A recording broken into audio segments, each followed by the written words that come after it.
So this morning we have a presentation, and then it'll be followed by three witnesses. So first, the presentation. Good morning, Commissioner. Jeff Leon, Commission Counsel. This morning we're going to shift gears and focus on what has been a very important part of this Commission's work, that is the views of the Canadian public. It's our pleasure to present to you an overview summary of the results of our public submission process. As you know, shortly after your appointment, you committed to providing an opportunity for members of the public to participate in the work of the Commission. That's essential to have a full and complete picture for the Commission's deliberations. The public submission process was launched in August. At that time, you again commented on the importance of the Commission receiving, and I quote, meaningful public input from a wide range of Canadians, not just those individuals and entities who have been granted standing. This is in keeping with my commitment to conduct an open and transparent public inquiry that provides an opportunity for involvement by all Canadians. The public submission process ran until October 31st, and I'm pleased to report that it was a success. The Commission received almost 9,500 submissions from a broad cross-section of Canadians. In terms of age, respondents self-identified as being from all age groups, but primarily 25 to 44 and 45 to 64, which is consistent with Canadian statistics as being representative of the Canadian population. In terms of location, we heard from respondents in 9 provinces or territories across Canada, primarily British Columbia, Alberta, Ontario, and Quebec, which again is consistent with the fact that these provinces contain the largest concentrations of population in Canada. In terms of those who were responded, we heard from those involved in the protests, community members affected by the protests, and members of the public who wanted to tell the Commission about their views in terms of the work that the Commission has undertaken. Indeed, the Commission undertook to review all these submissions. A final report is being prepared, and this presentation will be a summary of the matters to be covered in that report. You will see that we have been successful in collecting, indeed, a wide variety of views, observations, ideas, and experiences of Canadians on all aspects of the Commission's mandate, including the circumstances that led to the declaration of a public order emergency and the measures taken for dealing with the declared emergency in February of 2022. We received submissions in 3 ways: through an online questionnaire, email, and mail. Overall, these submissions have been of great assistance to the Commission in appreciating how the matters being considered affected and impacted Canadians. They provide background and context for the Commission to inform its deliberations in this inquiry, which, after all, is a public inquiry. I note that this overview that we will now present is not evidence. Like some of the other background presentations that have been tabled, it will be posted on the Commission's website. On behalf of the Commission, we extend our thanks to the many Canadians who generously took time and made the effort to assist in the Commission's process. You have performed an important service as Canadians. I will now ask my colleague Sajeda Heraldi to present the summary, after which I will share with you excerpts from a few of the actual submissions we received to give a first-hand flavor of the breadth and quality of these submissions.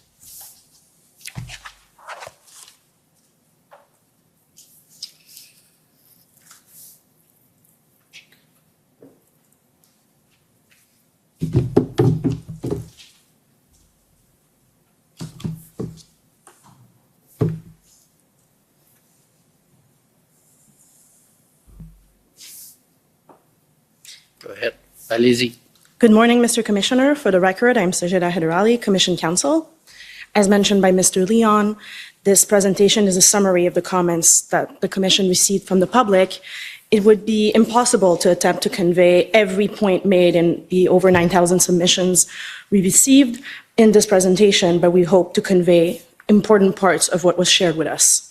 As you will see, we have organized the presentation around various themes that were collated from the comments that we received. La présentation de ce matin sera bilingue. This morning's presentation will be bilingual, and if you need headsets, please take one. So first, if we can go to the next slide, please, Mr. Clerk. D'abord, parlons du contexte de la pandémie de COVID-19 qui a été exprimé par plusieurs membres du public. Plusieurs personnes ont discuté d'un sentiment d'exclusion et d'isolement qui était dû ou bien de leur statut vaccinal. First, people talked about a feeling of isolation. Next slide.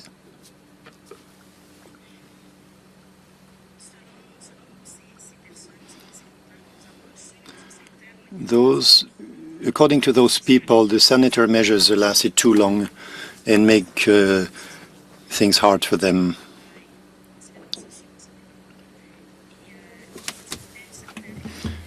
They would feel some discrimination due to the political nature around those COVID measures. In the convoy.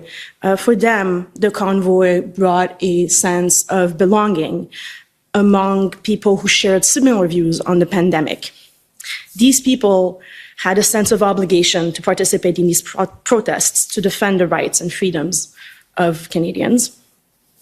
Some of those people also acknowledged the impact on the Ottawa residents of the protests, but in their view, the nation's capital belonged to all Canadians and they were still justified to be there. They were proud to have been part of an important grassroots movement.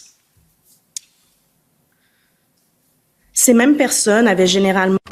The same people had a peaceful vision of the protests. For example, we have here a quote. The person was moved by the respect that was seen around during the protests. Several people talked about the 3 weeks of demonstrations in Ottawa, and they saw there no violence, vandalism, misogyny, racism, or hate. And any problem that might have been seen were exceptions. What came out of those demonstrations were rather good actions, like distributing foods, cleaning the streets, or removing the snow. Comments from community members who were affected by the protests. Many people expressed that their mental health was impacted by the protests. Some felt trapped in their homes. Next slide, please, Mr. Clerk. The continuous honking was disturbing to them. They also had difficulty breathing and headaches due to the diesel emissions from stationary truck engines. They also talked about the impact of road closures, and limited public transport. For example, various appointments had to be rescheduled for health services. They also reported lack of mental health support.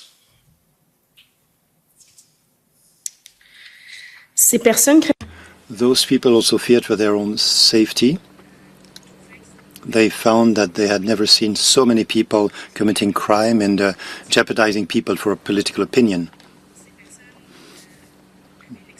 Those people mentioned stress, anger, and fear. Some also talked about some harassment and aggressive behavior that they saw from some demonstrators, and they experienced that. Some people were harassed for wearing a mask in a public space.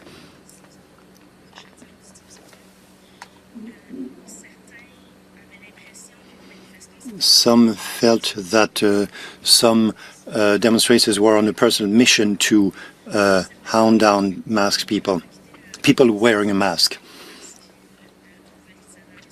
So they felt that they were more at risk of being the target of such discourse. So some incidents were not investigated, and they found that the rules and regulations did not apply. Disruption to daily life. We have here a quote.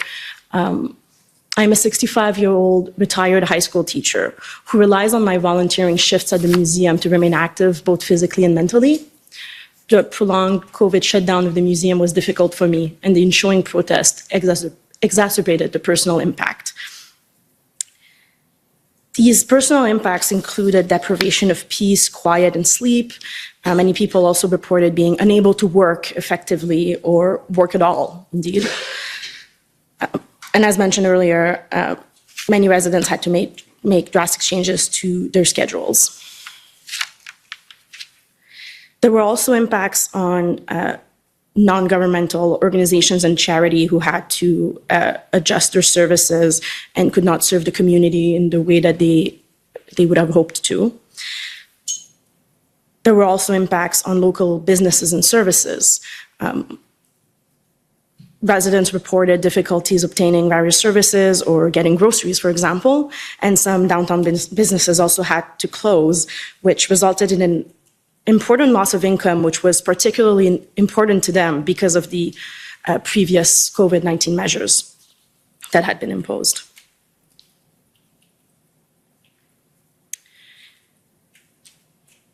Les membres du public.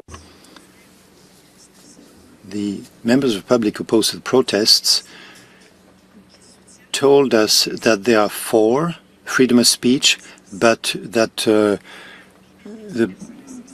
this went too far when their own rights were infringed upon. That would go too far. They felt that there ought to be some limits.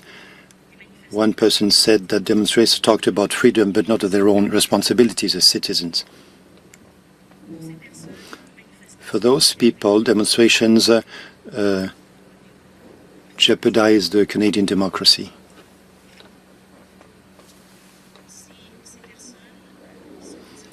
Those people who were against the demonstration felt anger. Demonstrators claimed to represent all Canadians, whereas that was not the case.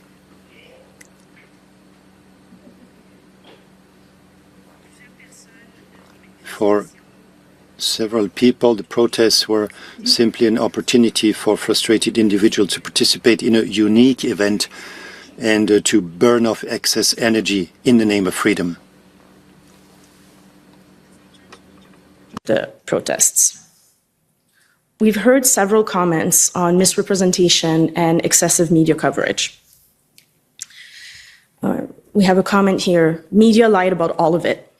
They wanted people not in Ottawa to think the protesters were a bunch of redneck hooligans causing mayhem. This is fairly representative of many comments that we received, which expressed low levels of trust for mainstream media compared to new media such as YouTube or other social media. In their view, mainstream media was misrepresenting the facts surrounding the protests. And in their view, that was often because these organizations receive subsidies from the state and therefore are mouthpieces for the government. Many people also expressed that excessive media coverage of the exceptions in Ottawa who displayed signs with profanity or historical hate symbols were being represented excessively and didn't actually represent the people who were at the protests. And these people expressed emotional distress at being associated with these hateful symbols.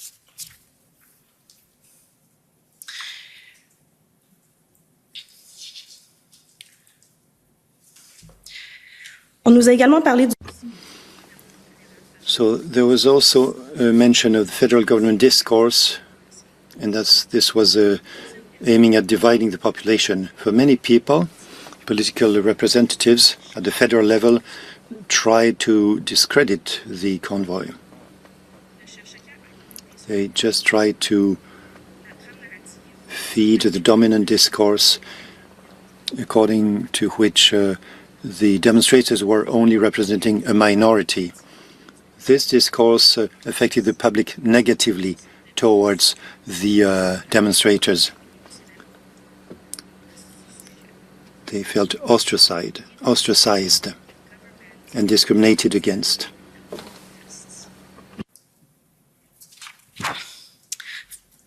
They perceived that the federal government had different standards when it came to different types of protests. They expressed that in recent years there had been numerous protests of a violent nature in Canada that led to various blockades, for example, led by different groups with different interests than theirs. And yet the act had never been invoked to deal with these excesses. And indeed, the Prime Minister had met with most of these groups. Those people found that the invocation of the act not only was disproportionate, but was also vindictive toward protesters with whom the government did not share values. Plusieurs nous ont dit que Several people said that there could have been a peaceful resolution of the protests if there had been negotiations. The only thing to do, as this protester says here, was to talk to the truckers and solve things. But instead of that, they called people a small fringe minority with unacceptable views, quote unquote. Demonstrators wanted to be heard and to be taken into account.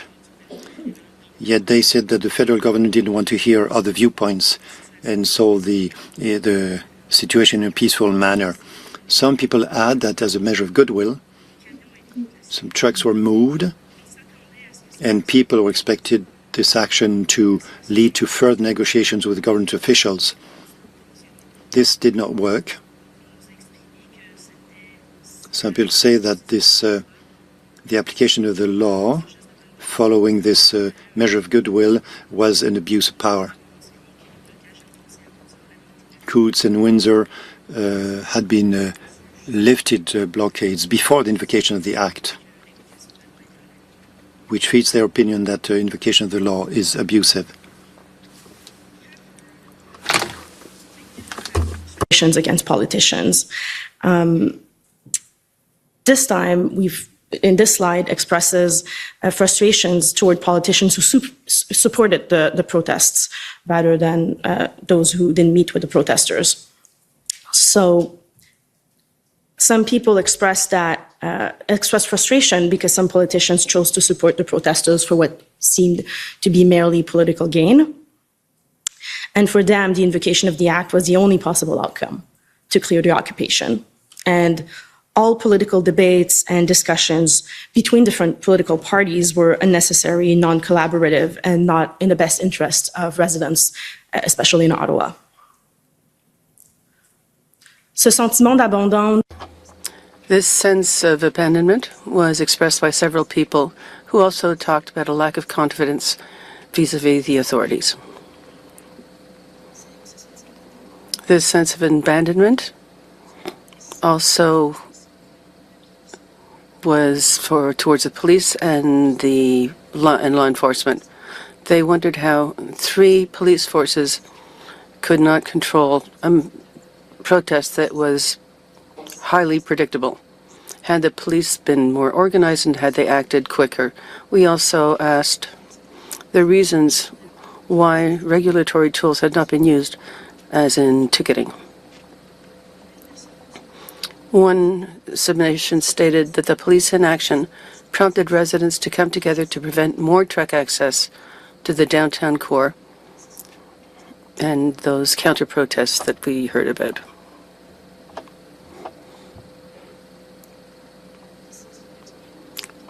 That might not have been necessary if law enforcement had acted earlier. People spoke of failures by multiple levels of government. For the city of Ottawa, they said that the city should have limited truck access to designated zones without the city, which would have avoided the blockade, what they call a blockade. They also say that the Ottawa police remained inactive despite various complaints that they received of harassment and intimidation by residents of Ottawa.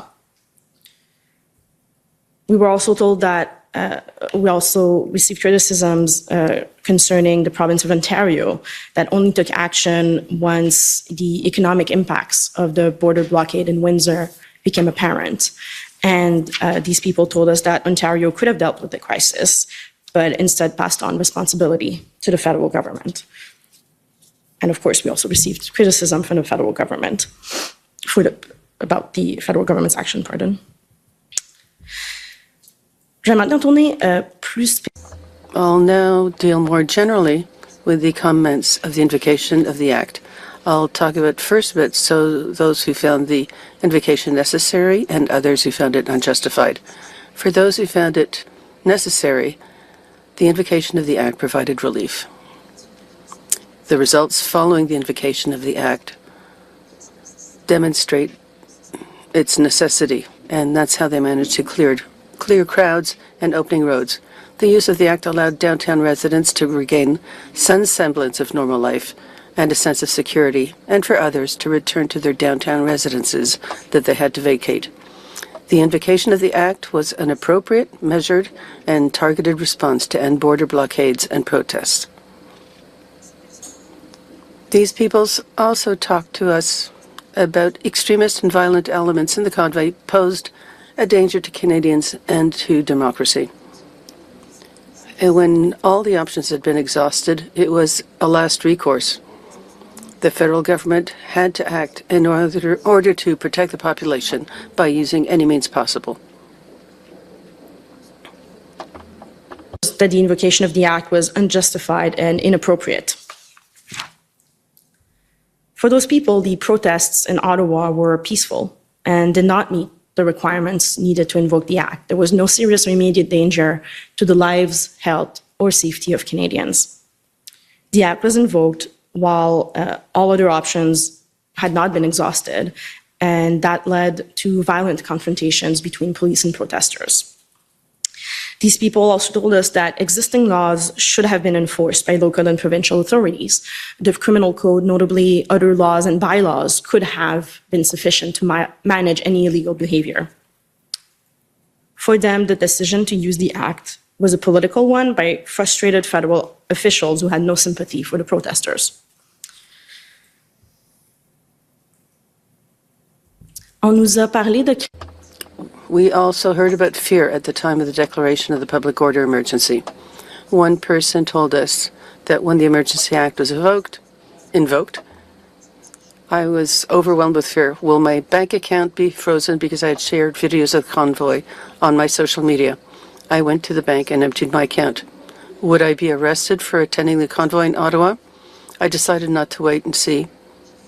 I fled Canada. And later on, he said, when the law was invoked, they showed me that no law, constitution, or charters had provided the protection. These fears were multiple in nature. There were fears of physical violence by the police and of tear gas and the force used to move and to tow the trucks. Fear of being investigated and arrested for activities predating the invocation of the Act. Fear of repercussion for online support of protesters. Fear of loss of livelihood if bank accounts were to be frozen. And some left the country altogether.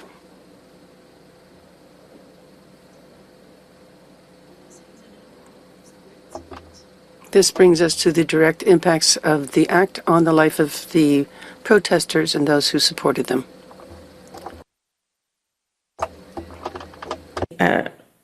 Suffered physical injury from the use of cayenne pepper, batons, and anti-riot gear. Many found themselves in a precarious situation because of their inability to access their bank accounts for various periods of times. and many questioned their trust in banking institutions.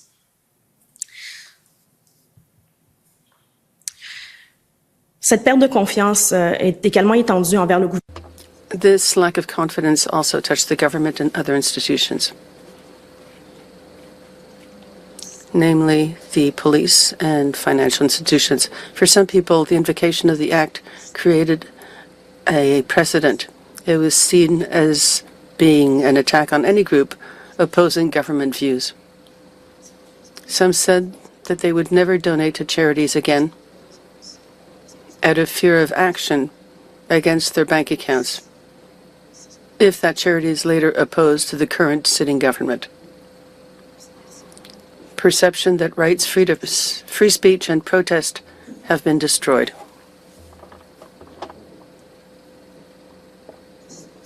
For some, also led to persistent fear of the government and of institutions.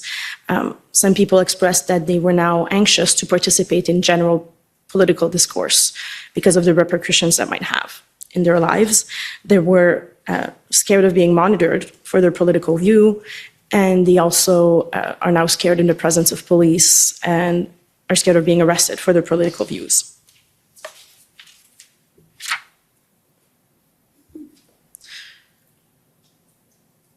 D'autres personnes nous ont également. Other people mentioned a feeling of fear for different reasons. We have here somebody here. As the protest continued, I began to realize that they were more anti-government than anti-vaccine. This is when I began to feel frightened. These people were asking to overturn the government, and nobody was stopping them. I began having fears for my own country. And these people, in fact, had anxiety towards the potential downfall of Canada's democratic systems. They were cynical vis-à-vis the continued display of anti-government rhetoric, pointing out that this was a new and disturbing phenomenon. Many urge institutions take the threat against the country's democratic system seriously. The protests were fueled by rage, and that type of movement can re-emerge at any time. And these people saw that the protests as an alert for what could happen in the future. In perception to Canadian symbols.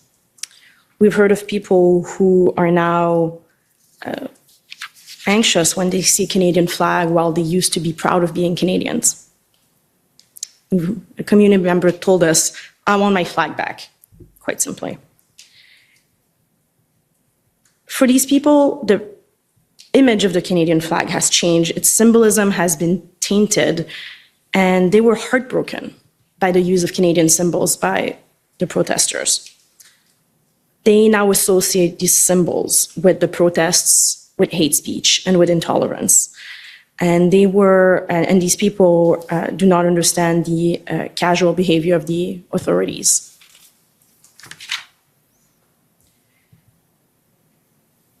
The use of the flag for political purposes, for example, and then also the symbolic gesture of flying it upside down, altered people's attachment to the Canadian flag and their sense of pride, and they now have a sense of distrust when they see cars flying a Canadian flag.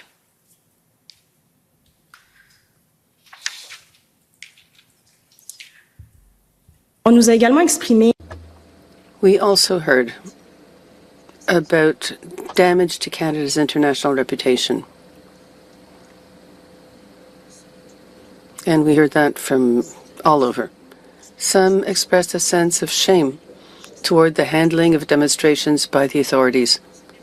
For these people, it was the inaction that caught the media attention that has damaged Canada's reputation as a nation upholding the rule of law. Others believed that the invocation of the Act was unjustified and has hurt Canada's reputation as a democratic society, and wouldn't let people express their opinions.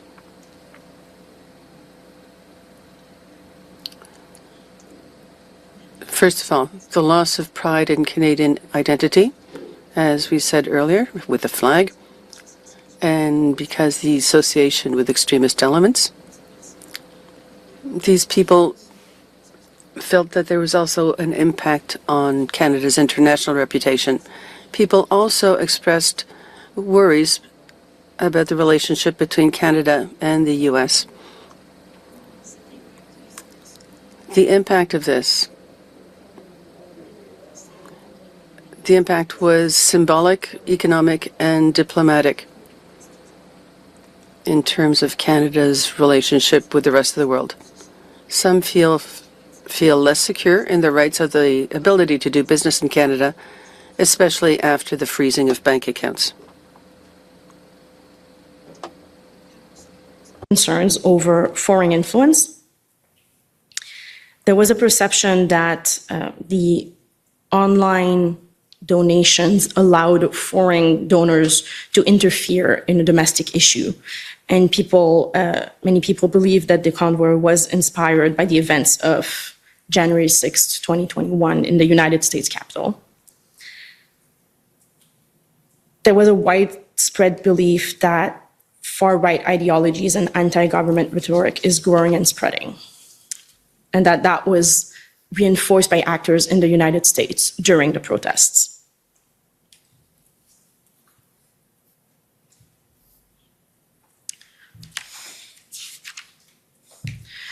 Passons maintenant aux recommandations du public. Let's look at the recommendations of the public regarding the Act. And then we'll go to more general recommendations from the public. With regard to the Act, several people told us that it should not be possible to invoke the Act by simple majority in Parliament. The threshold for invoking the Act should be more restrictive, and there are several suggestions on how to do that. We were told that the authority to invoke the Act without greater oversight from other government institutions should be reduced.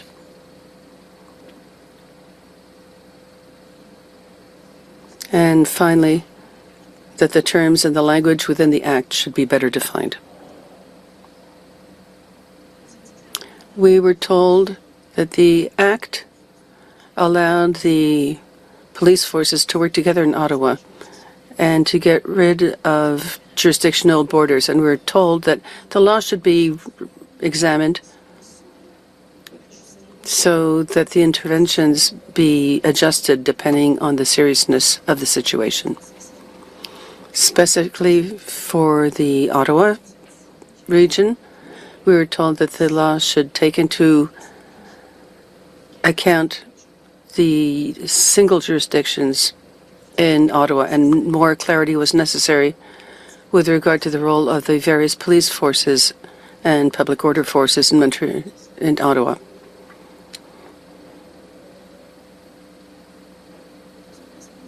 Several people told us that the threshold should be high to make sure that its use is not disproportional to the gravity of the situation. From the public. Many people told us that future protests should always require a permit and that the use of motorized vehicles in a protest should be prohibited. We also heard that a bylaw or a law to mitigate engine idling should be adopted. In times of crisis, various legal entities and government bodies must coordinate with one another to resolve jurisdictional disputes. And we were told that that should be clarified. We also were told that there should be more consequences, more legal consequences for people who deliberately spread lies, misinformation, and hate. And that social media platforms that host misinformation and disinformation should also be targeted by such laws. We were told that the use of the Confederate flag and other hate symbols in Canada should be banned, and that the government must do better to educate and prevent the radicalization of Canadians. Laws that curtail foreign funding of anti-democratic groups and movements within Canada should be enacted. There should be a firmer application of standards of behavior in police forces and in military forces, and screening practices for hiring these personnel is necessary. And finally, we were told that there should be better support for the press and journalists, given their essential function in countering misinformation and disinformation. I will now pass the baton back to Mr. Leon, who will conclude with a few quotations from the comments that we have received. Encore une fois, merci à tous ceux. Once again, thank you to one and all who took part in the public submissions.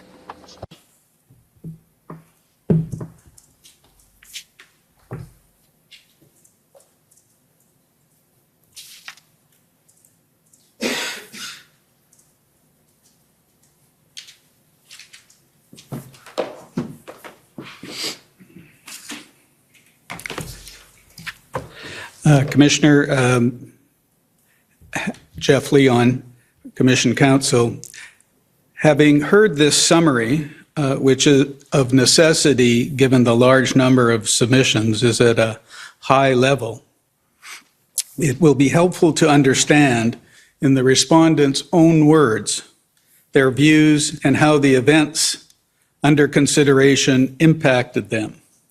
You will hear a variety of views from across Canada, which is reflective of the diverse reaction of Canadians to the issues before this commission. First, I live in Victoria, BC, in the neighborhood behind the provincial legislature, James Bay to be exact. At the height of the Freedom Convoy, I worked part-time for a small family-run retail establishment located in Victoria. We were forced to close the shop early 3 Saturdays in a row due to the constant honking, some of it amplified over loudspeakers. The constant honking was anxiety-inducing. Customers who did come in did not stay. I do not know how much revenue was lost, but winter is our busiest season. Saturday, the busiest day. The owners were kind and gracious enough to pay us. I felt bad taking the money. This is only part of how the convoy affected me. I walked to work, so the entire way home, constant horns blasting could be heard blocks away. It is a half-hour walk. Once I reached my neighborhood, protesters were also on foot. They were loud, in some cases inebriated and menacing. They exhibited behavior as a group I am sure they would not attempt individually. This behavior continued daily for months. Elderly were scared to leave their homes. I was most distressed that it took as long as it did to invoke the Emergency Act. Second, the convoy protest in Winnipeg impacted our mental health significantly. We live near the legislature where the convoy honked, blocked streets, emergency vehicles forced to take longer routes, waved offensive signs, harassed locals for wearing masks at a bus or in local food or coffee shops, parked on streets blocking locals. The loud honking hours, long vehicle parade with flags was an assault. Our mental health was severely impacted, and any complaints to police were seen as a few complainers repeating and therefore of no real consequence. Our police did nothing. Plus, the abuse of the Canada flag caused us not to put up our flag on July 1st. We felt helpless. We had to get away to a hotel for several days to keep our sanity. We felt on the edge of sanity until the Emergency Act finally came in and suddenly things happened. With that, our police would not have ended this as quick. We kept hoping the federal government would enact that step because this protest should never, ever, ever have gotten away with this outright lawlessness and disregard for fellow citizens. This lack of action has forever changed our country for the worse, shaken our confidence in protection. The Emergency Act was absolutely necessary. We also believe it was ended quickly, showing there was no intent to abuse its power. It was the reason we finally got some relief, even here in Winnipeg. As a lasting impact, we are attempting to find a way to move out of this area, because even now, any significant honking on Broadway hits with a fear the protesters are back. Hours of honking past our apartment block changed our life because no one stopped it until the Emergency Act came in and Ottawa was being cleaned up, and then and only then did our police act. We were shattered.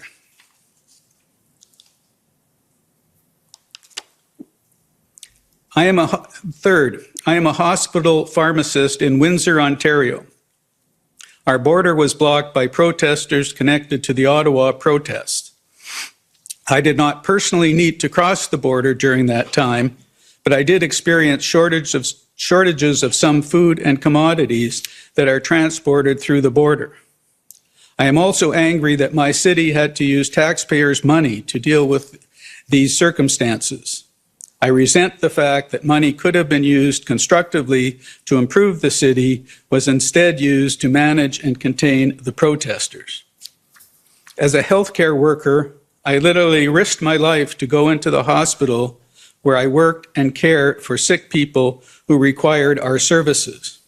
If a protester was one of the people needing my skills, I would provide it with the same diligence and empathy as with any other patient. In contrast, the protesters seem not to respect the needs of community members, at best inconvenienced and at worst terrorized by their occupation. Everyone has a right to protest, but they do not have the right to prevent others from carrying out daily activities, having access to food or supplies, or simply feeling safe in their neighborhoods. Number 4. I am writing to express my sincerest opinions and experiences regarding the Freedom Convoy protest and the implementation of the Emergencies Act. This letter will provide what I hope to be a useful recount of a working-class Canadian citizen who believes in freedom and the Charter guaranteed rights to democratic protest. In the months of January and February of 2022, I made the long drive to Ottawa from Scarborough to peacefully protest in the Freedom Convoy. As a COVID-19 unvaccinated Canadian, I had already been facing discrimination, oppression, and hate for 2 years as a direct result of the federal government's politicization of the vaccine. I am a young, active, healthy woman who had no medical need nor personal desire to take an experimental vaccine. I was ridiculed by my peers and strangers alike, banned from leaving and re-entering my own country, public transit, sports leagues, restaurants, and shopping centers, to name a few. My decision to maintain medical and bodily autonomy nearly cost me my job. These vaccine mandates were systematically being imposed sector by sector, leaving hardworking Canadians to be either coerced into sacrificing bodily autonomy or stripped of their livelihoods. Many of my COVID-19 unvaccinated family and friends were horrified and panicked at the very real possibility of having to flee our own country, a country which has stood for freedom and equality for over 150 years, until the truckers stopped them. The Freedom Convoy was a beacon of hope to millions of Canadians who face threats, job suspension, and getting canceled online as a result of expressing dissent. Through propaganda and polarization of the media, myself and many others were made to believe that there was nobody else out there who held the same perspective. We were made to believe that we had no ground to stand on, and that if we spoke up, there would be no one there to back us up. And then came the news of a trucker convoy bound for our nation's capital and inviting anyone and everyone to join. Here was finally a place where we could take a stand and show our government that we did not agree. The Freedom Convoy protests represent a new marker in Canadian history. They brought Canadians together. They brought the world together. Inspiring protests in countries all over the world The repercussions of the convoy spread far beyond what we could have ever imagined. Citizens of other countries waved Canadian flags, sang the Canadian national anthem, and messaged and commented on social media in support of the Canadians. We became the pinnacle of a peaceful protest. I would like the Commission to take a moment to process what that must have felt like to have spent hours, even days, waving a Canadian flag, singing O Canada, shoulder to shoulder with strangers, inviting our government to engage in a discussion about our democratic rights, and instead being labeled and criticized so harshly.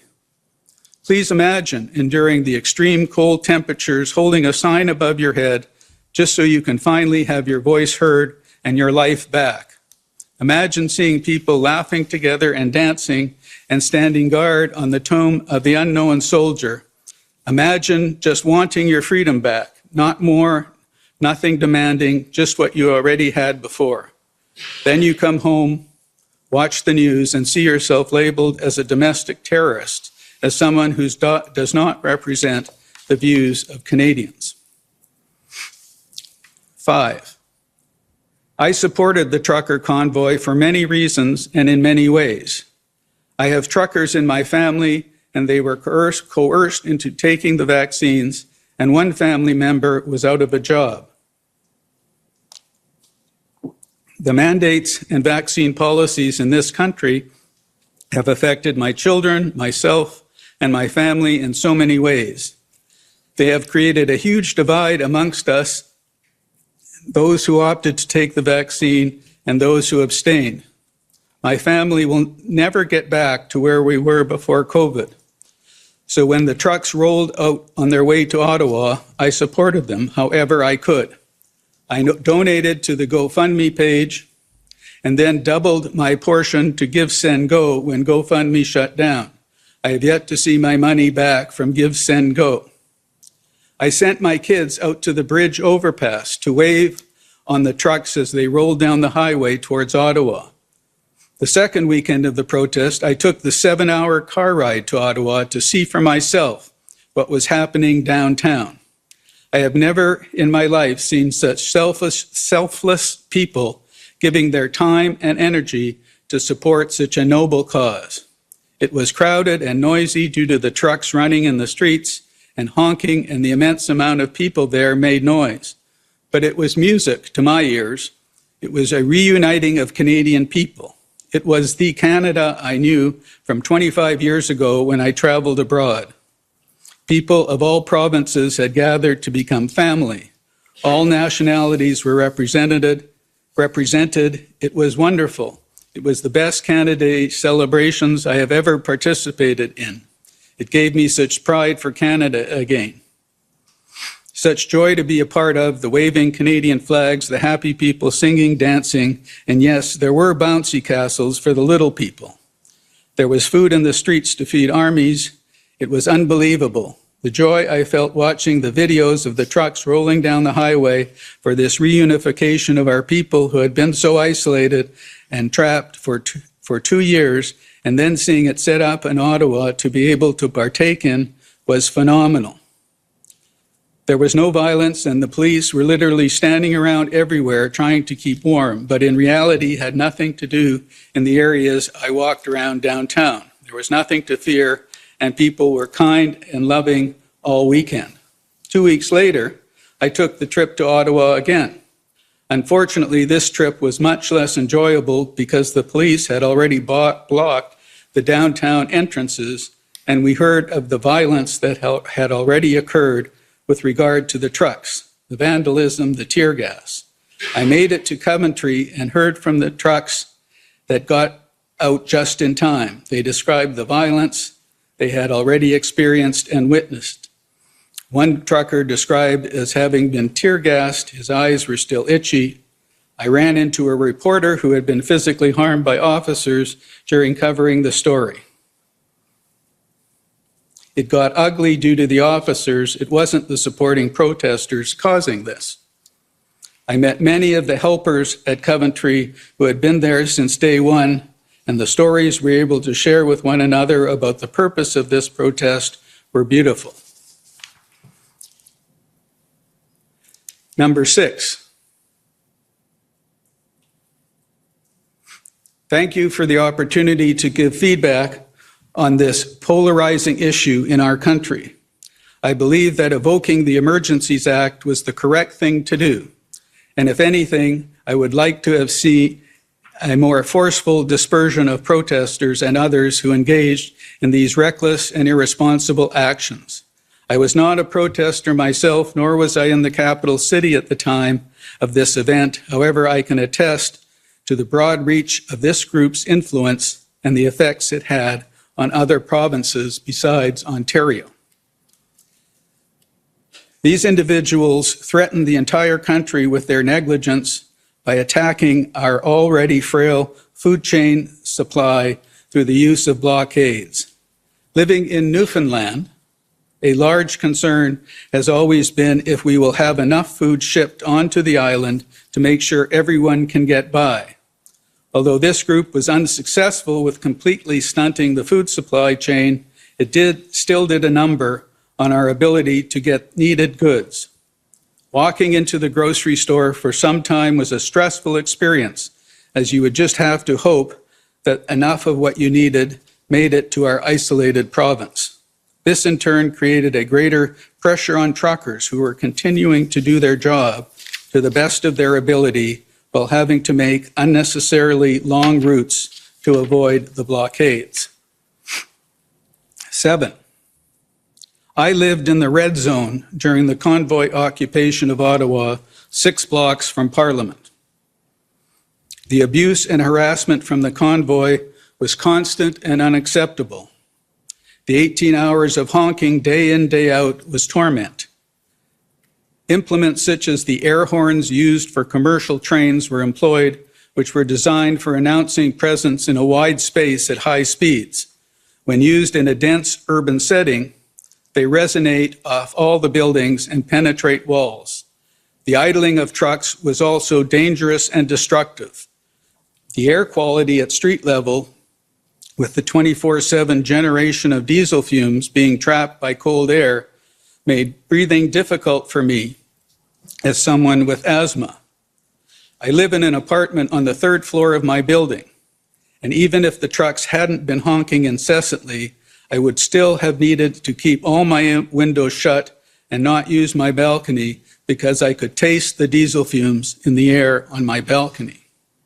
Having people shout at me when I went for groceries was frustrating as well.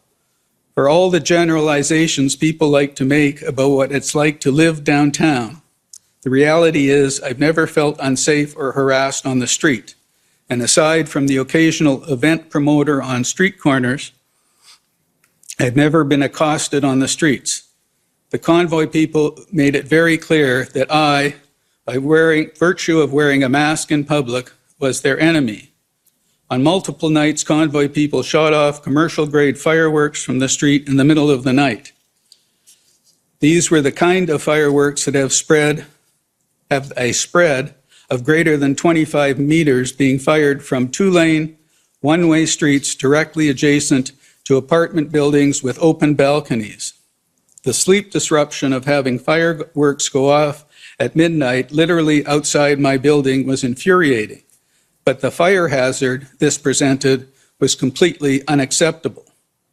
Police were called multiple times every time, and their response was always that they're keeping an eye on it. Their standing policy appeared to be being ready to call the fire department just in case, with no intent to intervene otherwise. As an addendum to all this, seeing people openly flying swastikas outside my home did not make me feel remotely safe. I am Jewish, and to see a symbol which unambiguously advocates for the systematic murder of myself and my family being displayed with impunity sends the message, genocide is not something the public deems a concern. The general media response to this further seemed to convey a tone of, what are you going to do? It's a couple of swastikas, that happens.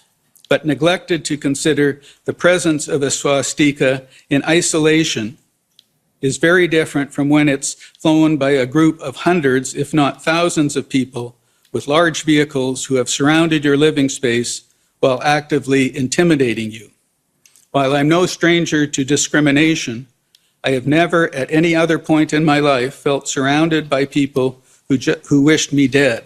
It's abhorrent that I'm expected to view this kind of behavior in my community as just how life is, when it very much is not.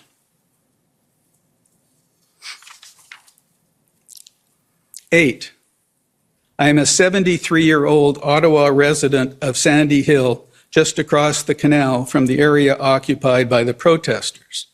I am writing not because I am important, but because I am not. What happened to us happened to tens of thousands in Ottawa from January 28 until the Emergencies Act was enforced. Centretown residents had it much worse. Within 3 days of the occupiers setting up, we were stymied.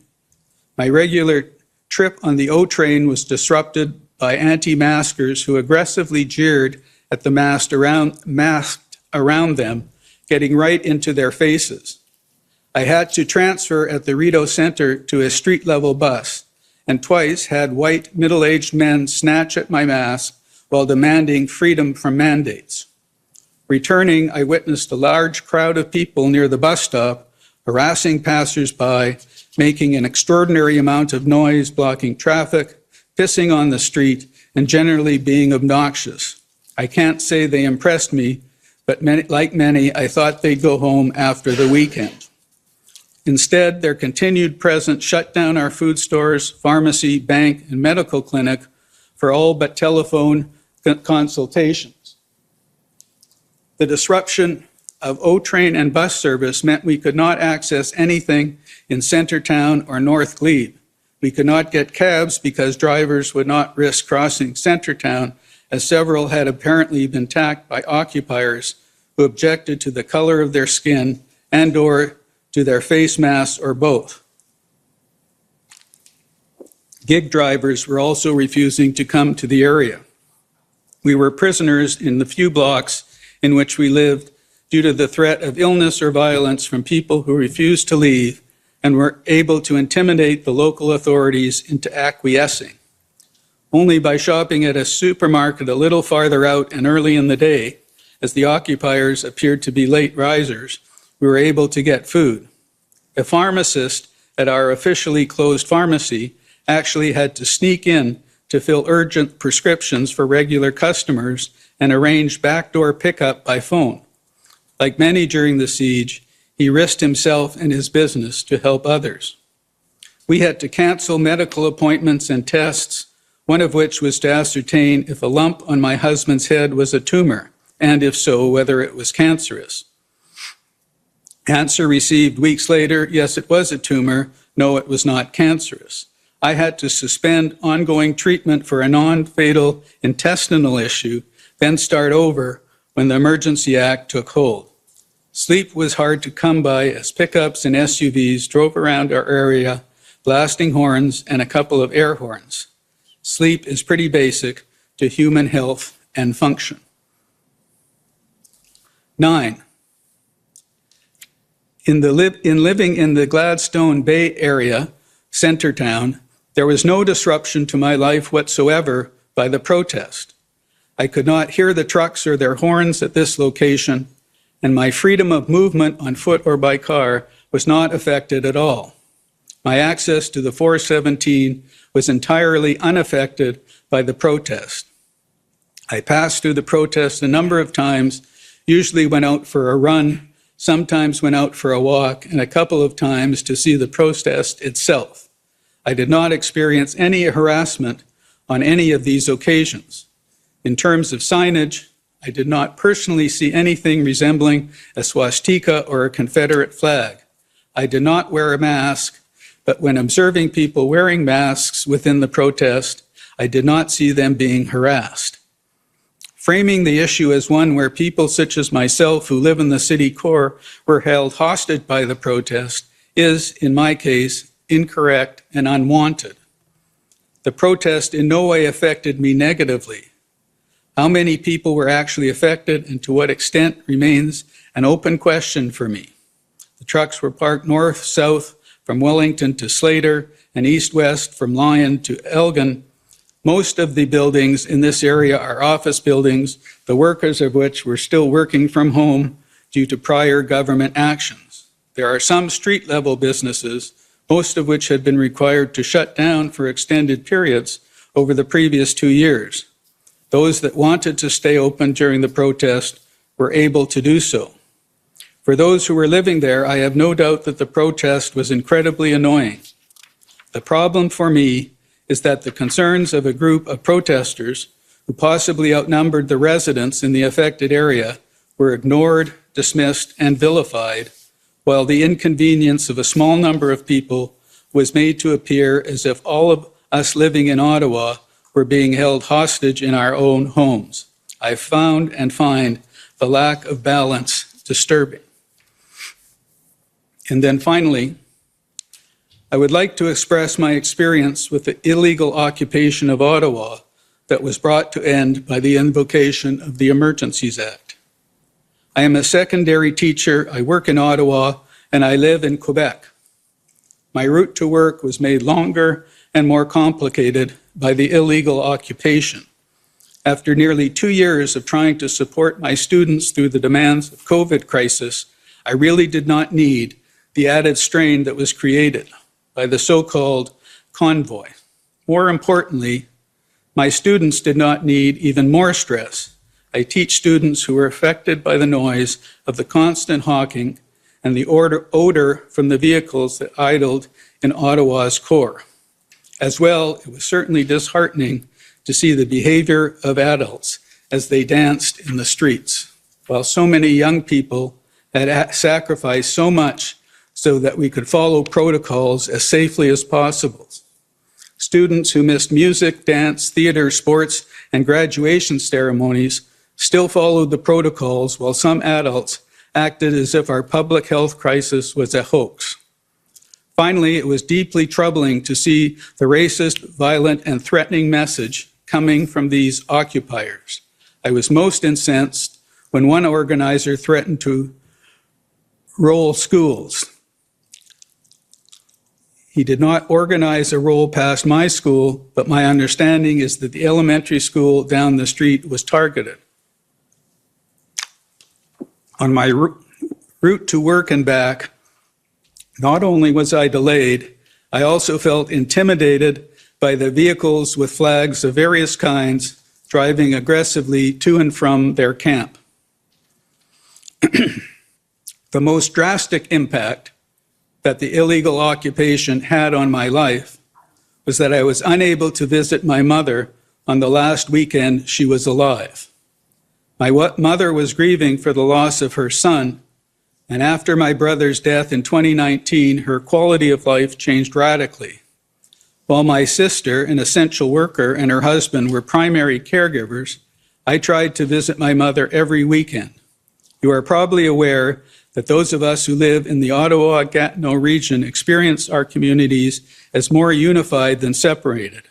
For me to take 2 trips to Orleans on a weekend was not at all unusual until the convoy. On both the Saturday and the Sunday of the last weekend in January, I tried to get across the bridge from Wakefield to Orleans to see my mom.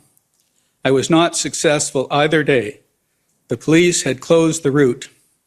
While I had just seen her on the Tuesday prior to that, I felt she was slipping away and I was concerned.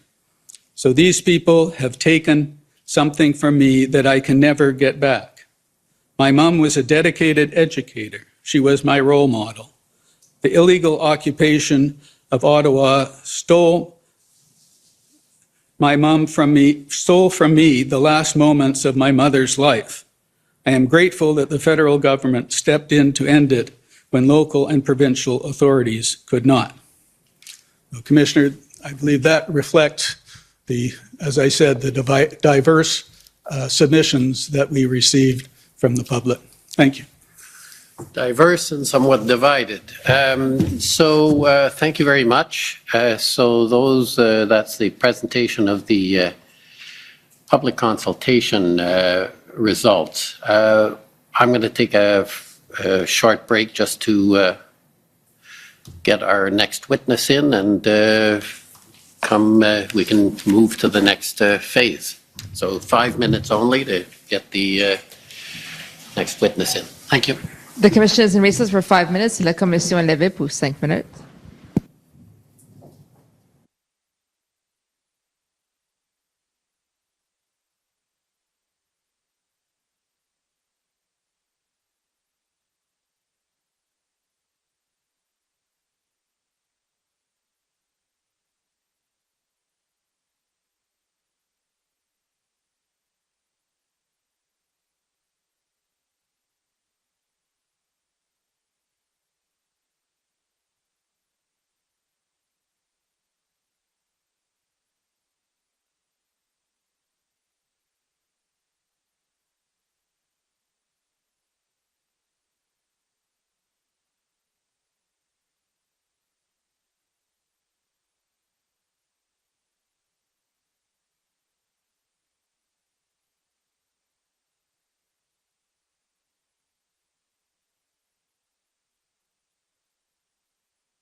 Order à l'ordre.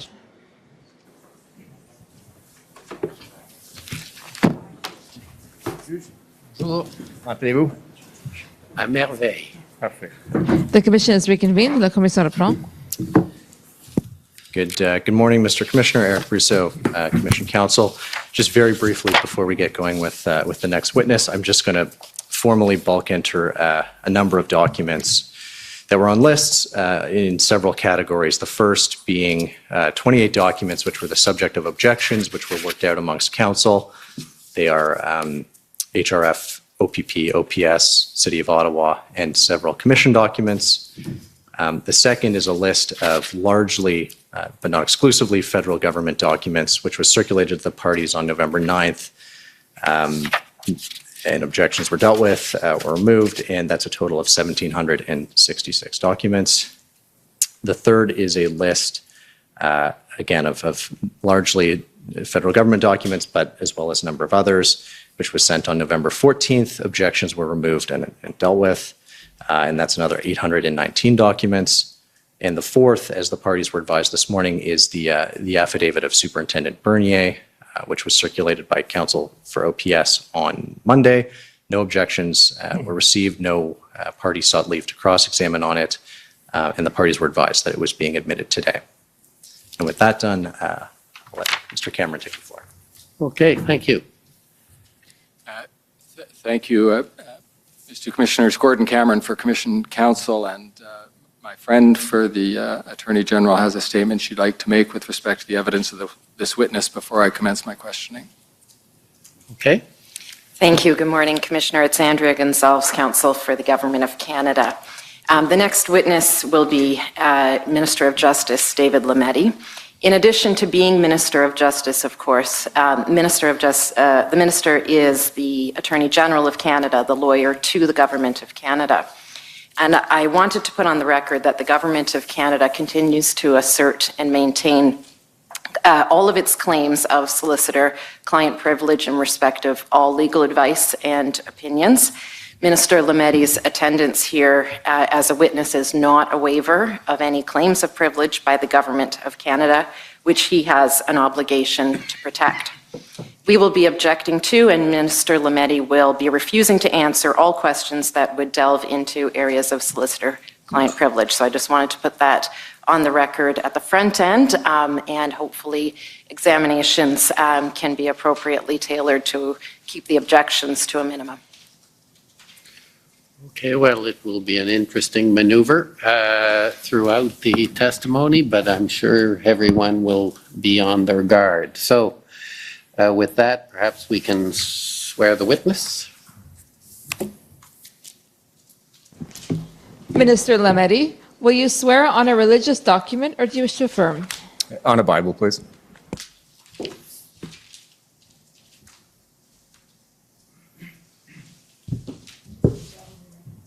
Thank you.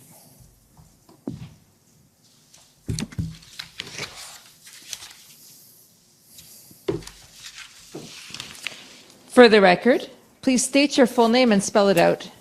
David Lametti, D-A-V-I-D, L-A-M-E-T-T-I. Do you swear that the evidence to be given by you to this commission shall be the truth, the whole truth, and nothing but the truth, so help you God? I do swear. Thank you.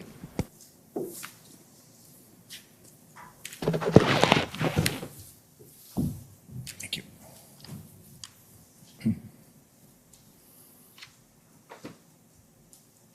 Again, Commissioner Gordon Cameron for Commission Counsel, and good morning, Minister Lametti. Good morning. I will begin with some housekeeping and ask you to cast your mind back to September 6th of this year when I interviewed you along with some of my colleagues from Commission Counsel, and we prepared a summary of that interview. And for the record, in case anybody's looking for the number, it is WTS 6077. Minister Lametti, did you have an opportunity to review that summary for accuracy? Yes, I did. And can you confirm it's accurate and that you adopt it as part of your evidence in this proceeding? I confirm its accuracy. Thank you. Now, if we can begin, suppose with the basics, I think a lot of what we would describe as your position and your responsibilities are already familiar to many of the parties here. But just so that those for whom it isn't familiar and for members of the public, could you describe your office? And since I'm going to be taking you to some particulars, but also if you could give us an overview of the dual role you play as Minister of Justice and Attorney General, and just describe how that plays out in the context of the work you do in conjunction with the government and cabinet. Thank you. They are two complicated roles, and it is an important question. As Minister of Justice, I'm a member of cabinet. I'm responsible for what one might call justice policy and the development of justice policy, the curation of the criminal code, various institutions, Human Rights Commission, for example, and other Privacy Commission, other commissions that are associated with justice policy writ large in Canada. So they fall under my purview. I do not, I'll frame that, I'll come back to that when I talk about the Attorney General role. So in that role, I'm a member of cabinet. I participate in cabinet discussions, give my opinions as would any other cabinet minister, and do the work reading my documents, but also other documents from other ministers in that regard, and giving informed opinions. The other role is Attorney General. I'm the government lawyer, also sit at the cabinet table as Attorney General, and I give legal advice to the government. I receive legal advice from time to time through the Department of Justice, which has lawyers dedicated to giving legal advice in that Attorney General role. I'm the titular head on litigation, all the litigation that the Government of Canada does. And I have a role in shaping that litigation, particularly as it approaches higher courts, courts of appeal and the Supreme Court. And again, in that role, I will give advice to the Cabinet and to the Prime Minister directly from time to time. On most pieces of legislation, for example, there will be opinions being given, although there are occasional mentions in the Justice Act of the Minister of Justice giving that role. So I will, the lines are reasonably well demarcated. They certainly are well demarcated in my mind. We've had the Anne McClellan report of a few years back, which helped in the framing of certain kinds of litigation to distinguish the roles. And certainly I would say that in all of my interactions with colleagues, including informal interactions, I will always try to be clear which hat I am wearing as I'm speaking. And if that hat changes in the course of a conversation, I will give them a flag. And so I'm well aware of that too, of those two roles. What I will also say, this is the part that I had bracketed out before, is unlike the Attorney General of the United States, I do not lead investigations and prosecutions. We have an independent prosecution service, and there are other rules that guide my relationship with the Director of Public Prosecutions. But that's important to remember as well. Thank you, and thank you for referencing the report of the Honourable Anne McClellan, and I'm going to make a few references to it because I think they help. As you might remember, she had some compact and forceful ways of describing the two roles, and I'm going to ask that be put up on the screen just so that we can look at it, and I'll ask you to see if they accord with your understanding of your role. Mr. Clerk, the document number is COM 50952. And if you can get that up on the screen, I'll ask you to go to page 6 at the top.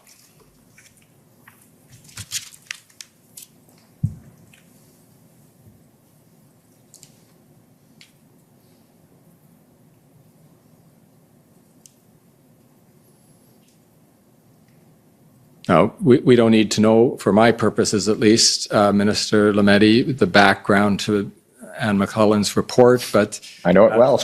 yes, I imagine you read it very, very carefully when it came out, but she was reviewing the roles of the Attorney General and the Minister of Justice, and she had things to say about it in other contexts, but I'm just going to talk about her introductory comments where she describes in an overview way, I think in most cases, quoting from Professor Edwards about the roles as they're known in our constitutional system of government. So the first one, if I'm trying to get the top of page 6, Mr. Clerk, and that doesn't look like it to me. It might be that it's a different PDF number. The top says introduction. There we go. And the sentence I'll read is the second one. The Attorney General of Canada has a unique and profoundly important role. They stand at the heart of accountable government as the person responsible for defending the rule of law by ensuring that all government action is in accordance with the Constitution, including the Charter of Rights and Freedoms. And I take it from your earlier description that you would agree with her description of that part of your role. Completely. And then if we go over, Mr. Clerk, to page 10, if we're working with the same page numbers, it is the page that has the heading, the Attorney General of Canada. There we go. And I'll just read, there's a historical introduction here. The sentence I wanted to concentrate on was the second one. For that reason, the Attorney General is often referred to as the Chief Law Officer of the Crown. And you're probably familiar with that phrase. Again, I think, if not invented by, certainly most written about by Professor Edwards in his work. And then 2 paragraphs down there, the paragraph that begins, in their role of Chief Law Officer of the Crown, the Attorney General is not accountable to a particular government. They are required to act according to the law and the broader public interest, not according to personal or partisan interests. And again, as I understand your introductory comments, you'd agree with those observations of Anne McClellan as well? Again, completely. Right. And then if we can go over a page, perhaps 2 pages, Mr. Clerk, to the page that has at the top of it the Minister of Justice.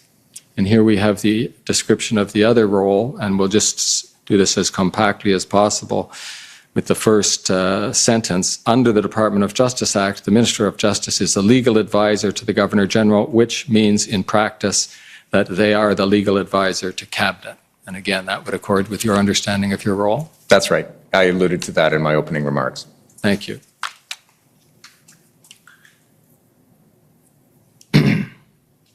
I'd like to take you to some of the documents. These were produced fairly recently to us, and so they aren't organized in my papers, or at least to the extent Commission Counsel has been able to organize them relative to the way they were filed. And I know just from some emails that have come in as we've been preparing for this morning's appearance by you, other parties might have struggled with this as well. So I'll try to help parties along with the way I have organized them, at least. And the first one, Mr. Clerk, if you could call up SSM CAN 407845.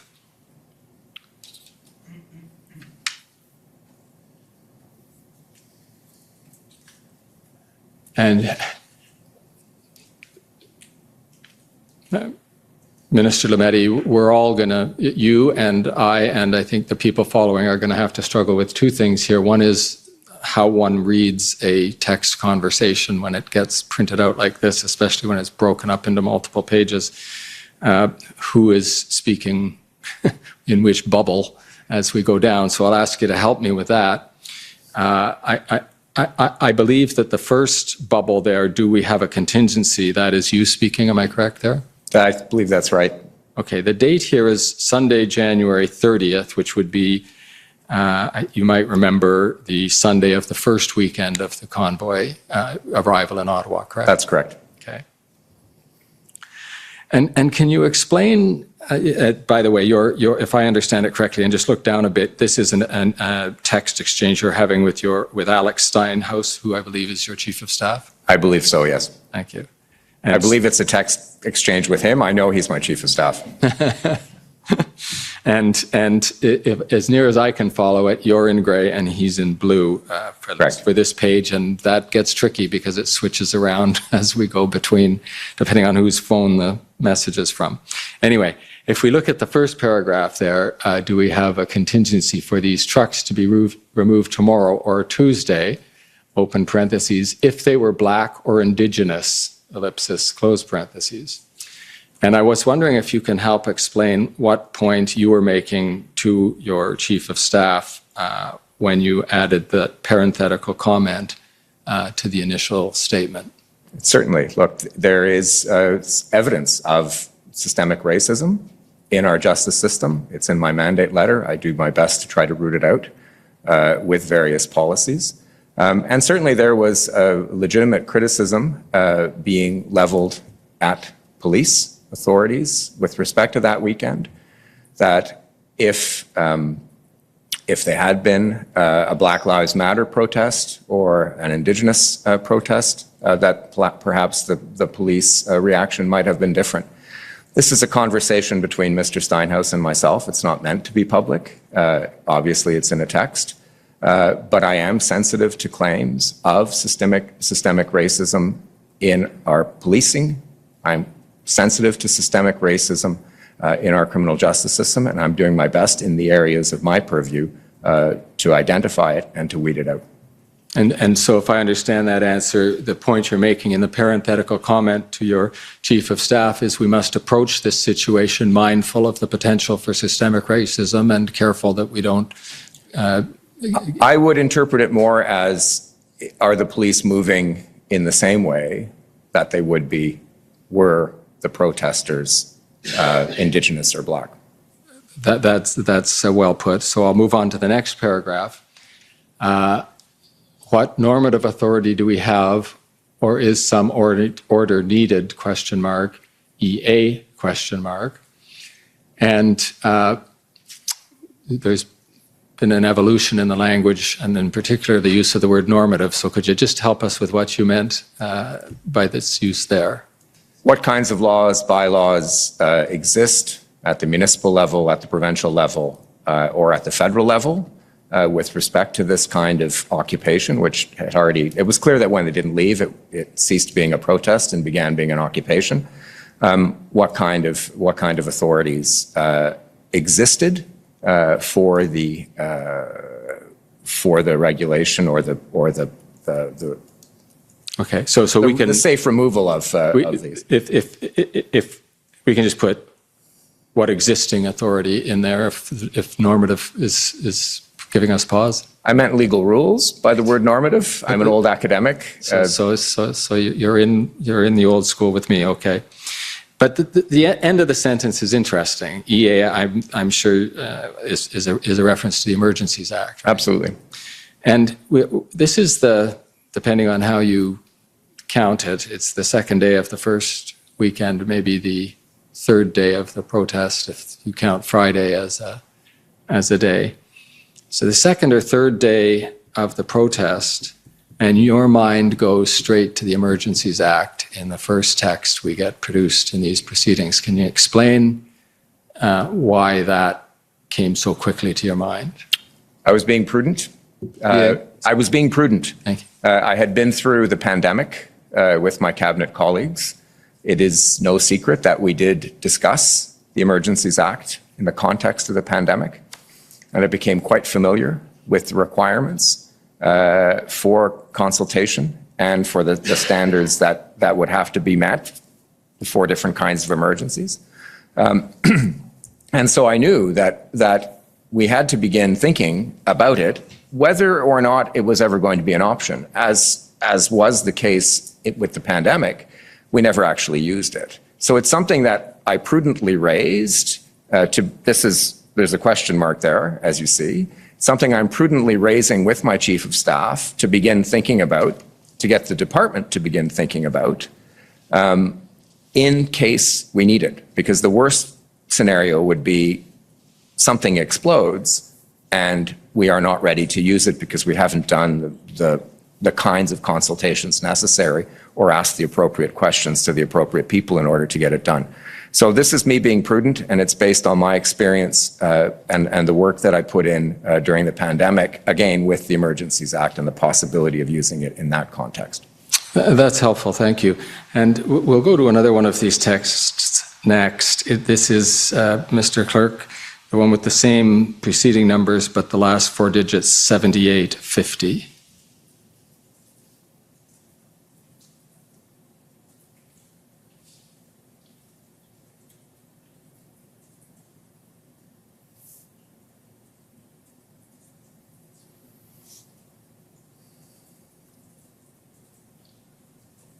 Now,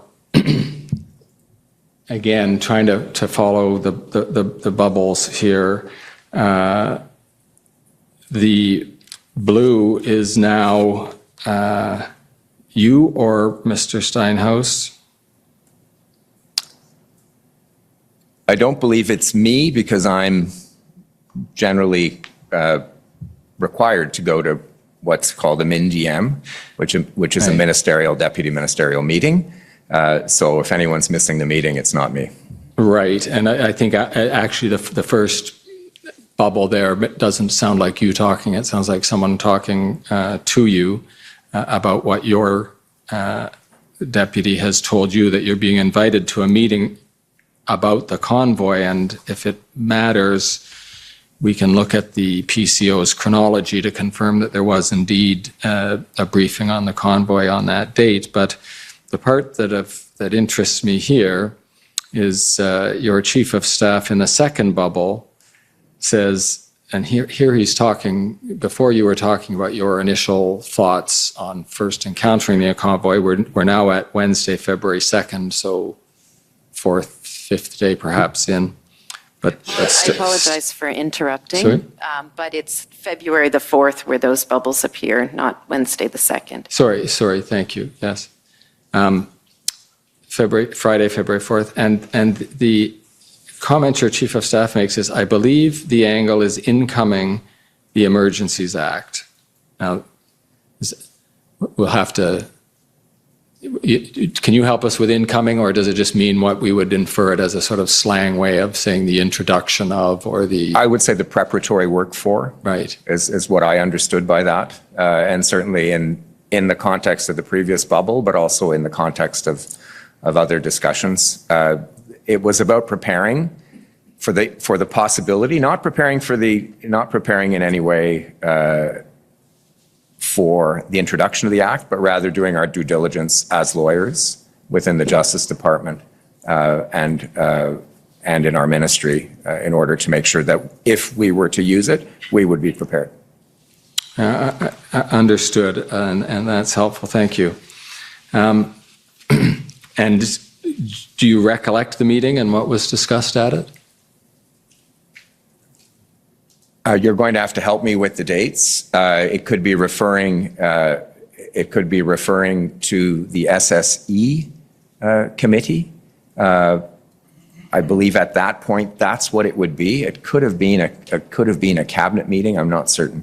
You'll have to help me with the dates. Well, if it sounds a bit early for an SS meeting to me, but I guess the point is that as near as you can recollect, it is exactly as you described it, a meeting to get ready. Yeah, there's no. I don't believe there's an extraordinary meeting yet, and so this is really about being ready for all eventualities. Okay.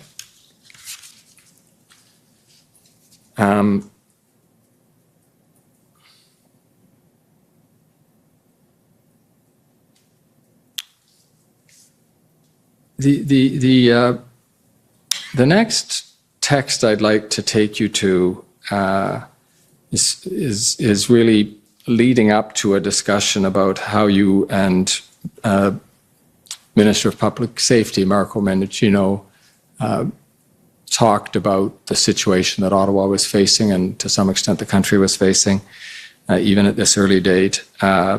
And so, Mr. Clerk, if you could turn up the document that is the same prefix but with the number 7852.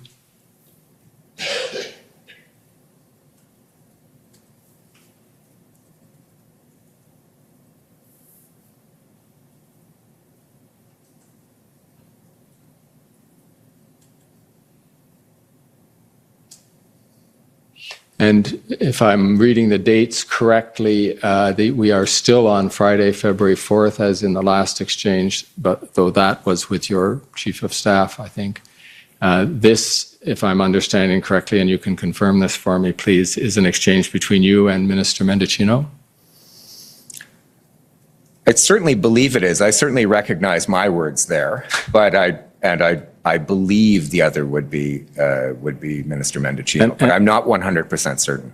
And which words do you claim? I claim the green. Okay. So Minister Mendicino says to you, the police have all the legal authority they need to enforce the law. They just need to exercise it and do their job. You might, if you've been following the evidence of Minister Blair and others who made similar comments? Loosely, we do have other work to do while we're here. Understood. And then you make a comment, again, perhaps not unique to yourself, but expressed very, very frankly here. I was stunned by the lack of a multi-layered plan. Now, we've heard other expressions like contingency plan, but not multi-layered. Can you, are they the same thing? Is that what you mean here?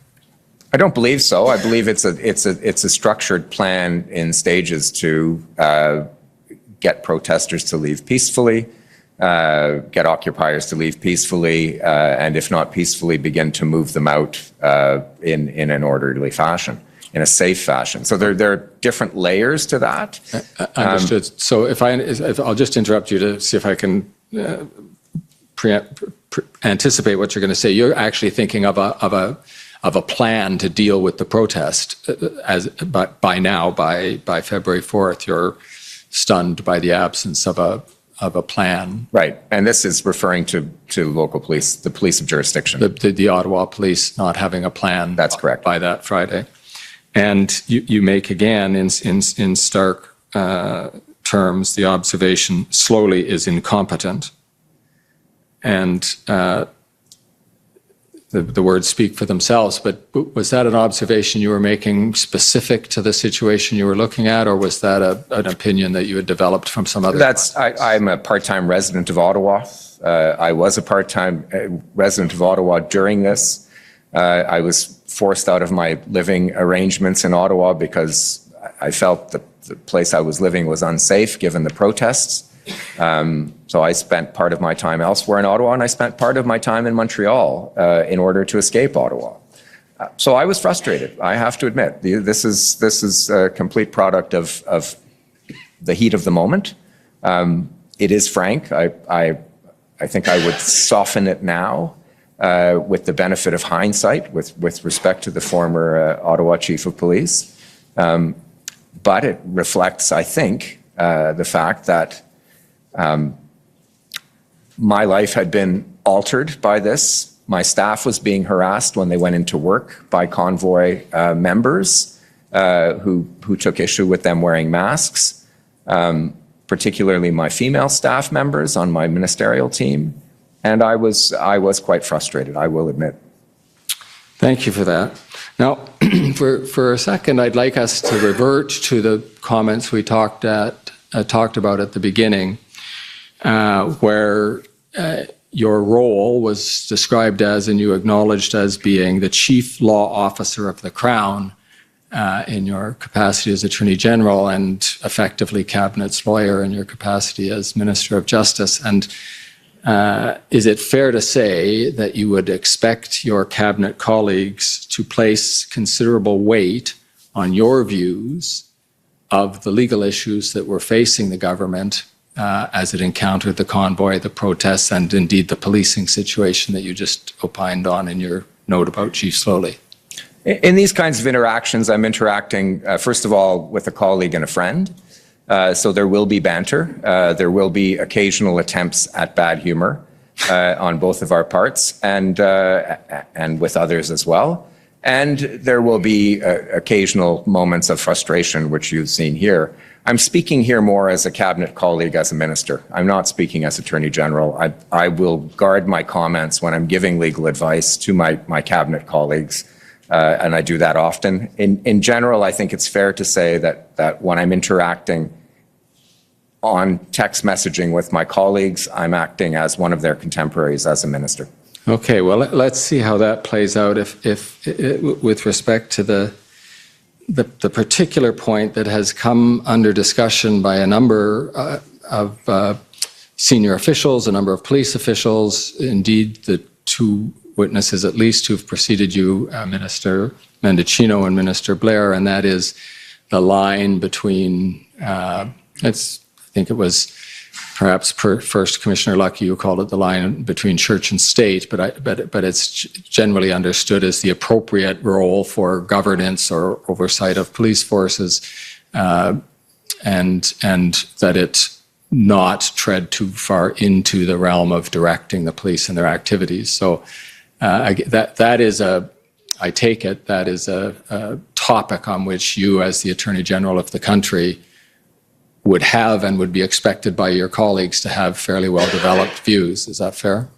Absolutely. And you'll see that in these exchanges, I'm in no way saying we need to direct the police. Well, the Ipperwash inquiry was clear in that regard, although we can identify as a government, according to that inquiry, priorities for us, but we can in no way make operational decisions for police of jurisdiction. Well, let's look at these texts, and we'll come back to exactly that question of where you were relative to the line. Mr. Clerk, could we call up 7851? Again, same prefix, but with the last four letters, 7851.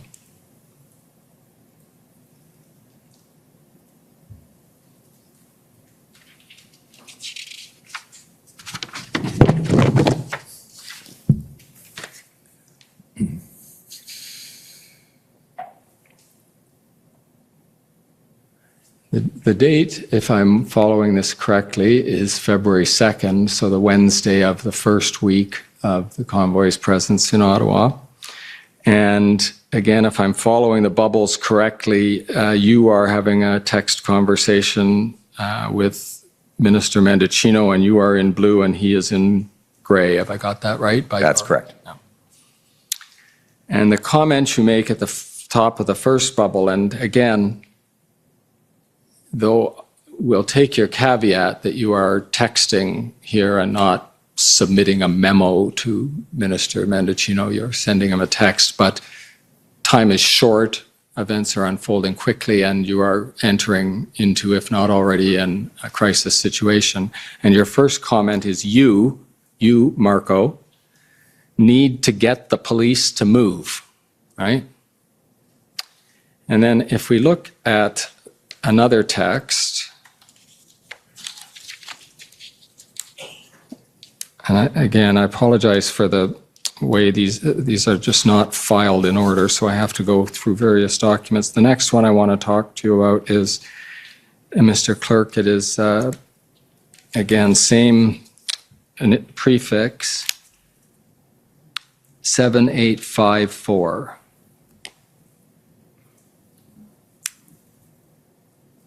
So we're going to go from you need to get the police to move. And again, this is the Attorney General of Canada talking to the Minister of Public Safety of Canada.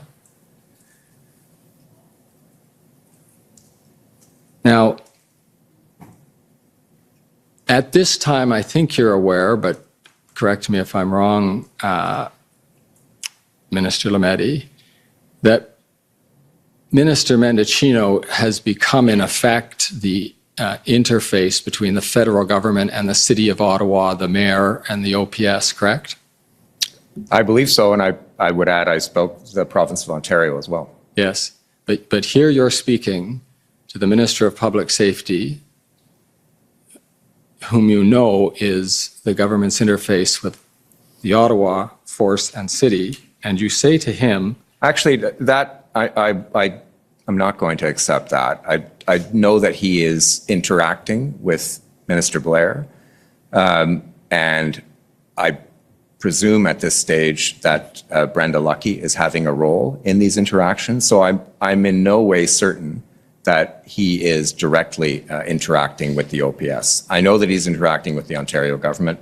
I know that he's interacting with Minister Blair and Minister Lucky, but it's not a fair presumption to say that I know he's got direct. You might not have known it if I reminded you that he actually had a discussion with the mayor the mayor of Ottawa, in respect of additional resources being provided by the federal government, and confirmed to cabinet that he had authorized that. With political actors, yes.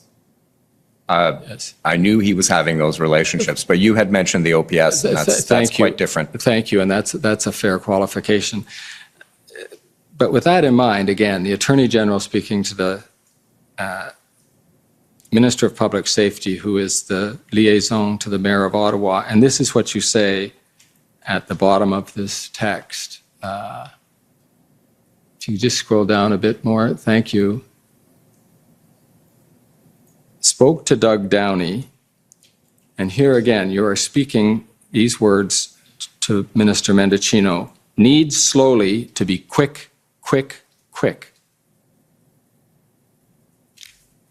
Now, I guess the question I would pose is this: do you think that the question of whether Chief Slowly should be dealing with the Ottawa protesters quick, quick, quick, or wait until he believes he has the resources to perform the operation safely? Do you think the decision between those two options is an operational decision for Chief Slowly, or a decision that should be influenced by you and Minister Mendicino? It's definitely an operational decision. Remember, I'm interacting here as a colleague and Minister of Justice around the cabinet table. I'm not interacting as Attorney General. Minister Mendicino and I have a close relationship. There's some banter here. There's some humor here. That's a reference to my favorite Christmas movie, the quick, quick, quick part. And so I think we could take the temperature down here. We, as a government, according to the IPRWASH report, can identify our priorities to police services. That's the role that a Minister of Public Safety has, in this case, possibly also the Minister of Emergency Preparedness. But we can't make operational decisions. We know that. And remember, I'm not the one interacting with the police. And I'm assuming that Minister Mendicino is working with cabinet colleagues on a level of principle.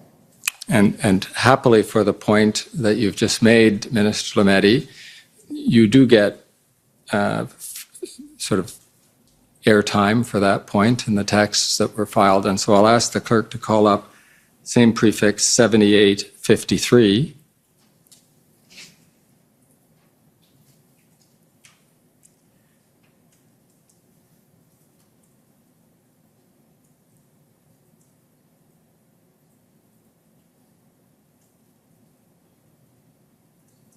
And I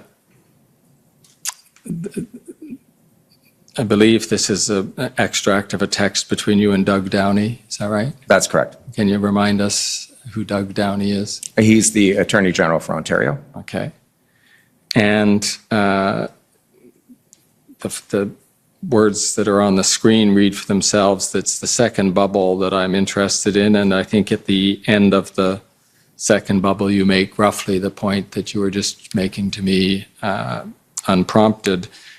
You say, we can't make operational decisions, but Solgen can make government priorities clear in these situations as per IPRWASH report. And so I think you've made the point already, and I just wanted to, in fairness to you, point out that you'd indeed been adopting that position at the time in your own words.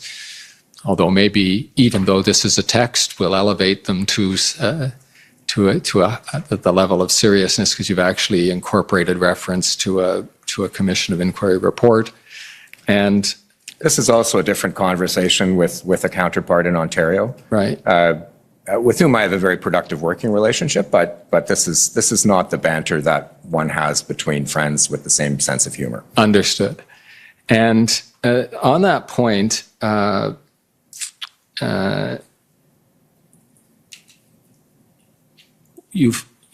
we've heard from a couple of your colleagues and a number of senior officials, including police officials at all levels of government, in police at the RCMP, OPP, and municipal levels, about this question of the topics discussed in the Ipperwash report, in Justice Linden's report, and in the Morden report with respect to the G20 protests in Toronto. And your colleagues who've spoken before you have expressed an opinion on this very point you make here in your text. We can't make operational decisions, but Solgen can make government priorities clear in these situations, as per Ipperwash report. Now, I think the commissioners set the precedent here that I have to give spoiler alerts in fairness to you, that this question was put by me to Minister Blair about whether it would be appropriate in the case of competing problems in different parts of the province, say, if it would be appropriate for government or the Solicitor General in Ontario to advise the Commissioner of the OPP, if we take that jurisdiction, though presumably it could also apply in other contexts, to advise the Commissioner that among the two public order situations facing the province, the government of the day, or the Solicitor General in particular, considers City X to be the priority situation. The example might be as between Ottawa and Windsor. Windsor is causing huge impacts on the national economy, and so the province considers that the priority objective for public order, getting public order back under control. Leaving it to the police to decide if they want to do anything about that input, and if so, how they would do about it. They might decide that they can't address that priority expression, but the question is it fair that that priority be perhaps even appropriate and necessary, that priority be expressed to the police? And Minister Blair seemed to think not, that would be going too far, even to express a priority. I think we're seeing from your text here that you're going to differ. But again, spoiler alert, Minister Mendocino also had a view on it, though I think his view covered the spectrum from all the way at no to all the way at yes, depending on which part of his answer you focused on. So you don't have to worry about disagreeing with him. So what would you say about that scenario where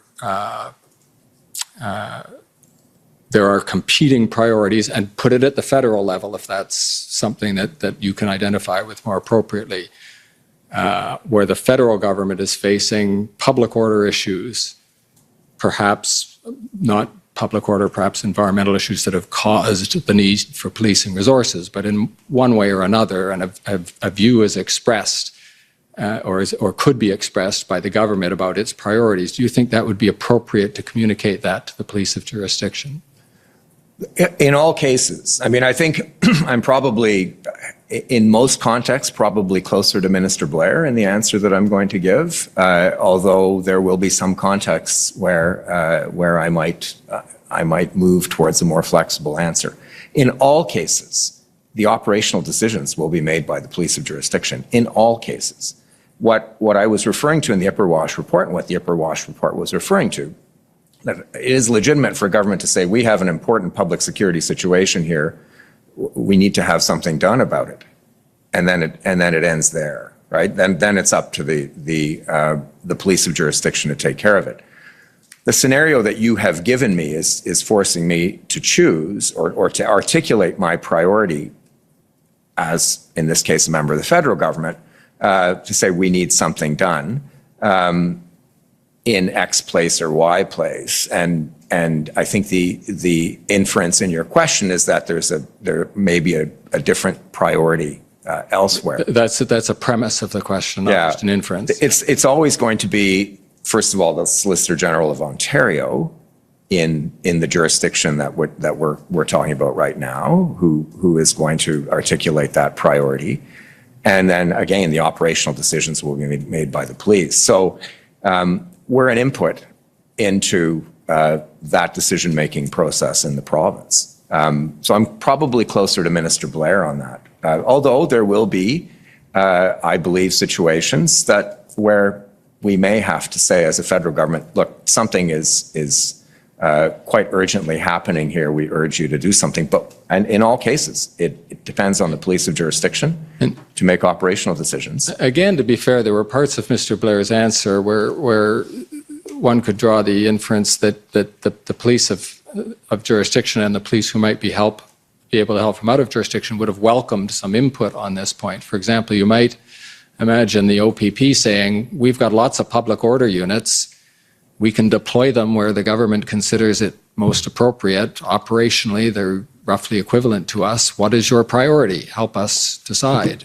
If you got that type of request, it sounds to me like you'd feel comfortable answering the question. I guess what I would say is I would commend everyone to read the Ipperwash report, quite frankly, because it's nuanced and tries to deal with the variety of these kinds of situations. Well,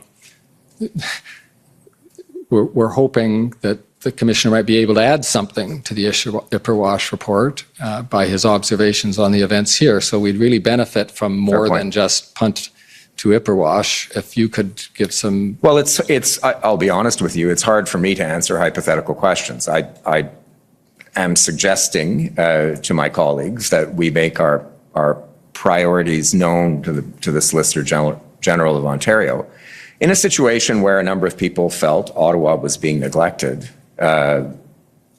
with respect to the occupation that was happening on Parliament Hill.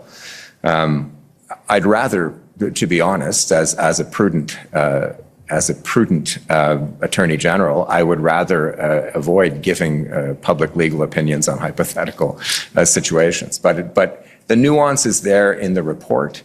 There isn't, I believe, a black or white answer other than to say that operational decisions will always be made by the police of jurisdiction. The identification of priorities is a much more complex matter. Okay, thank you for that. I'm going to take you to another series of texts, and this does get messy, so I'm not going to bother with a whole bunch of document numbers. I'm just going to read these in, Mr. Commissioner, and if parties want to try to follow, just because I figured out the sequence of them and it helps follow there's a series of texts between you, Minister Lametti, and your Chief of Staff, and you have to jump back and forth between his set of texts and yours to get the sequence right. So I won't ask you, Mr. Clerk, to call these all up. I'm just going to read them in, and then I'll ask you if you can remember what I'm talking about, Minister Lametti. They are 7861, then 7864, then 7863, then 7860. And that takes us through a series of texts between you and your Chief of Staff. Counsel, do you mind if I see them? This is going to be very difficult for me to... That's a fair point. But it's certainly the first one, and because I think that will twig what we're talking about here. Mr. Clerk, could you call up 7861?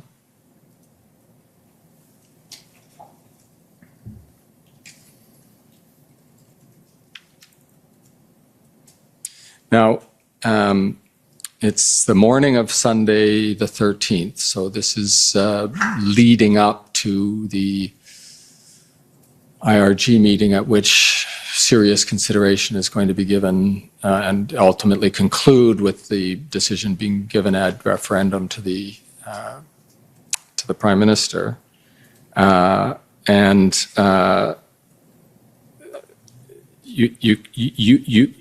I correct that you're in the gray there? Have I got the... Yes, it is. Right. So you observe that we, by which I assume you mean the government, are on an inexorable march to the EA, not enough happening in Windsor. And then I will, just again to help you, because I can appreciate that you want to be accurate on this, just I'll mention that this is a series of texts in which you are anxious to know the status of two things: whether the Windsor Bridge, the Ambassador Bridge, is getting cleared, and whether the plan, the Ottawa police plan to clear the city of the protesters is coming to maturity. And you appear to want, in this morning of the 13th, the most up-to-date information you can get on those 2 points. So, Mr. Clerk, if you I can see the first point. I'll wait and Sure. on the second, but let's certainly grant you that. let's see. We'll skip ahead to 7863, Mr. Clerk, if you can bring that up, because there you state it quite clearly.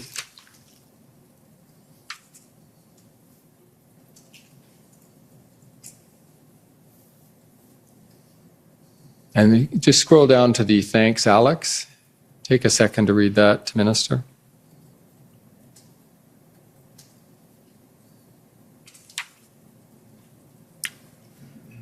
Okay.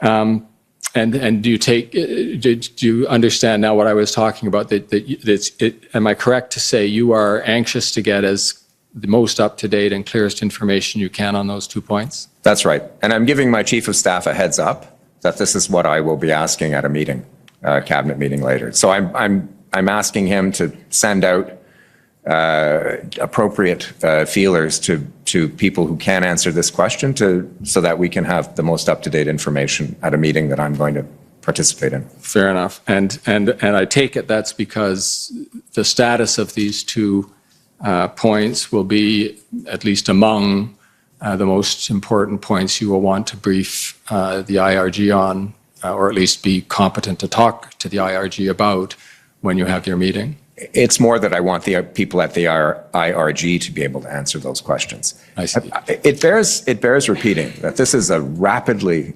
evolving situation with imperfect information. It's an unprecedented situation, and we are all doing our best to try to get the information that we need to make appropriate decisions under the circumstances. And I think this is what I'm doing. I work closely with my chief of staff in that regard and other members of my team and other members around the cabinet table in order to do that. Thank you. In the interest of time, I'm going to move on to another topic, and thank you very much for helping us understand those texts, because they, as you can appreciate, when you see just the little snippets like that, it's hard to understand the context, and you've been very helpful in giving that to us. Is this a good time to take the morning break, or? Yes, indeed, it would be perfect, Mr. Commissioner. Okay, so we'll take 15 minutes. Merci. Thank you. The commission is in recess for 15 minutes. La commission est levée pour 15 minutes.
Order à l'ordre.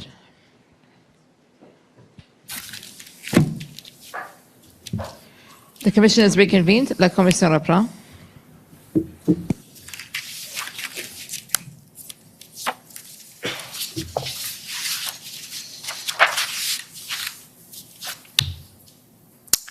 Thank you, Mr. Commissioner. I'll resume the questioning.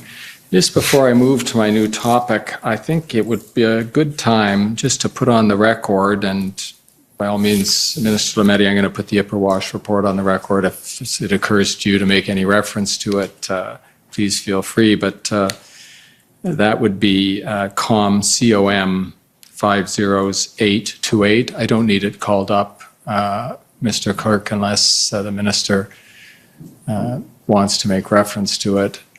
But we'll just put it on the record so it's there in case any other, so that it's an exhibit on this examination in case any other party wants to have access to it. Now, Minister,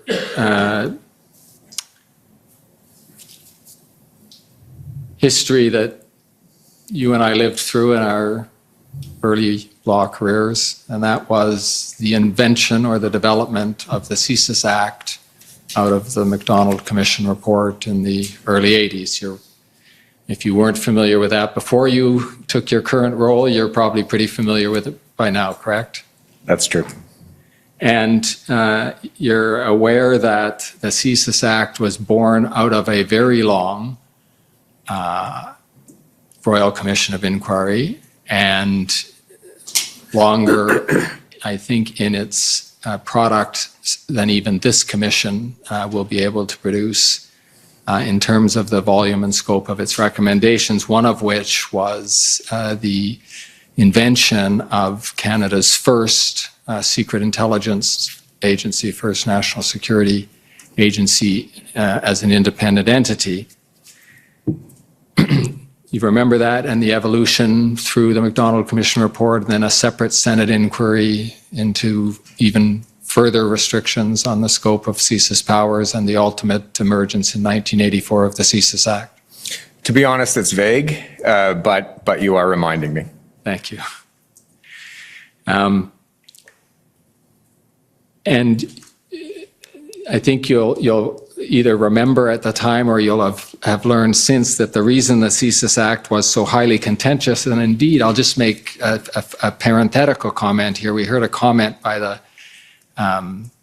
CCLA, the Canadian Civil Liberties Association, that they were instrumental in the evolution of the Emergencies Act, and as a matter of fact, they were probably as or more active in the development of the CSIS Act, and Alan Borovoy was their lead counsel for the input to the MacDonald Commission. And the reason that he was there and the reason people were so concerned was that it is the development of a secret intelligence agency in a democracy is something that Parliament wants to do very carefully, right? I think that's fair. I remember Mr. Borovoy's work, although I must admit I was following the Charter and the creation of the Charter more closely than I was following this. Fair enough. The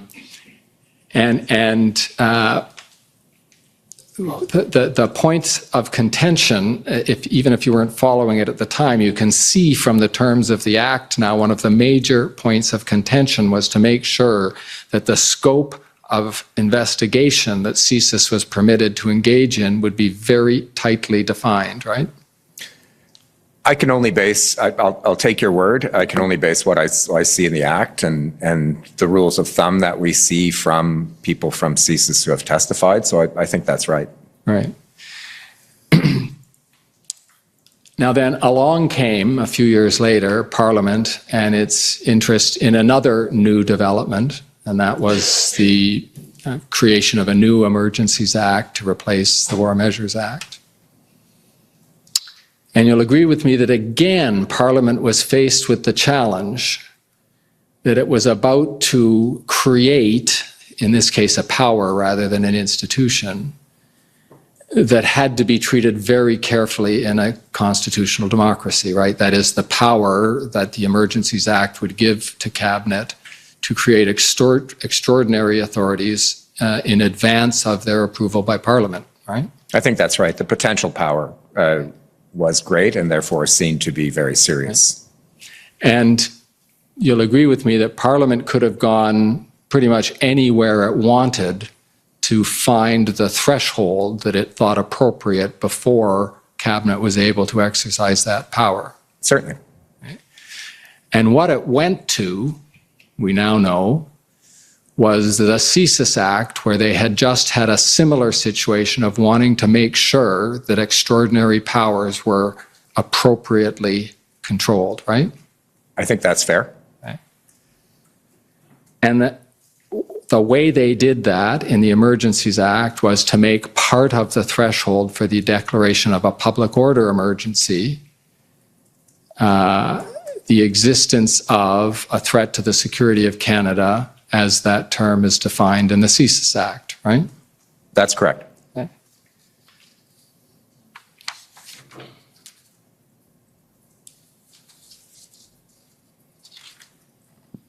And indeed, the thing I don't know how much of we've all become, to the extent we weren't experts on the Emergencies Act before, we've all had a very fast education of it in this hearing process, and probably you know more about it now than you did a couple of years ago. But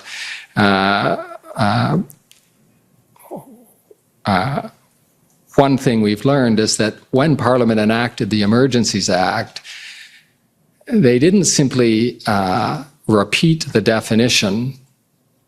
They didn't extract it and reprint it in the Emergencies Act. They actually stipulated that in the Emergencies Act, the expression threat to the security of Canada has the meaning assigned to it by the CSIS Act, correct? That's correct. It's an incorporation by reference. Right. And we've tried to find compact ways, just for the purposes of these examinations, to describe the relevant part for a public order disturbance as it's typically likely to arise in the case of a declaration of a public order emergency, of a compact way of describing the subsection C of the definition of threat to the security of Canada, sometimes called the terrorism section, or it's the section that you're probably now as familiar as the rest of us with, that talks about activities directed towards, in support of, a threat of, et cetera, serious violence, and I'm going to paraphrase here, with an ideological, religious, et cetera, motivation. So they, in effect, said that in addition to whatever, I'll call them downstream requirements, one might have to also find, Cabinet might also have to find, the starting point would be a threat to the security of the Canada as that expression is with the meaning assigned to that expression in the CSIS Act, correct?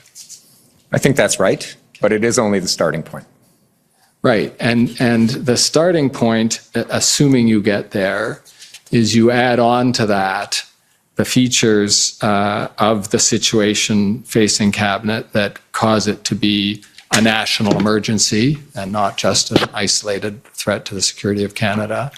Yeah, do you mind if I just interject 1 minute? What Parliament did not do with the creation of the Emergencies Act was delegate the decision-making to CSIS. So there's an incorporation by reference to the standard that's contained, the definition that's contained in the CSIS Act. So there's a conveyance of the magnitude, if you will, or the seriousness of the standard or the threshold. But they did not delegate the decision-making. And again, I'm speaking here as a jurist. I'm not speaking in any way as the Attorney General giving advice to the government. I'm just giving my own opinion. Fully understood, and we appreciate the input. So I'm just drawing my own inferences here. But there's a magnitude or a seriousness conveyed in that. But the decision-making power is always in the hands of Cabinet, in the Governor and Council in the Emergencies Act, as well as other framing provisions that need to happen for the invocation of a national emergency. So there is a definition that is incorporated by reference. It's moved into the Emergencies Act, and the decision-making power remains with Cabinet. So there's also a purpose change. I mean, what CSIS is doing is determining whether a threshold is met for the purposes of further investigations, generally clandestine, according to CSIS protocols, with warrants, et cetera. They're all, you've heard testimony already from the CSIS director as well as Madame Tessier about the rules of thumb that CSIS uses for proceeding in their analysis under Section 2. That isn't incorporated in here because the decision maker is different. And the inputs can be much wider, have to be much wider when you're a member of Cabinet, when you're making a decision, Governor and Council. There are other inputs that can go into the meeting of that definitional standard that CSIS wouldn't normally use. And so that's very, very important to underline, that it is, while it is the same standard of the same magnitude, the interpretation of that standard is being done according to a wider set of criteria by a very different set of people with a different goal in mind, and that goal is given by the Emergencies Act and not the CSIS Act. Okay, I want to back you up a little bit.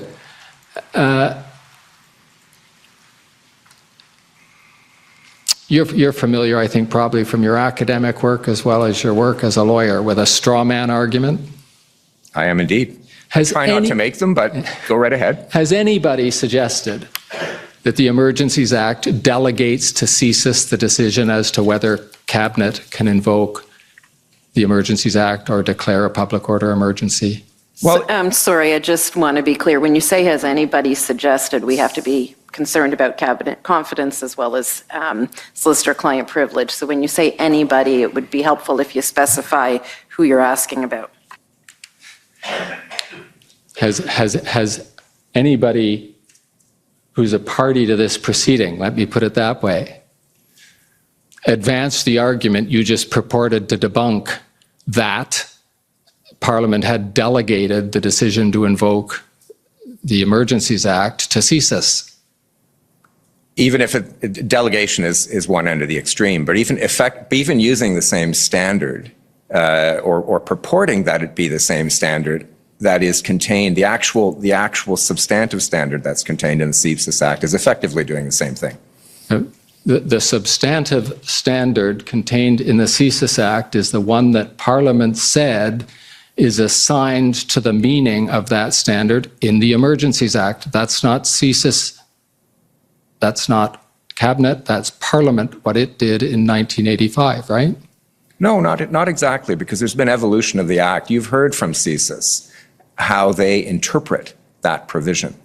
And it's markedly different in terms of the goals that CSIS has in order to investigate Canadians and others on Canadian soil. And so there's a very serious, and you pointed it out yourself, sir, in the preparatory statements that you made about the CSIS Act and citing Mr. Borovoy. There's a very serious matter going on here when we are allowing a Canadian agency to investigate Canadians on Canadian soil.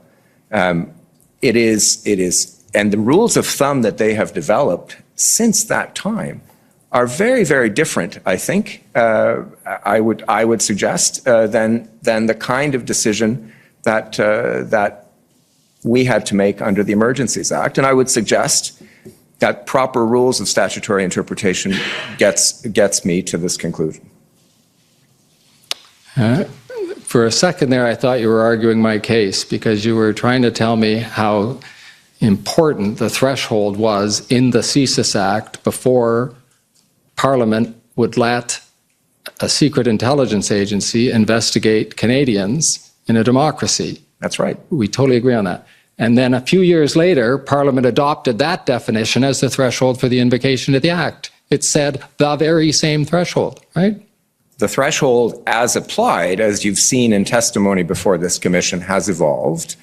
The rules of thumb for interpreting that have evolved. The purpose of that act is very different. So while the words were incorporated, and I have put to you the magnitude of importance was conveyed, and the kind of threat was conveyed, given a different decision maker, given a broader set of inputs, the very same words will have not a wider meaning, but will have a wider area of interpretation according to the very structure of the Emergencies Act. And I think that is the interpretation that I would put to you as the one that best bears out in practice and is correct.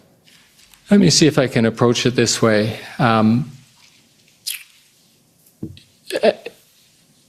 Again, just as we all, I won't ask you opinions on legal matters. I just want to see if you agree with me for the purposes of this discussion that what Section 16 of the Emergencies Act, 16 and 17 require is what lawyers sometimes refer to as a combined subjective and objective test. That is, Cabinet has to have had a belief that the threshold was met, that there was a threat to the security of Canada, and that belief has to have been on reasonable grounds, right?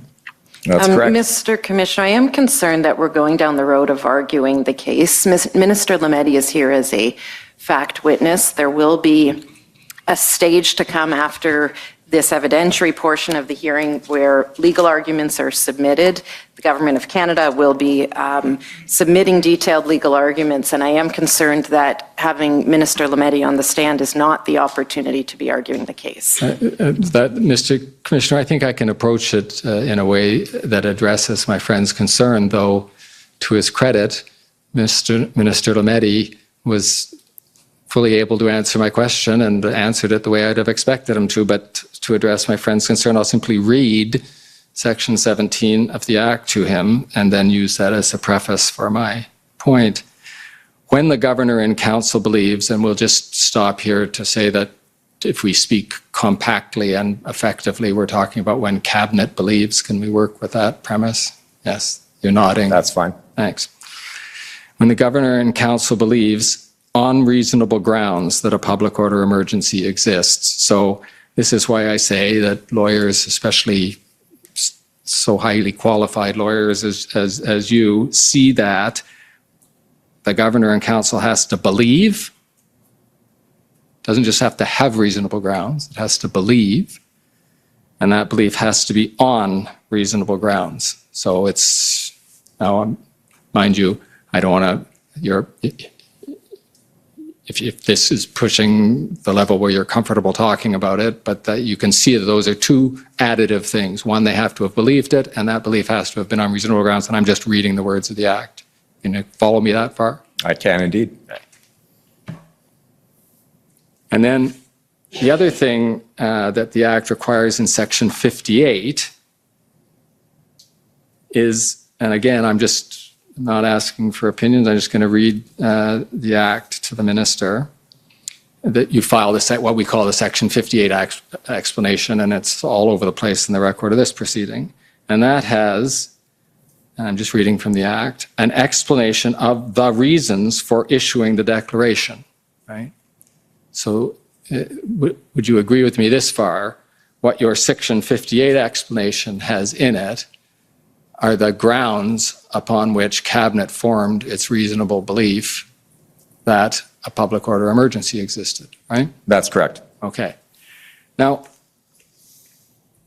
if you were asked to, could you, I'm going to back up a little further. The Section 58 explanation, that's not an ex post facto justification of the invocation, is it? The Act says that it is to stipulate the reasons that the emergency was in fact declared, right?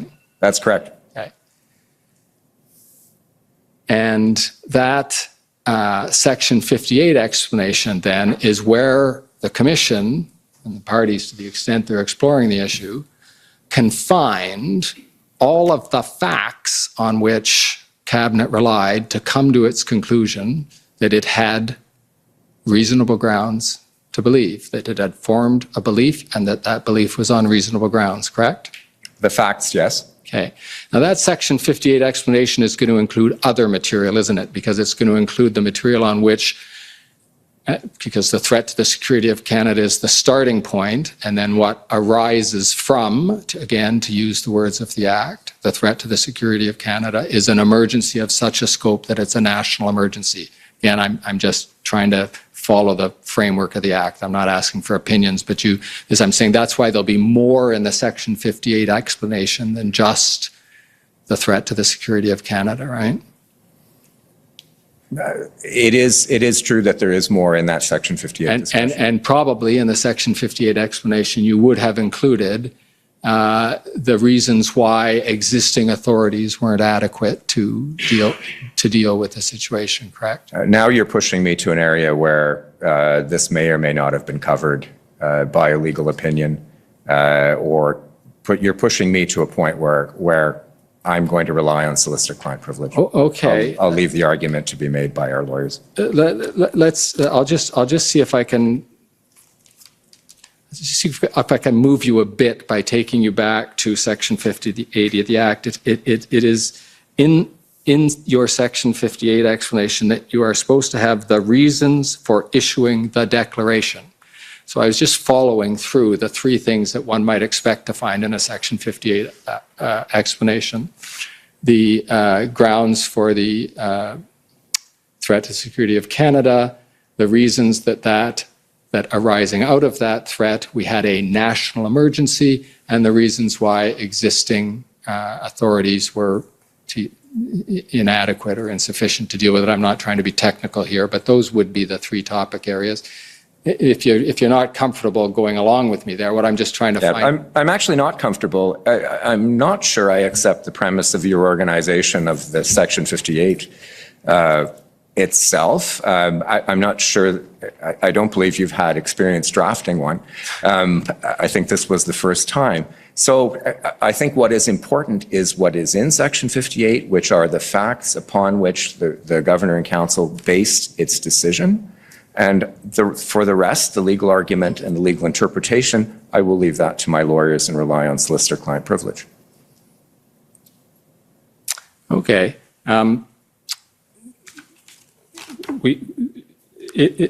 Is that because you consider it too subtle or complicated? Because the Act sort of lays it out so formulaically about the process by which Cabinet comes to this decision, finds a threat to security of Canada, out of which or from which arises a national emergency, and existing authorities are inadequate.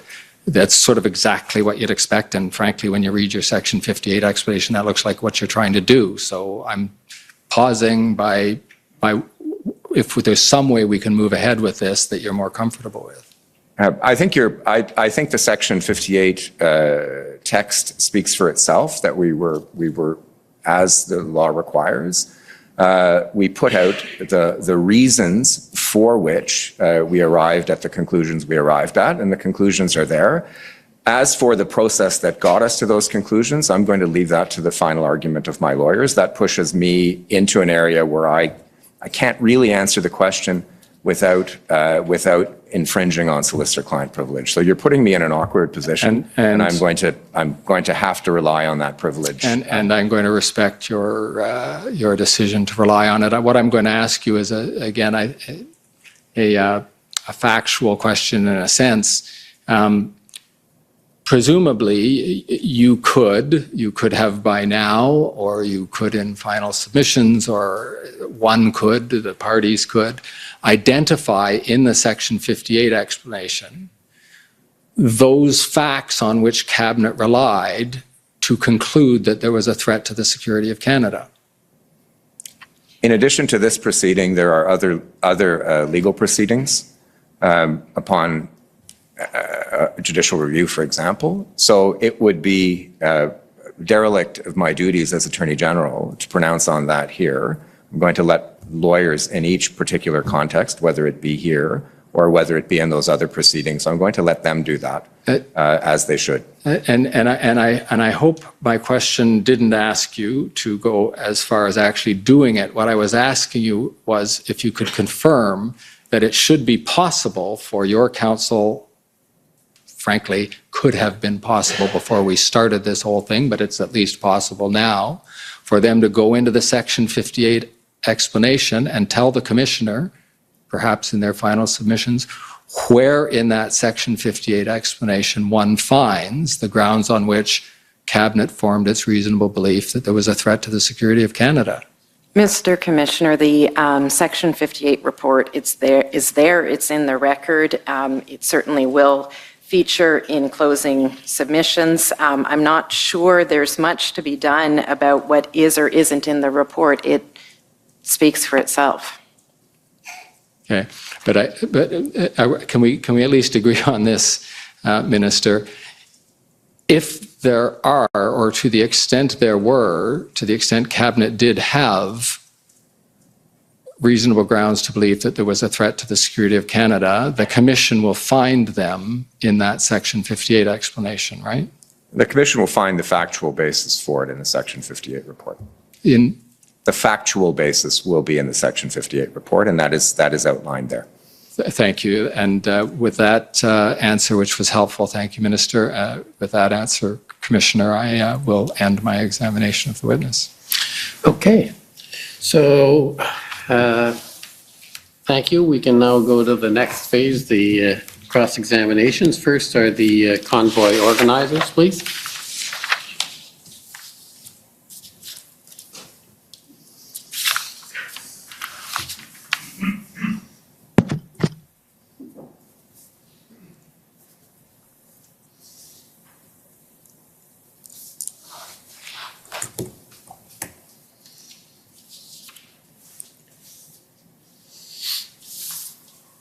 Morning, sir.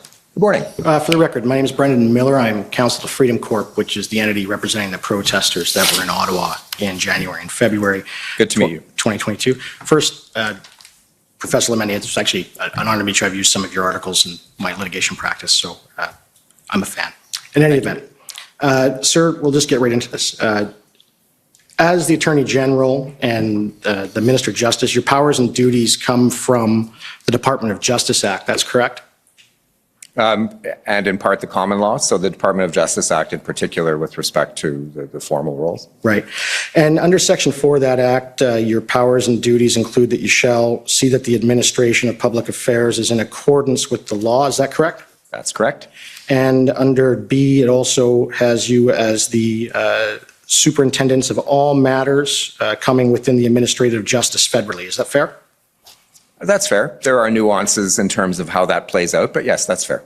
And then under Section 5B, you shall have the regulation and conduct of all litigation for or against the Crown or any department. Is that right? That's correct. And that, of course, includes the Department of Justice, including the legal team here today. Indeed, it does. Yes. And you might have, I'm sure you've got it, that in a ruling yesterday, Commissioner Rouleau ruled that the Department of Justice nor the parties were able to produce any legal authorities for the GOJ to redact records on the basis of parliamentary privilege. Are you aware of that? I'm not particularly aware of that. Normally, the parliamentary privilege is dealt with by others, such as the clerk, and that's an ongoing discussion. So I'm not aware of the particulars of that rule. So what Justice Rouleau ruled was that there's just no authority for redacting documents on the basis of a parliamentary privilege. So I'm wondering if under your powers under Section 5 sub D of the Department of Justice Act, if you can direct that the Department of Justice release all the records that they've provided in this proceeding with the redactions for parliamentary privilege unredacted. Mr. Commissioner, I don't think that's an appropriate question. It doesn't suit the purposes, fall within the purposes for which Minister Lametti is here to testify. My friend is well aware that you have made a ruling and this is something to be dealt with through the normal commission processes and not through a witness. Very well. And from being a lawyer and a law professor and attorney general, I take it you have an intimate understanding of solicitor-client privilege. Is that correct? A reasonably good one, yes. And of course, you also have an understanding of Section 39 of the Canada Evidence Act and cabinet confidence. Is that fair? Again, a reasonably good understanding.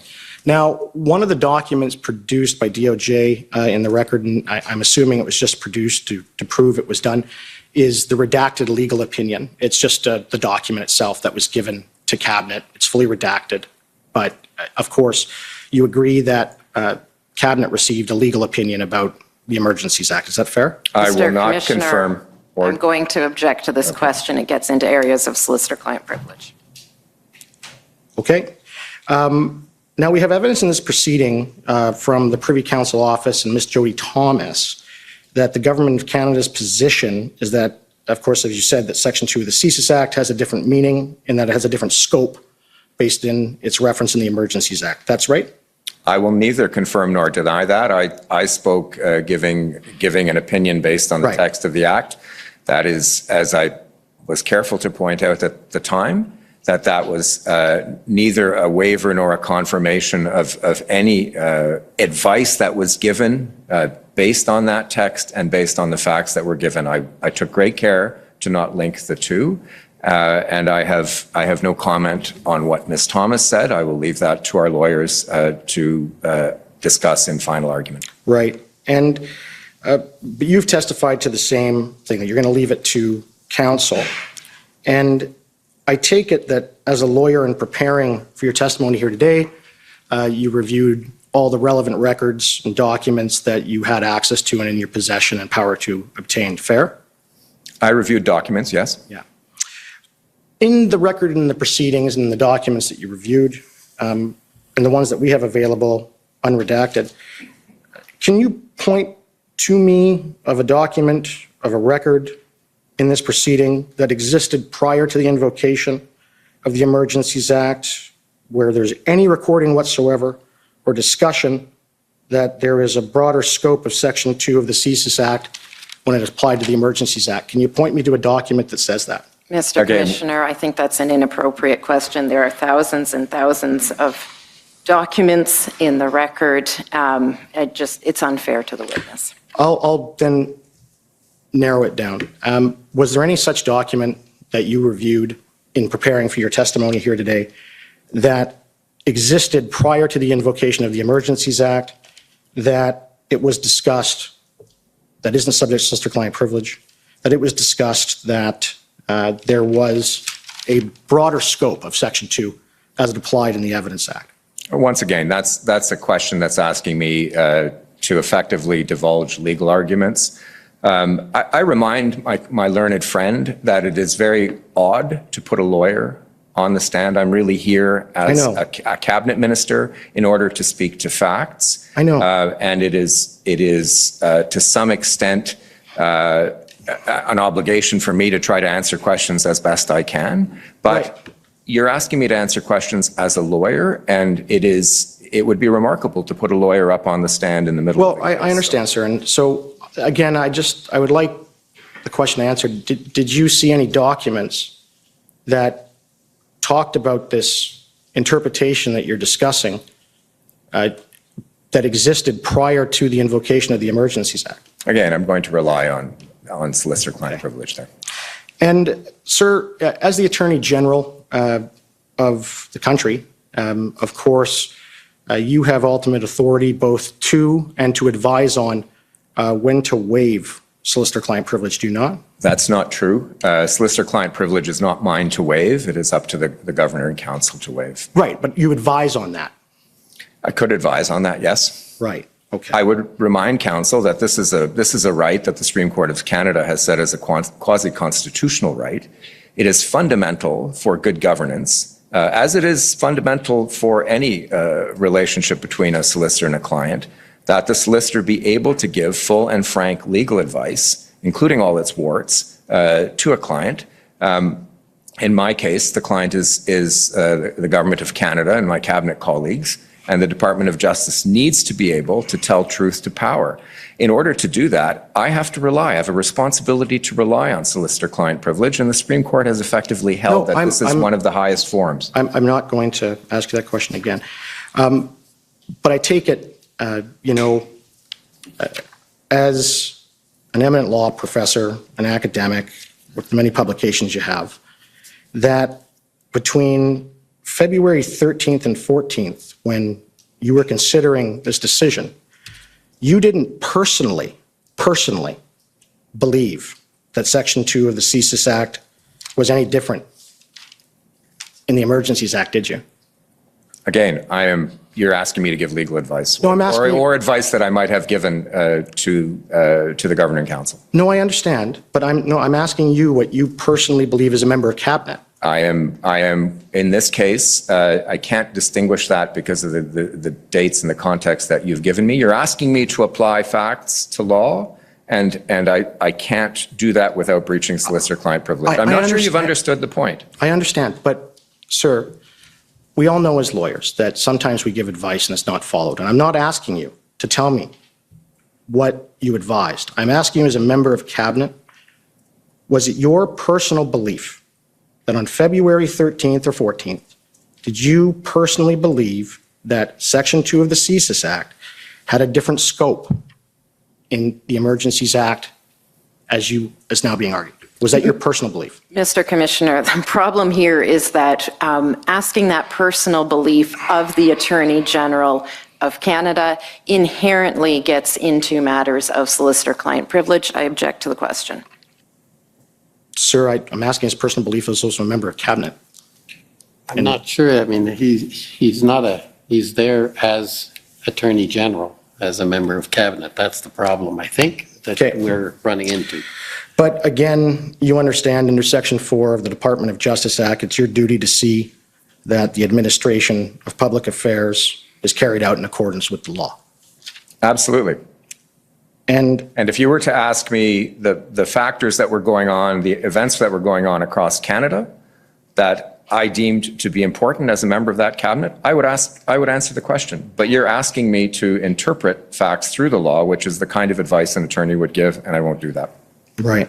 And I don't want to know about what you would give as an attorney, but with respect to what you actually gave. But when you're advising on whether to waive solicitor-client privilege, what factors do you consider? Again, you're asking me a hypothetical question.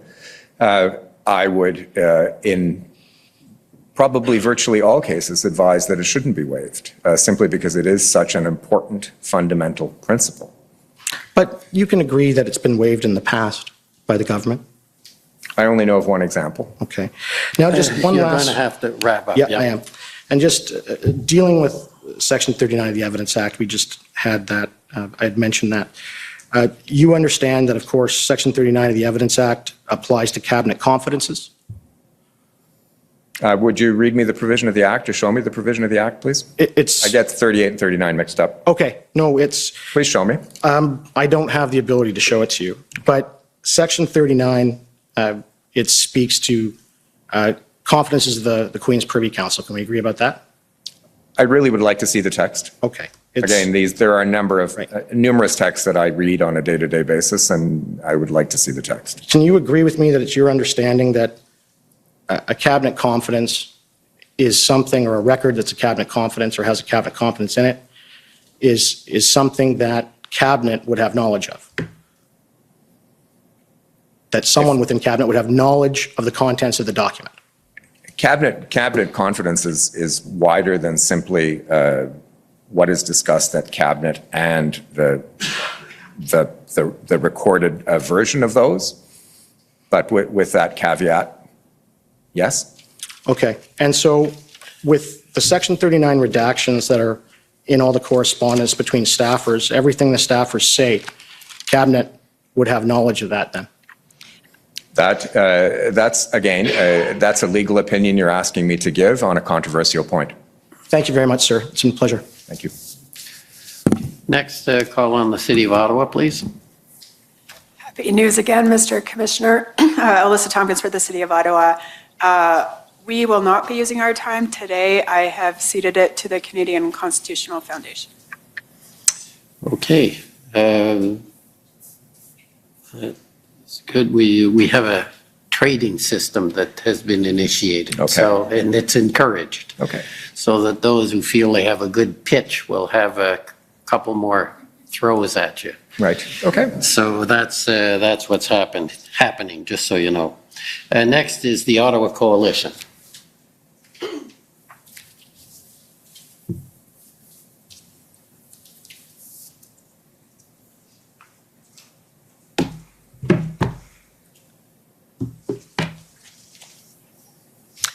Good afternoon, Minister Lametti. Afternoon. My name is Christine Johnson. I'm counsel for the Ottawa Coalition of Residents and Businesses. Pleasure. I only have a few moments with you here today, or a few minutes, I should say, and I'm going to use it to just ask some questions about your own experience of the situation in Ottawa. You've testified today that you were personally impacted by these events and as a part-time resident of Ottawa, and in fact, you felt forced to leave Ottawa to go spend time in Montreal. That's fair to say? In addition to changing where I was living in Ottawa as well. I won't say where in either case, but I had to change where I lived too for the time I was up here. And can you tell us what it was specifically that made you feel like you both needed to change where you were living in Ottawa and then go to spend time in Montreal?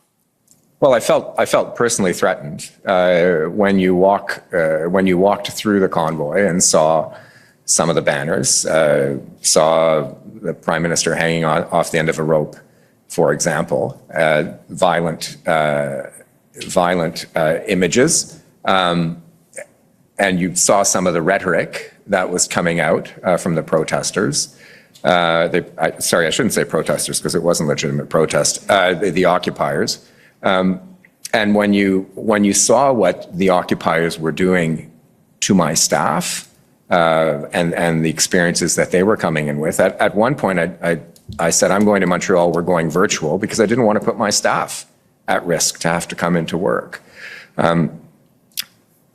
All of that made me feel threatened. It only takes one person to recognize me, and I'm often alone, and I would have been vulnerable. Right. And you mentioned about concerns for your staff, and I think earlier you told us about concerns specifically for female staff, that they were reporting concerns for their safety to you. Correct. Mr. Clerk, if we could pull up, please, document SSM.CAN.00007840. And while this is coming up, Minister Lametti, I can tell you that this document is a series of text messages between yourself and Minister Anand, where it looks to be that you're discussing the situation of threats to your staff. Unfortunately, we don't see a date on these texts, but if you take a moment to review it, I'm going to ask you whether you can confirm for me that you are the blue bubbles. Yes, I am. And you say had a tough week in Ottawa, team members harassed back in Montreal, and will do virtual to spare my team. And further down, you tell Minister Anand, even worse, it is the women who feel unsafe. Got my driver to drive them when I could. That's right. And just to be clear, you were hearing firsthand stories or concerns reported by your staff? That's correct. That's right. And you know, we've heard that you were able to move residences in Ottawa and then go to Montreal, but you would obviously be aware that there were many residents of downtown Ottawa who unfortunately didn't have that luxury or the means to move elsewhere and were stuck in the midst of this convoy. Yes, that's right. I mean, a number of friends who live in the Ottawa area with whom I am very close. And is it fair to say then that you didn't need government intelligence to tell you whether the convoy was causing harm to people and businesses in downtown Ottawa, that you saw this in fact for yourself with your own eyes? Absolutely true. I mean, the Rideau Centre was closed. Again, I'm not going to disclose where I live, but it's something that I see often. I saw other businesses impacted, and I saw and heard from people who were impacted, whose movements changed, and I could see that. As you have said, with my own eyes.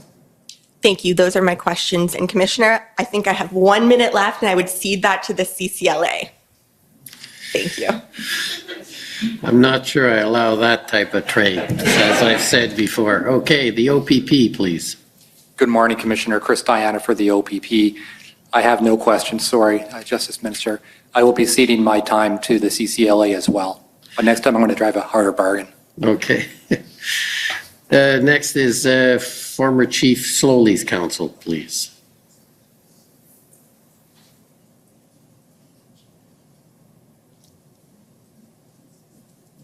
Minister Tom Curry for the former chief. Pleased to meet you. Towards the end of your evidence to my friend Mr. Cameron's, in response to my friend Mr. Cameron's question, you described the circumstances of cabinet towards the period of time when it was deliberating, I suppose, about the Emergencies Act invocation. I think you said it was a rapidly evolving situation. That's correct. You had imperfect information. That's correct. You described the circumstances as unprecedented. Very much so.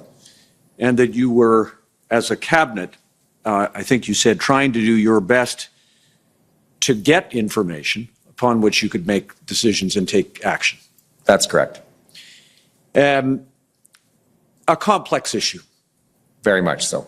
And do you accept that it was a complicated and complex, unprecedented issue for the Ottawa Police Service? Absolutely. And for Chief Slowly, of course. Yes, indeed. And that the very same things that you experienced as a cabinet at the in and around the last meetings that you had prior to the invocation were the very same circumstances in which the Ottawa Police Service and Chief Slowly found themselves at the beginning. In part, yes. I mean, I also witnessed as an Ottawa resident OPS officers standing idly by while people wheeled cans of gasoline down Wellington Street. Yes. Now, you've not, if I don't know enough about your background to be 100% sure, but I'm pretty confident you've never served in a police service. I have not. And in your role as Attorney General and Minister of Justice, you have no interaction with police services.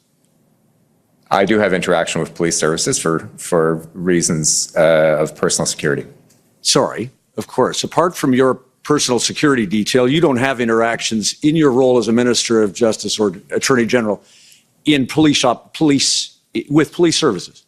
Right. In police operations, no, but I've got friends who are police officers. Different thing. You've not. Yeah. You're talking Fair about enough. why a police service member of the Ottawa Police Service stood idly by while a jerry can was by. All I was trying to do, Council, was to say that Chief Slowly's concerns also included a number of other things that weren't on my purview. Oh, okay. Perhaps I misunderstood. You're not criticizing them for decisions that they may have made about whether to intercept a particular protester, for example, owing to whether they had the resources to do it. I'm not criticizing Chief Slowly. Okay. The reason I ask, of course, is because you did in the messages that my friend Mr. Cameron showed you describe him as incompetent. Yeah. As I said, that was in the heat of the moment. We were all living through a difficult situation, and I'm a human being. I do have personal opinions. I will happily walk that back in the light of hindsight. But it is the frustration that I felt at the time. Understood. And I think all of us understand the heat of the moment, the text message and so on. But in this particular case, accepting as you have that it was an expression to a friend, happens to be a cabinet colleague, but this was to a friend. Correct. You did not imagine that, and no one should take your words as expressing a view of the Minister of Justice or the Attorney General of Canada. I think that's absolutely right. Okay. Because you can understand how when such a thing is made public, that not only Canadians, but the eyes and ears of Canadians through the media take the words to be the weight of your office. I take that point. And they oughtn't take those words to be the weight of your office. That's correct. Equally, am I right that in the other expressions that you made as a cabinet colleague, the same thing is true, that those words were expressed no doubt as a human experiencing these traumatic events as you've described them, but not expressions of the Attorney General or the Minister of Justice. To what are you referring? Well, some of the other, I won't go through them, I don't have the time, but some of the other text messages that expressed what might have been, I think you may have described, or Mr. Cameron described as bad humor, or about Chief Slowly's surname. Slowly in relation to quick, quick, quick. That was an attempt at a humorous remark, not spoken as Attorney General or Minister. That's correct. And as I said, it was a humorous reference to a movie. Understood. But from the Chief's perspective, you can appreciate at the time, if your cabinet colleagues formed the view that they should have less confidence in him, that that was neither your intention nor would it be fair. Is that fair? That's fair. Okay.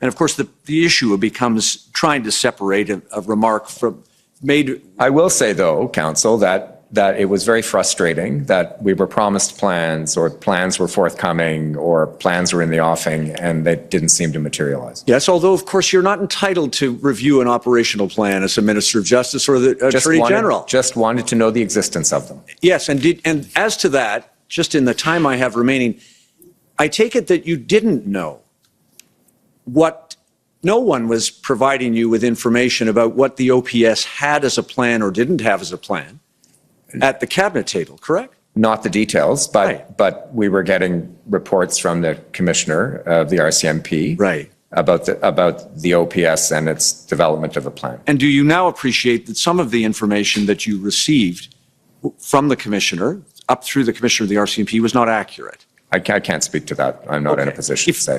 Suffice it to say that you were relying on what was told to you about what resources were available and whether there were plans at certain dates, but you can't vouch for any of that. Absolutely right. Okay. Last thing, please, if I may, just as to resources. You sent a note to the Attorney General, your opposite number now, Attorney General Downey in Ontario, to urge him to speak to the Solicitor General about priorities, Windsor and Ottawa. Well, it was more that the priority, the reason why I reached out was there was a perception that Ontario was not dealing with federal counterparts. Yes. And that the Solicitor General should be at the table with others. That was it. It wasn't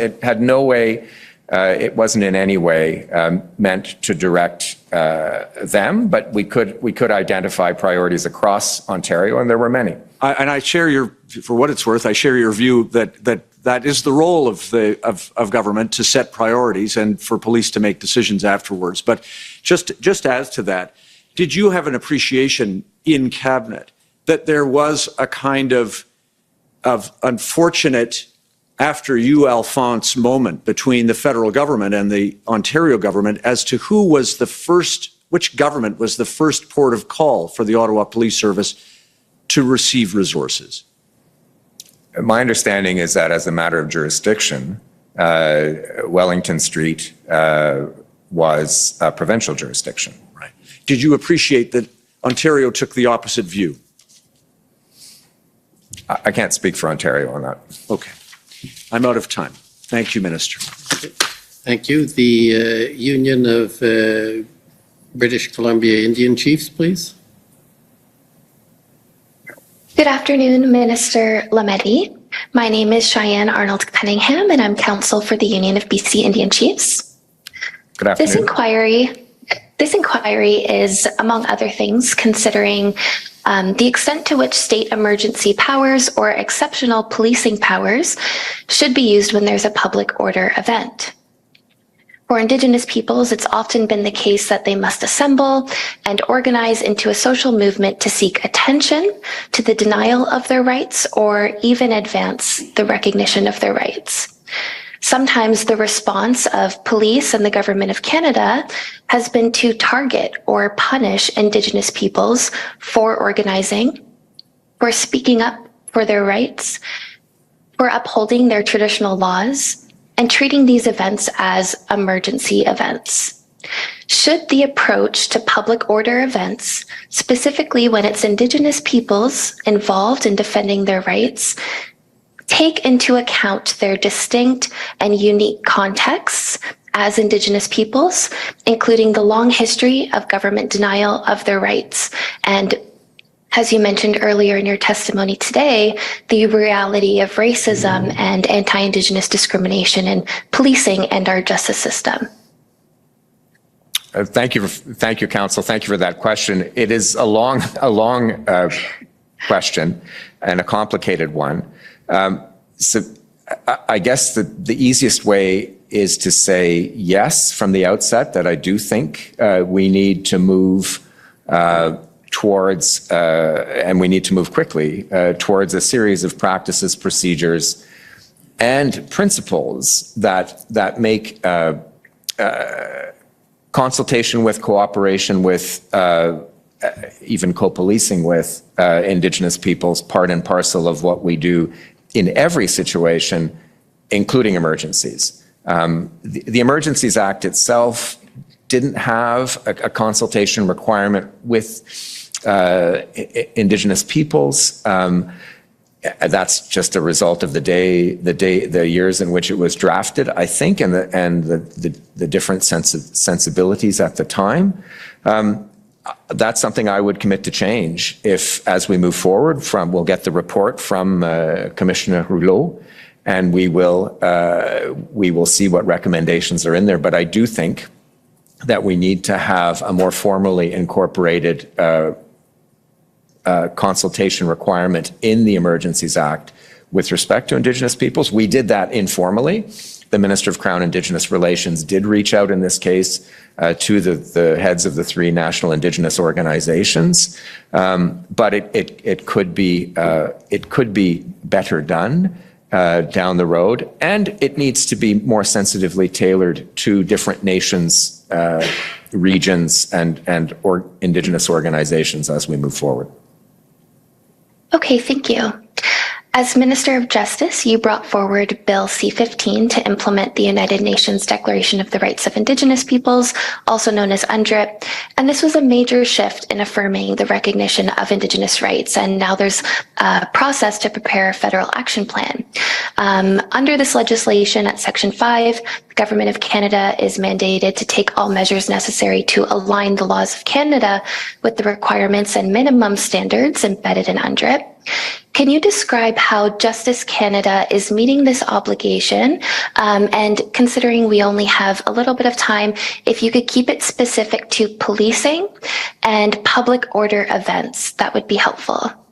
Okay, we are developing the action plan as we speak, and we're working hard with the variety of forms of Indigenous leadership across Canada to decide together how we move forward. So which laws to change according to Article 5 of UNDRIP. I suspect the Emergencies Act will be one of them. But I can also tell you that my colleague, Minister Mendicino, as the Minister of Public Safety, is working very hard with questions of reforming Indigenous policing or peacekeeping, or the better policing of Indigenous nations and peoples by police officers, whether Indigenous or not Indigenous, and that will wrap into how we move forward. Okay, thank you very much for your time today. Those are all of our questions. Thank you. Okay, thank you.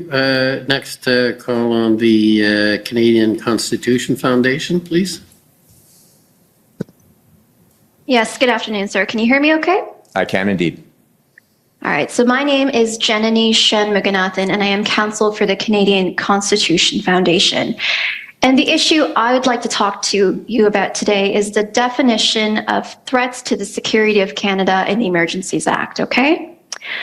So we know that Section 16 of the Emergencies Act refers to the definition in the CSIS Act and says, threats to the security of Canada has the meaning assigned by Section 2 of the Canadian Security Intelligence Service Act.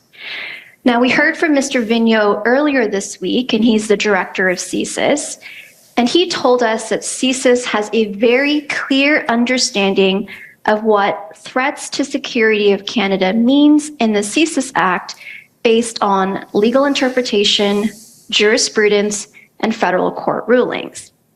And we also heard from him that as far as CSIS was concerned, in terms of what was going on during the convoy, the definition of threats to the security of Canada in the CSIS Act had not been met. Now, are you aware of his evidence on this point? I am, but then the CSIS director did go on to say that he supported the invocation of the Emergencies Act in this context. So you'll agree that as far as CSIS was concerned, the definition under the CSIS Act had not been met. I disagree with that. I have already, with counsel in a descriptive way. Again, I should start with the initial caveat that I'm not going to. I'm going to be careful with respect to solicitor-client privilege. I'm not going to link facts to arguments in a way that can impute the kind of legal advice I may or may not have given or may not have been given to me in this process. And I have to maintain that privileged argument. But I think you have heard from a series of witnesses this week, including Mr. Viano, including the exchange I had earlier with counsel, that the incorporation by reference of Section 2 of the CSIS Act into Section 16, given the different purposes of the CSIS Act, given the different goals that CSIS has with respect to why it is using a Section 2 definition for one of its investigations in order to get to further inquiries, is different from the context in which it has been incorporated into the Emergencies Act, and the decision-making body is different. It is not CSIS. It is the Governor and Council. So there is a wider, as you've heard from a number of different witnesses this week, there is a wider set of inputs that are more than just CSIS inputs. You've also heard from CSIS about the specific rules of thumb that they use in order to interpret Section 2, which aren't necessarily imported into Section 16 because it's a different decision maker. And all I want to confirm, sir, is that as far as CSIS was concerned, using their interpretation of threats to the security of Canada, that definition was not met under the CSIS Act. And for the purposes of CSIS in the CSIS Act, yes, I'll agree with that. All right. And now, we've also heard that Mr. Vigneault was provided a legal opinion that explained the separate interpretation of this definition under the Emergencies Act. And I take it if I asked you anything about the substance of that opinion, you'd say it's covered by solicitor-client privilege? Indeed, I would.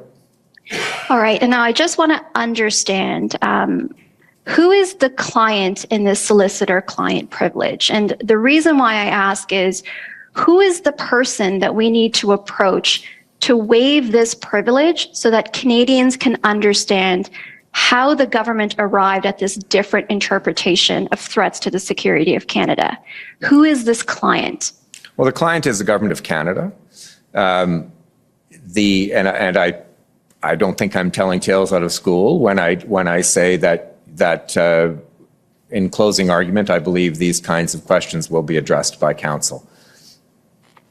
All right. And so I want to now shift and take you back in time to look at what Minister Beattie, the Minister of National Defence, who was the sponsor of Bill C-77, the Emergencies Act, said about the definition in the Emergencies Act when the legislation was introduced. So if I can ask to bring up POE.CCF 603. And just for context, this is a speech that Minister Beattie gave to the House of Commons debates during when Bill C-77 was debated. And specifically, I'd like to go to page 5, please.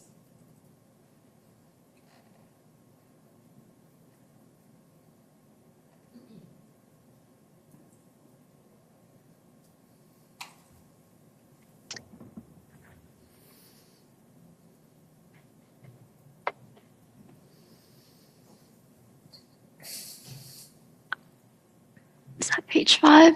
Perfect.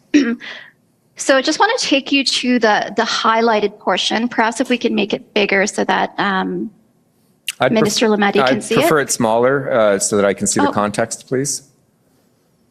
So just want to take you to the way it is.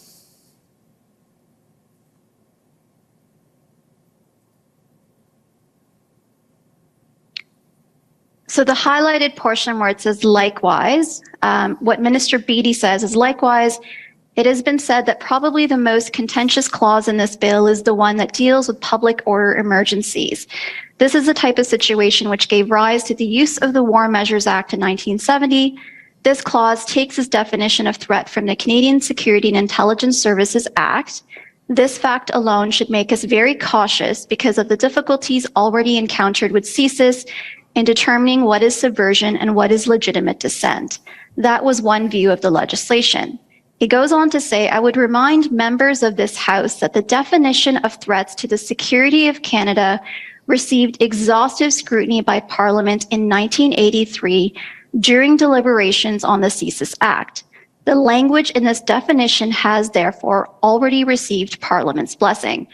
So I pause here to note that what Minister Beattie is saying is, we are specifically incorporating the definition that's found in the CSIS Act because this is a definition that Parliament has already blessed. Is that fair? Commissioner, again, going to Hansard's is something that is frequently done in the course of legal argument to interpret a statute. It's my submission this is not a matter of fact evidence. This is a matter of argument which will be done at the end of the case, and it's not a proper line of questioning for this witness.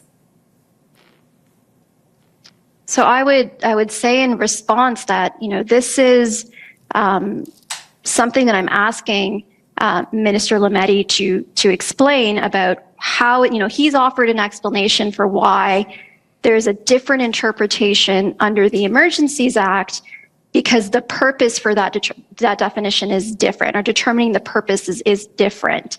And what I say is, well, I'd like to look to see what was described as the purpose under the Emergencies Act and why they use that particular definition. So I would say that it is an appropriate line of questioning. I think it's appropriate to ask him what the purpose of the CSIS Act is, if that's what you're doing, as I understand it. And I'm not sure that requires anything beyond his understanding. I mean, if it's a legal interpretation of what the CSIS Act means, that's different. So what is it you're trying to get at from him? So what I'd like to do is I would like to go through Hansard and have him confirm what the understanding was in terms of what Hansard said about why they used the CSIS Act definition and incorporated it into the Emergencies Act. Yeah, I'm not sure he can interpret any more than read the words, but I think that's the best you can get from him. Well, the point that I was going to make, Commissioner Rouleau, was in the very next paragraph, which was the CSIS definition is embedded in the Emergencies Act and it must be read in conjunction. And that changes the scope, and the decision maker has changed, and that's all really I'm comfortable saying. And sorry, Justice Rouleau or Commissioner Rouleau, Minister Lametti has referred to a following passage in the highlighted portion. And if I could, I just want to go to the next passage so I can ask him a couple of questions about it, because he's now commented on that. Sure, go ahead. Let's see where it goes. Thank you. So Minister Lametti, you referred to the fact that must be read in conjunction with the definition of national emergency. So when you move to the next page, to page 6, what the entire paragraph says is, I would also remind the House that the definition at the head of each of the 4 major parts of this bill, including the definition of threats to the security of Canada, do not stand alone. They must be read in conjunction with the definition of a national emergency in the preamble of the bill and in conjunction with other restricting provisions. In other words, before the government can declare a public order emergency under Part 2, the emergency situation must correspond to the definition of a national emergency as stated in the preamble. They go on to say, I am told that this double test, as it is called, will be used by the courts to assess the government's compliance with the deliberate constraints and safeguards that have been built into the definitions of this bill. So what I'm saying, Minister Beattie is saying here, is that you have to, 1, meet the threats to the security of Canada, that's the first part, but also meet the definition of a national emergency under the preamble. That's what he's referring to as this double test. That's certainly your point of view. All right. And is it fair to say that they're not saying here that the interpretation of threats to the security of Canada changes because you're looking at it through the lens of a national emergency? They're talking about this 2-part test, a double test. Again, Mr. Commissioner, my friend's question is calling upon the witness to interpret what we see in the Hansard. The Hansard is what it is, and beyond that, we're getting into legal argument on the interpretation of the legislation. So I'm afraid you're also out of time, so you're going to have to wrap up, and I think you've probably gone about as far as you can with interpreting Hansard. Okay. Those are all my questions on that. Thank you very much. Okay, thank you. Unfortunately, you're going to have to come back after lunch if that's not a problem, because I think we have over a half hour of material left. That's fine. Thank you. Okay, so we'll adjourn and take the lunch break for 1 hour. Come back at 2 o'clock. The commission is in recess until 2 o'clock. La commission est levée jusqu'à 14 heures.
Order à l'ordre.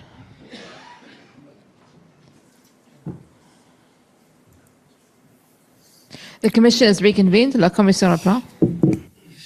OK, je m'excuse pour le I apologize. slight delay. For a continued exciting examination. So the next, I believe, is the JCCF, Democracy Fund.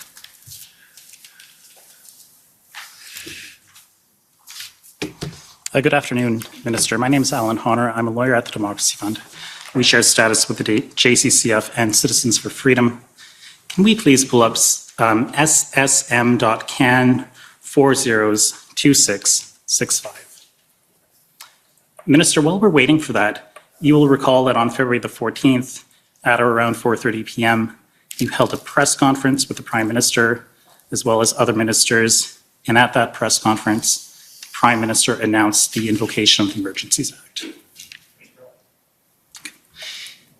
If we could scroll down to the bottom of this document, about halfway down the fourth page. No, I think we have the wrong document, 2665.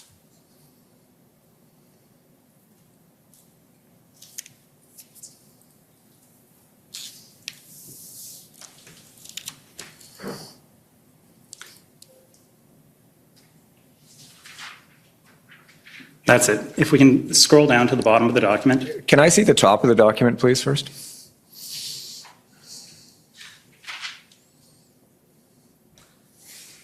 Okay.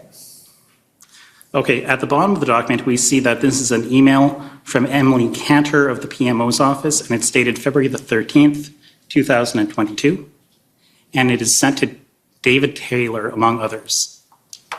Can you confirm for me that David Taylor was your Director of Communications? I can confirm to you that he still is my Director of Communications. Okay, thank you. And this email is referring to a noon press conference happening on the 14th with the Prime Minister and a number of ministers, and it says... I'm not a party to the email, so I'll take your word for it. That's right, but you can see it in front of you, right? And it says at the press conference is to provide an update on the federal government response to the blockade as well as the Ukraine. That is correct. That's what it says. And that ended up being the press conference at which you and the Prime Minister announced that the Emergencies Act was being invoked. That would be the timing of it. Okay, so let's just scroll up to the the bottom of the second page. That's great. And if we can just scroll down a little bit so we can see this entire email. That's good, thank you. Here we have an email from Vanessa Haig Musa at the PMO's office saying, presser tracking for 4 p.m.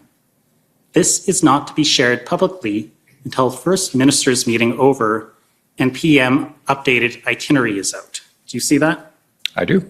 And Minister, I put it to you that the reason this press conference was not to be shared publicly until after the first minister's meeting is because the Prime Minister and Cabinet had already decided to invoke the Emergencies Act before the first minister's meeting took place, and it would not look right if the press conference, which would ultimately announce the Emergencies Act, was scheduled before the end of that first minister's meeting. You're completely off base. Okay, well, the communications teams, I mean, first of all, I'm not party to the email, but the decision-making process was tracking. The final decision was not made until the Prime Minister did, but communications teams will prepare for the eventuality that this might happen. I have seen in my political career in the past 7 years, you asked me the question, sir. But sir, I have seen in my political career tracking announcements, you see the word tracking? Yes. Tracking announcements get completely pulled at various stages, including the last minute. Thank you, So sir. I only have 5 minutes. If I could just continue with this email. But you want the context of this email. No, I don't want the context. I would like to give you the context put it to you to see if you agree with it or not, and you disagreed. I disagree strongly that this means absolutely nothing. Thank you, sir. Then if you disagree, I would like to take you to another part of this email. You'll see that this email that we're looking at right now is at 11:05 And obviously, from the context here, the First Minister's meeting has not yet finished. You can agree with that, yes? Is 11:05 the time? Because there have been some emails that Well, have but from the been on context, GMT. it says this is not to be shared publicly until the First Minister's meeting is over. So from the context, the First Minister's meeting is not over at the time this email is written, correct? As I had said, the communications teams will be preparing for the possibility that there will be an announcement. They do not go with it unless it happens. Sir, But you they can do agree. have to prepare. They do have to prepare. They're doing their jobs. They do have to prepare. I'm sorry that you don't Sir, like that only have answer, but 5 it is the minutes. truth. I just want to know if you agree with me that the First Minister's meeting had not taken place yet. I'm not a party to the email, so Okay. I'll take it in terms of what it says, but they're just planning for Okay, their so, job, sir, quite frankly. If we can continue here, this email says, as discussed with you, Minister Lametti will also have brief remarks. And if we look up the page, there's a response to this email from David Taylor, your communications director, saying that he is drafting your remarks. Do you see that? Yes, I do. And the timing of that email is 11:06. That's exactly 1 minute after the email we just read. That's correct. And so, sir, what we see here is that David Taylor is drafting remarks, your remarks for the 4:30 meeting at which the invocation of the Emergencies Act was announced. And he's drafting those remarks before the end of the First Minister's meeting. Yes, but it's all hypothetical because Well, because I put it to you, I sir. have seen it. You can put it to me and I'll give you the answer, which Sure, is then I put it to you, is sir, that not the- final until it's final. I have seen these announcements pulled 5 seconds before it's supposed to happen. They are preparing in order that it might happen. That is their job. That's why I pay David Taylor. And the same is true for PMO Communications and everyone else. That's sir, I put it good to governance. you- We're preparing for the eventuality that it will happen, but it does not happen until the final decision is made. Commissioner, may I have 2 more minutes? Sure.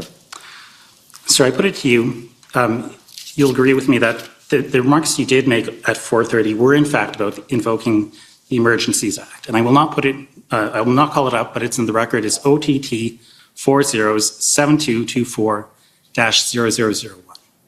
That is what happened at 4:30 that day on the 14th. I made remarks only after the final decision was made. Okay, can we please pull up ssm.can 408737?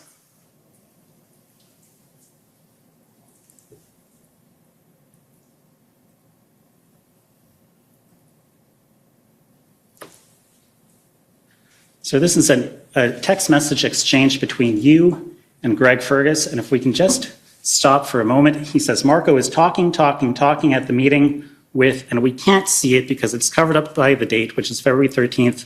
It says caucus.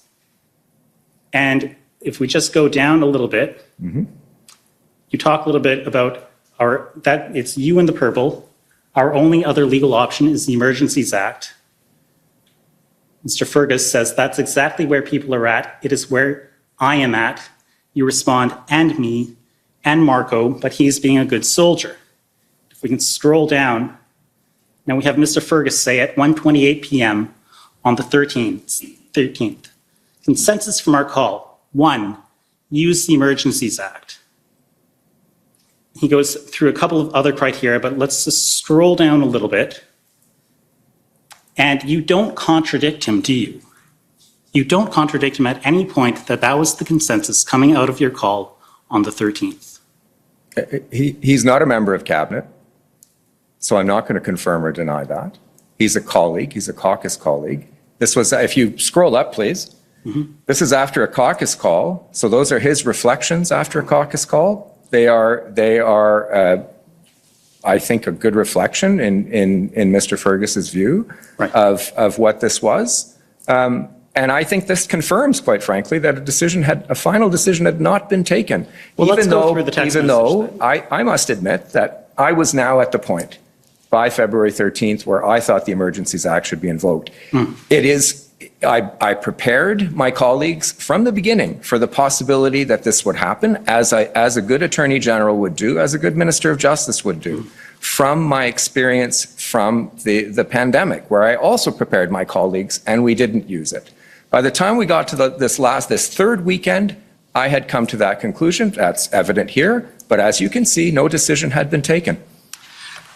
So the text message is in evidence. We'll leave it for submissions. If I can just put one more document to you, and this is SSM.can408754. So I started off this examination by talking to you about the invocation of the Emergencies Act. Now I just want to talk to you very briefly for about 30 seconds about its revocation. Sure. This is another email exchange between you and Greg Fergus, and he says on February 23rd, I am glad we ended the EA, but it would have been more appropriate if we waited until Friday, 44 hours after the vote seems unseemly. And your response is, no, we needed to stay ahead of the NDP, and the senators were saying that they would vote against, based on their view that there was no longer an emergency. That is your text message with Mr. Fergus? It is indeed. And although we did have the votes, and although the vast majority of senators understood that they were being asked to vote on the Emergencies Act at the time at which it was invoked, there were a number that didn't understand that. We had said from the beginning, sir, that we would not keep the act a minute longer than we needed to. It's something we said to the NDP, and it's something that we said to senators. And I'm being completely consistent here to say that we needed to be ahead of that in terms of keeping our promise in order to not keep the act in place a minute longer than necessary, and that's precisely what we did. And this is my last question. I put it to you that this text message shows that, in fact, you would have kept the Emergencies Act in place for longer had it not been for the fact that you were concerned that the NDP would withdraw their support and that the senators would vote against. I reject that premise. There are other text messages that you will see where we have predicted that we had sufficient votes. We'll leave that to submissions. Thank you very much, Minister. Thank you. Okay, next is the CCLA, please.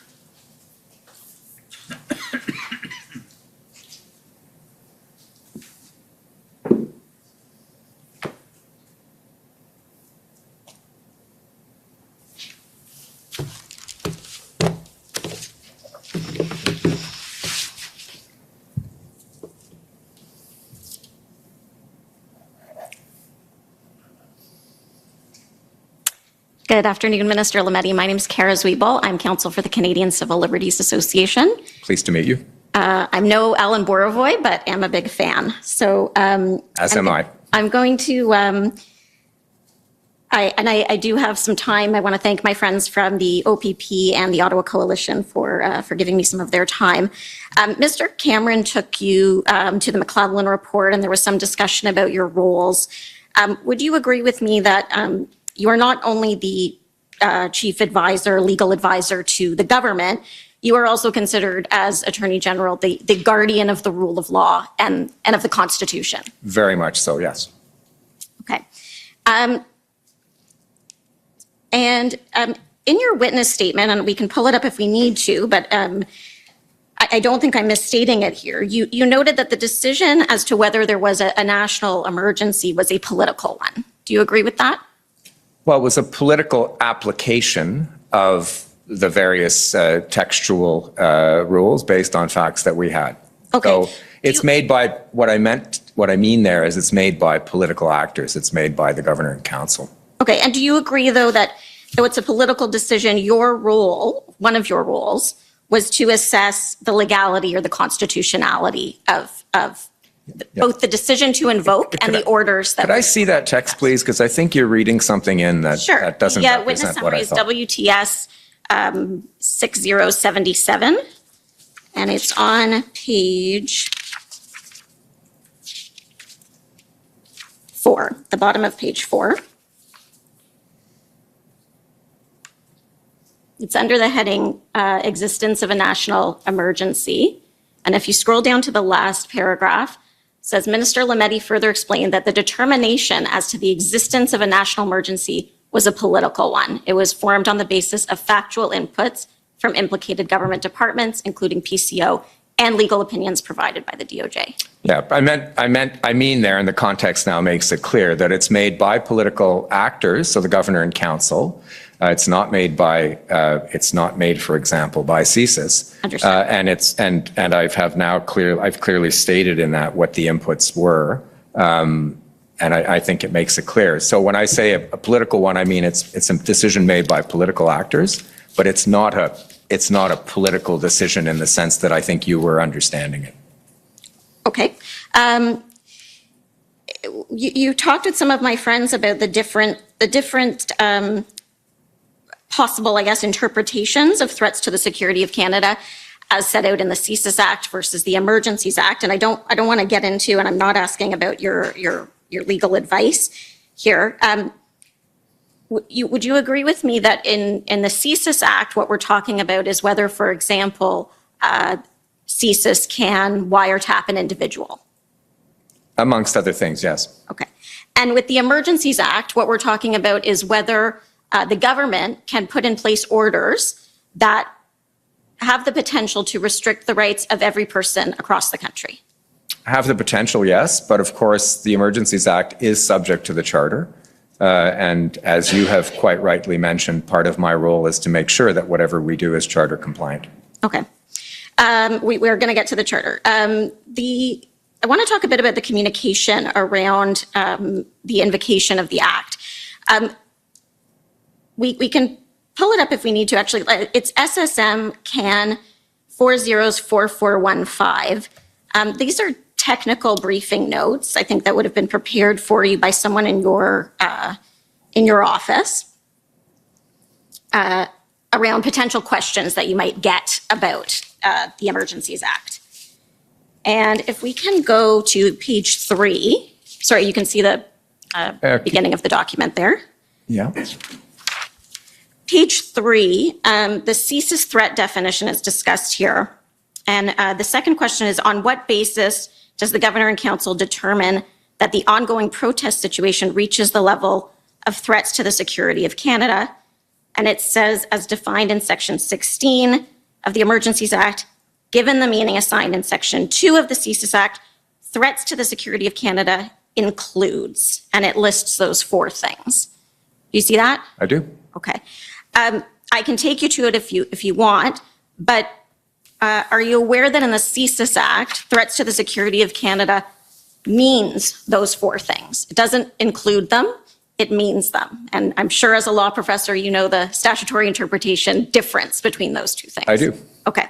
So would you, do you need me to take you to the CSIS Act? Oh, no, it's fine. I believe I have answered to the point that I can answer with previous counsel. So Okay. I'm not sure I can add anything else. If you want me to repeat myself, I will, but it's your time. No, thank you. And I know now we've heard over the course of the Commission's time that in terms of the CSIS Act, it's Section C that the government was relying on here. That's correct. Okay, but here we have all 4 potentially laid out. There's also a news release that was put out when the Act was invoked, and that's COM 50657.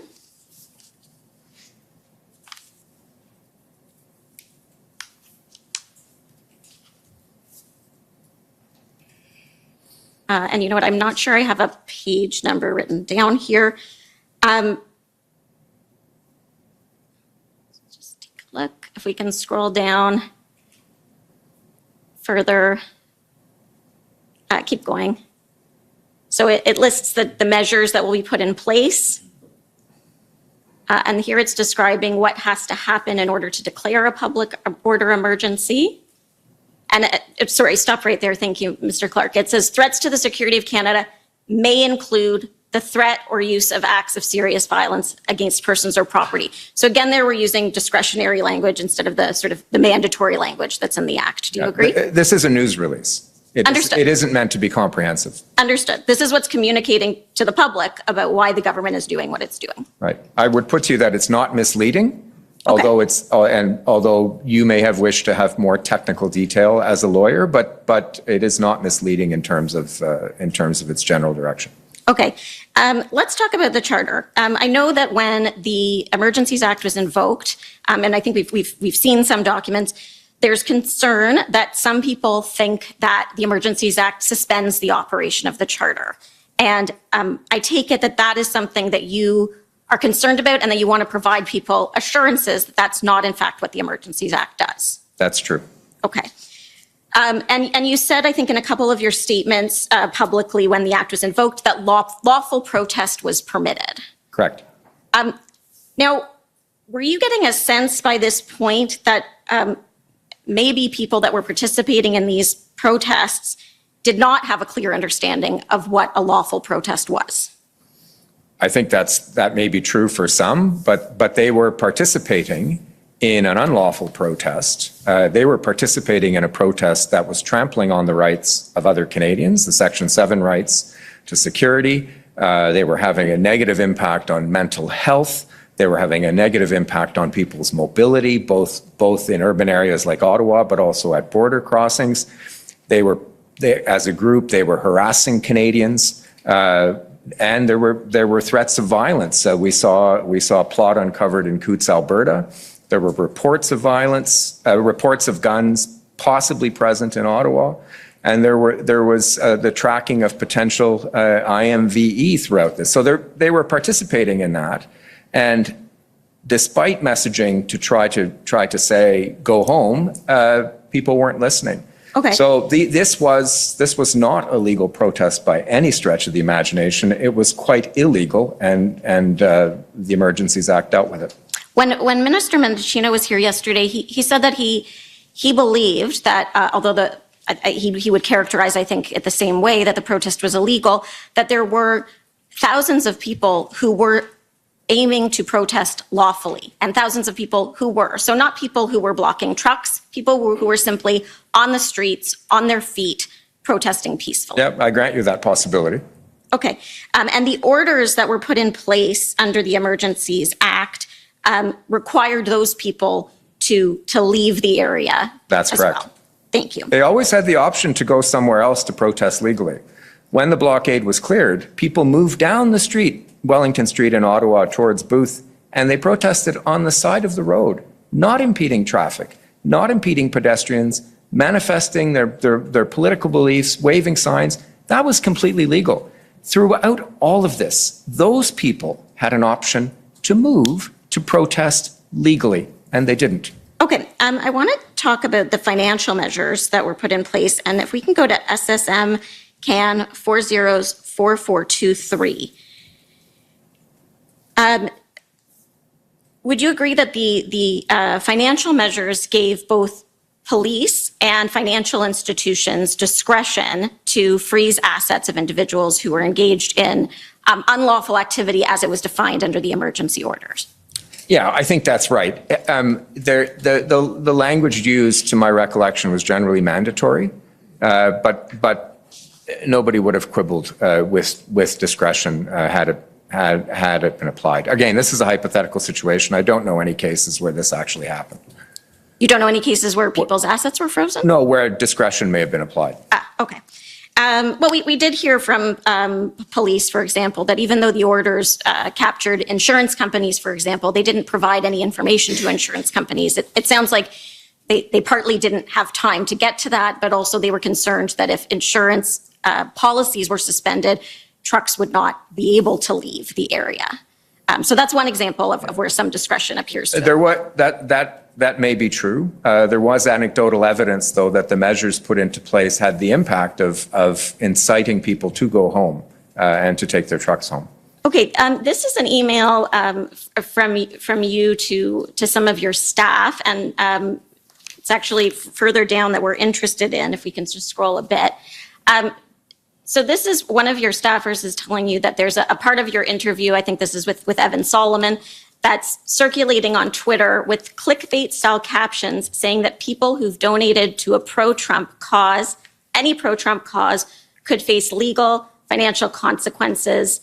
Matt Gurney has seen this being circulated, has asked for clarification, and they've got a little statement that they are asking you to approve. That's right. And it says, we always ask our police forces as well as our prosecutors to act reasonably, where they're going to work with the banks to ensure that they act reasonably. Obviously, there are going to be judgment calls that will be made, and serious contributors will be treated more seriously. But as always, we're going to leave it to law enforcement to work with the banks, as they already do in other areas that already exist, such as in anti-terrorism financing and in other areas through FinTrack. And further down in this email is the transcript from your interview with Evan Solomon. And he's asking you about the possibility of donors being targeted by these measures. And if you can scroll down to the third page,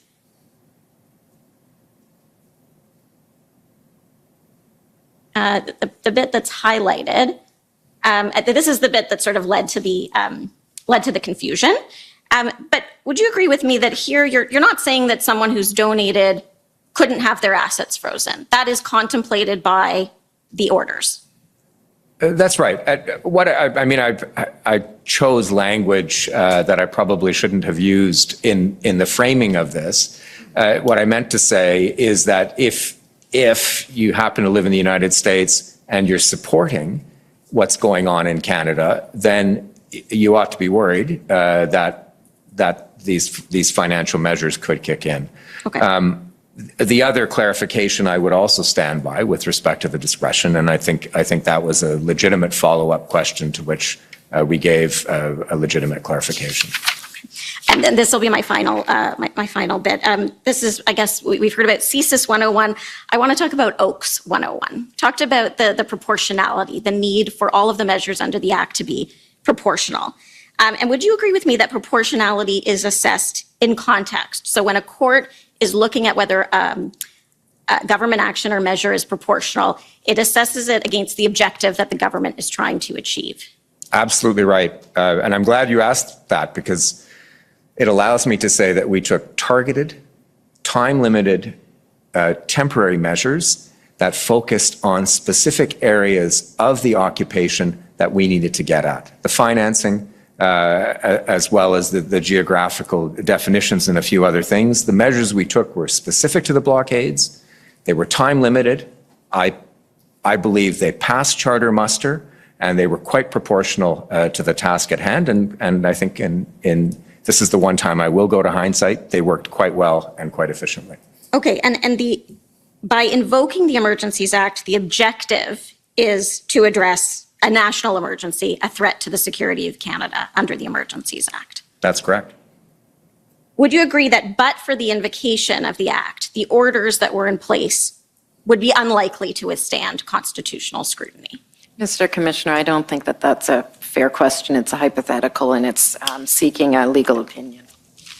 I think the minister's indicated by his nod that he might agree with me, but I'll leave it there. Thank you, Minister. No, I was actually just thinking. Thank you, Commissioner. Okay, thank you. Next, all on the City of Windsor. Good afternoon. Good afternoon. Minister Lametti. My name is Jennifer King. I'm legal counsel to the City of Windsor. Pleased to meet you. Mr. Clerk, I would like to show Minister Lametti Win 932. And if you could go to page 8, I'll explain to the minister what this is. Mr. Lametti, you are aware that the Automotive Parts Manufacturers Association, supported by Windsor and Ontario, successfully sought an injunction to end the blockade of the Windsor Bridge, or the Ambassador Bridge. Were you aware of that? Yes, I was. So the first injunction was effective Friday, February the 11th. Windsor Police and the OPP, together with their policing partners, safely cleared the bridge over that weekend. And then, although the bridge was reopened to traffic just after midnight, the morning of February the 14th, the City of Windsor sought to continue the injunction. You're aware of this? I am indeed. Okay. So the Chief Justice granted this extension on February the 18th. This is the Chief Justice of Ontario's decision regarding the extension. Have you seen it? I have seen parts of it, and I now have it in front of me. Great. So I'm just going to ask you some questions about the findings that the Chief Justice made on the evidence that was before him on February the 18th. The Chief Justice found that the city had established a prima facie case that the protesters had breached multiple bylaws and continued to do so after the order came into effect. You're aware of this? I am. Okay. The court also found that protesters breached the February the 11th order as evidenced by multiple arrests under the criminal code for breach of an order. I'm aware of that as well. Did you share the Chief Justice's concern that protesters would continue to breach the law? Yes, and it's certainly consistent with the information that we were getting, both from Windsor and other places. Right. So the Chief Justice also found in this paragraph 47 of the decision, which is before you, shows that the Chief Justice also found, based on the evidence that was presented to him on that day, that there was a risk that protesters would reassert presence on the roadways to block access to the bridge.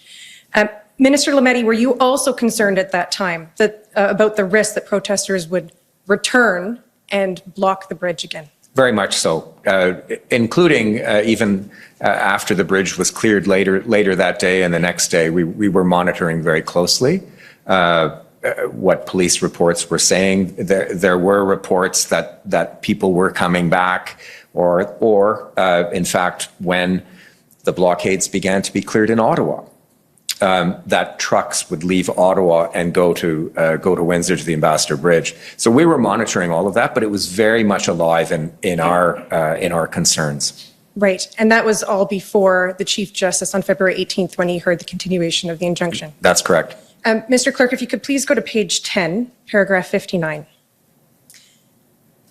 In considering whether a permanent injunction was appropriate to enforce municipal bylaws, the Chief Justice used strong words about the importance of the rule of law. And he says in paragraph 59, the rule of law requires that everyone obey the law. Significant, organized, deliberate, and persistent defiance of the law and court orders is a serious threat to the rule of law, which is one of the foundations of a functioning democracy. Minister, in your view, did the protests and border blockades in particular threaten the rule of law? Absolutely. Absolutely. And I would add, as I stated with the previous council, that there was always the opportunity to conduct legal protests, but the method chosen had a deleterious effect on many other people. And can you tell the Commission, in your view, what are the consequences of these threats you saw to the rule of law?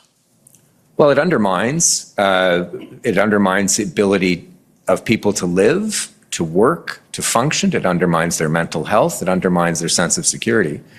And that undermines our functioning democracy. It undermines the ability of decision makers to make decisions, democratically elected decision makers to make decisions. And you can agree or disagree, but there's a process for disagreement. And that process has served our country well since its inception. This completely undermines that. It's the rule of the mob as opposed to the rule of law.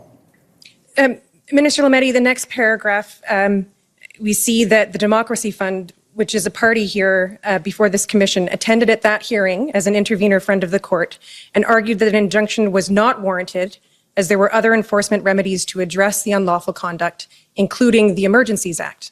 Because as we know, the Emergencies Act was already invoked at that time. And I just wanted to point out for you, I'm not sure if you knew the decision in detail, but that argument was rejected on the basis that the test for a statutory injunction under the Municipal Act does not require consideration of the availability of other enforcement remedies. Right, I knew that. I would add that nobody has a monopoly on irony. Right, so in paragraph 68, I have one more question, Minister Lametti, although perhaps your answer may take more time than I have. At paragraph 68, the Chief Justice concluded by repeating a statement from his reasons on the initial injunction. And he says, simply put, freedom of expression does not extend to the point that the protesters' activities can result in the denial of fundamental rights and freedoms to all those detrimentally affected by the blockade. Could you just, I know we don't have much time, but can you unpack this balancing of rights for us just briefly? Does the extent of an individual right or freedom under the Charter have to be measured against its effect on other members of the community and their rights and freedoms? Thank you. I agree with every word that Chief Justice Morowitz has written here. Rights are not absolute, and one's own individual rights go as far as they do not detrimentally affect the rights of others. It's always a balance. With respect to peaceful protests. There's always going to be a bit of inconvenience for a short period of time. But when you lock in and you block people from living and working and sleeping at night because you're honking your horns or can't get your children to school or to the hospital because you've impeded traffic, or you've blocked a bridge in Windsor that is vital for the economy of not just southwestern Ontario, but the whole country, and the impact that that has on families and on mental health and the stress that it puts on people, all of that is so far beyond the legitimate exercise of free speech, freedom of expression, particularly when there's always an option to do it legally in a time and place and space that doesn't have that deleterious impact on other people. Thank you. Those are my questions. Thank you. Okay, next, the Windsor Police Service, please.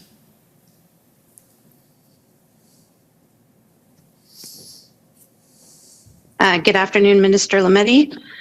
Can you hear me okay? I can indeed. Good afternoon. Okay, wonderful. My name is Heather Patterson. I'm the lawyer for the Windsor Police Service. I just have a couple questions for you today. You said several times this morning that government cannot direct operational decisions of police, correct? That's correct. And that extends to the police decision of how to allocate and use resources, correct?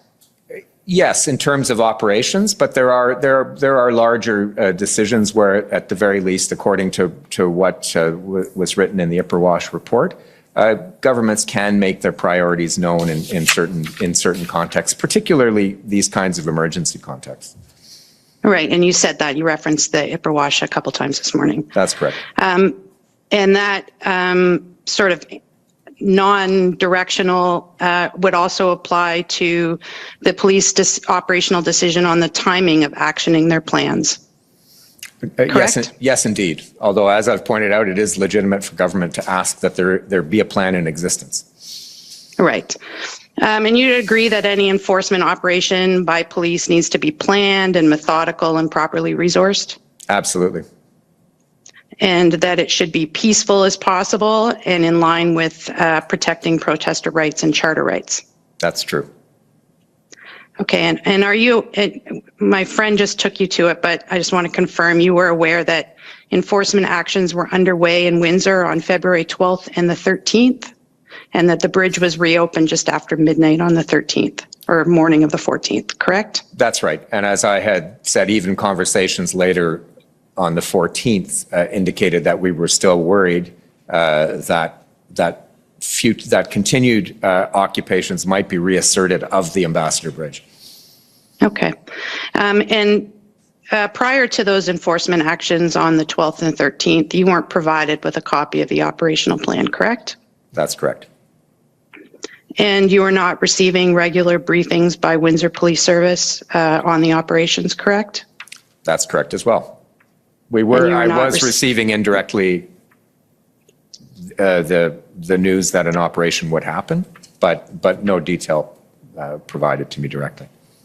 Okay, and you also were not receiving regular briefings from the OPP as the enforcement action took place in Windsor, correct? That's correct. So was the source of the information you were receiving about the enforcement action at the Ambassador Bridge on February 12th and 13th, was that mostly from, say, television or news reports? It was information we received around the cabinet table, often through the RCMP commissioner, or I believe it's also possible through the National Security and Intelligence apparatus. But I'm pretty sure it was mainly Commissioner Lucky. Okay, and just to be clear, because I actually don't remember, so February 12th and 13th was a weekend. It was actually Super Bowl weekend. Was there cabinet meetings happening over the course of that weekend? Yes, there were. Okay. So I just want to take you, we've looked at a lot of your texts this morning, so I'm just going to bring this particular one up. If we could have SSM CAN 7861.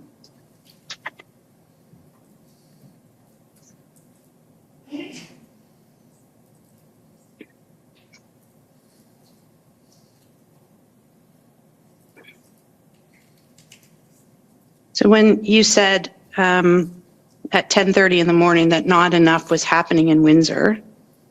That wasn't based on any situational awareness as the plans were undergoing in Windsor that morning, correct? Well, it was based on a report that I would have gotten from Minister Mendicino, saying that although the bridge had been cleared, traffic hadn't been, it wasn't yet open to traffic at the time I was texting.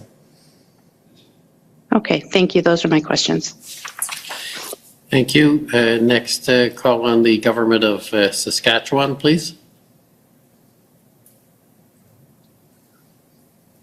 Good afternoon, sir. Good afternoon. I am Mitch McAdam, one of the lawyers for the government of Saskatchewan. And I want to ask you a few questions about something that you said during your interview with Commission Counsel. So I would ask the clerk to please pull up the interview summary. It's WTS 6077. And if we could go to the top of page 5, please.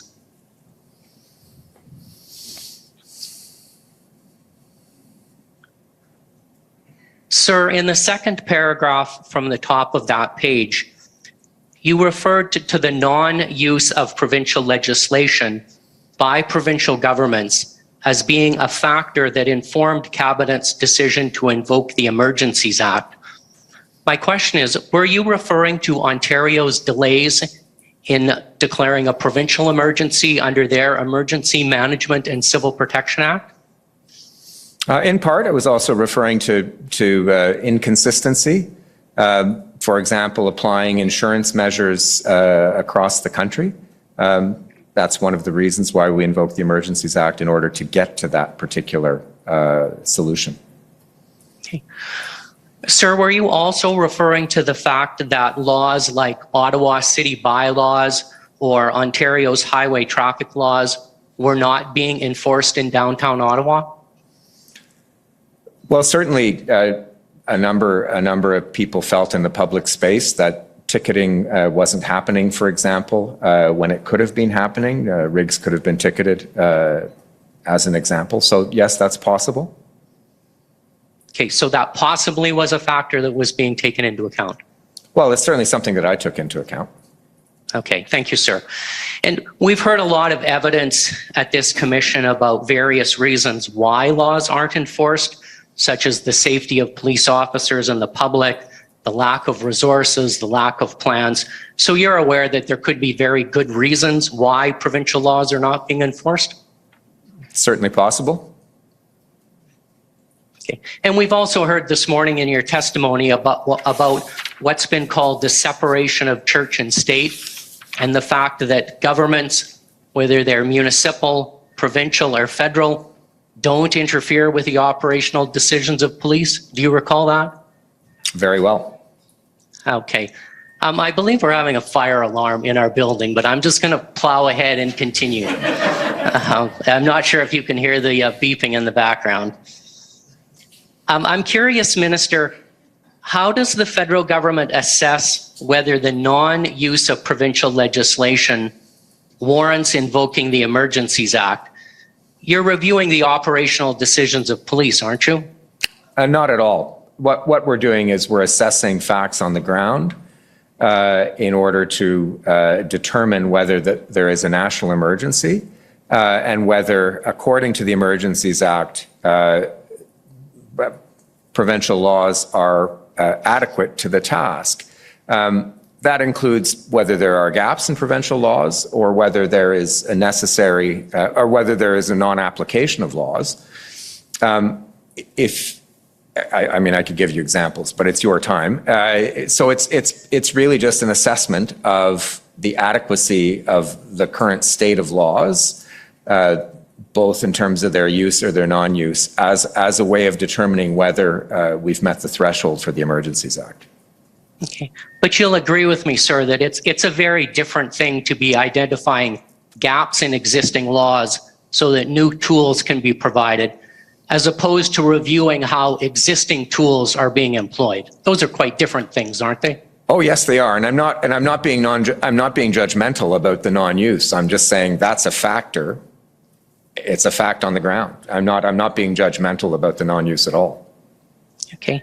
And you'll also agree with me, sir, that to the extent it is a provincial decision as opposed to an operational decision by police. So with respect to something like a province's decision to invoke its own emergencies legislation, that's ordinarily a matter that falls within exclusive provincial jurisdiction, correct?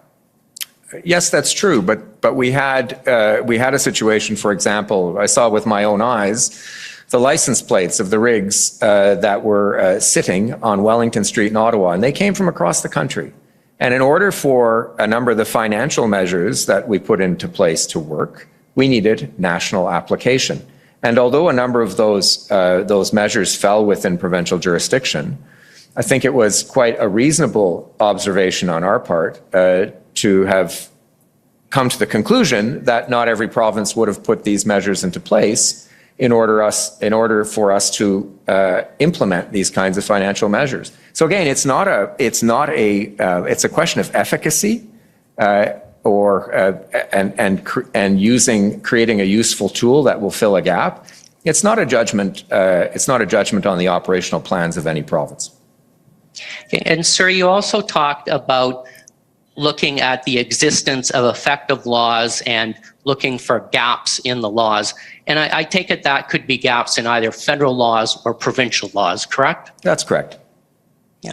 And you would agree with me again that in the ordinary course, the decision about whether to enact laws to fill gaps in provincial laws is a matter that falls within the exclusive jurisdiction of the provinces, isn't it? Oh, absolutely. But we're talking about an emergency here, a temporary, limited measure with very specific purposes. Okay, so just so that I'm clear then, it's your position and the federal government's position that when there is a national emergency, the federal government can review what provincial laws exist and how those laws are being applied.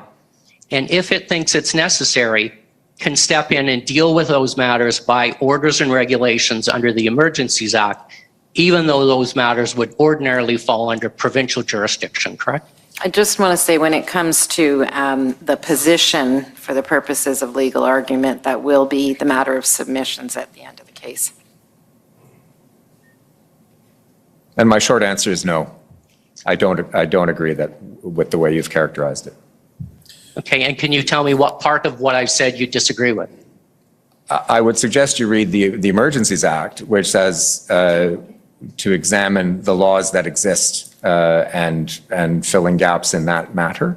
And that's all I need to say at this But you stage. would agree with me that under Section 19 of the Emergencies Act, the federal government can make orders and regulations that deal with matters that in ordinary times would come under the exclusive jurisdiction of the provinces, correct? I think that's fair, but it's not something one does lightly. Thank you, sir. Those are all of my questions. Okay, thank you. And good luck with the fire. I'm hoping it's a false alarm. Thank you. I hope so. You'll need to replace your portrait of the sovereign as well. Yes, I know. Okay, next is the Government of Canada, please.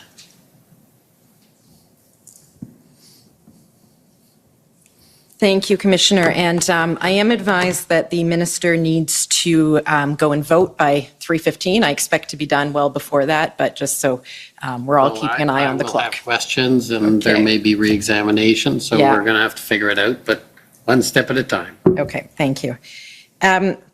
Let's start with SSM.can.407845.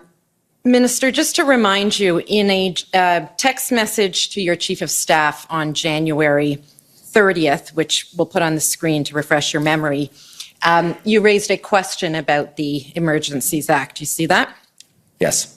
And your testimony in response to questions from Commission Counsel was that you're raising it as a matter of prudence. This is the Sunday evening on the first weekend of the protest. Do you start thinking about the Emergencies Act every time there is a protest? No, but this was quite extraordinary. We'd already seen a weekend of a blockade, which wasn't going anywhere soon. So this is just prudence on my part. And And on January 30th, you're testifying that it's a matter of prudence. On what date or at what stage did consideration of the Emergencies Act move from a matter of prudence and a mere possibility to a step that was being given serious consideration by Cabinet? I think towards, as we moved into the sense I got as we moved into the sort of 11th, 12th, 13th of February, it began to be serious. Certainly for me, it was moving into that weekend that it became a serious possibility for me. Okay, let's go to ssm.can.407851. And this was a text message exchange with Minister Mendicino that you were taken to by Commission Counsel.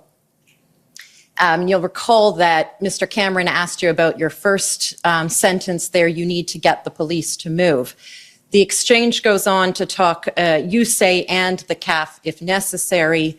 Mr. Mendicino writes, how many tanks are you asking for? I just want to ask Anita how many we've got on hand. You respond, I reckon one will do.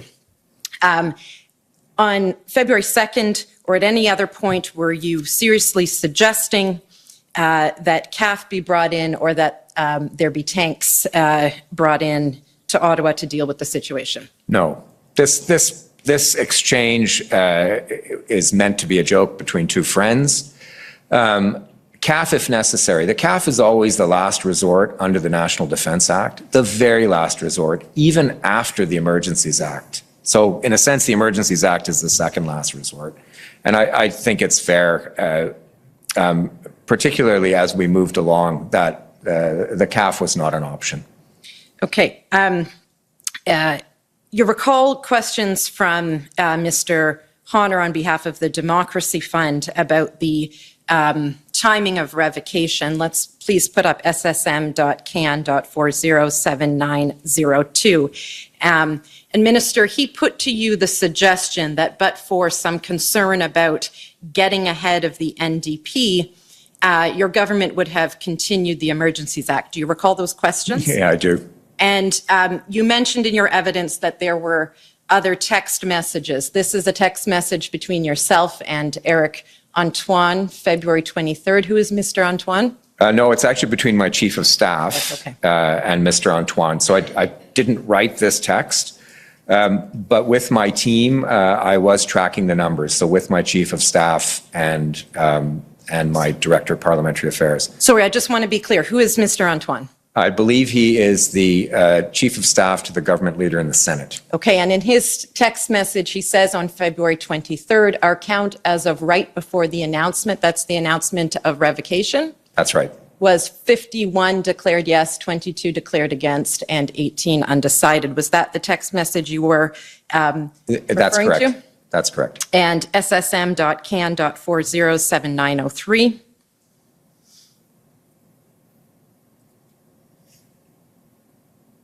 Just to continue, it just continues where the bottom is that says, yeah, we worked our ass off, but the right and proper thing to do was to revoke as soon as the emergency was over.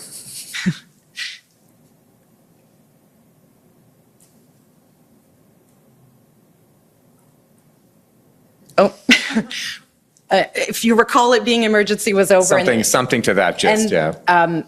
Your evidence is that that's the timing that the government chose for revocation, was when the emergency was over. Very true. We said from the beginning, when the emergency was objectively over, there we are, pretty close, notwithstanding the Senate process. So we said from the beginning we wouldn't leave it in place a minute longer than we had to. That's exactly what we did. We promised, as I said, the NDP that, we promised Canadians that, and that's how we reacted. Okay, and you testified in response to questions from Commission Counsel and Ms. Johnson for the Coalition of Ottawa Businesses and Residents about some of your own observations and experiences in the city of Ottawa during the protests, during the occupation. You recall that evidence? I do.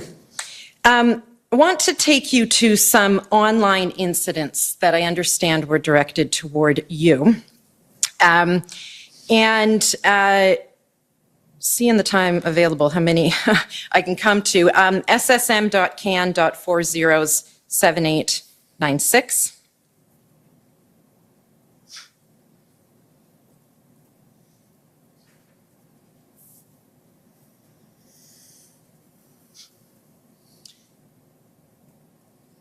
And this reads, you're the fucking real terrorist, bud. Too bad this wasn't a few decades ago because you'd already be hanging from a light pole downtown Ottawa for your treasonous crimes against Canadians. And it goes on from there. Is that a direct message that you received over social media after the Government of Canada announced invocation of the Emergencies Act? Yes, I did.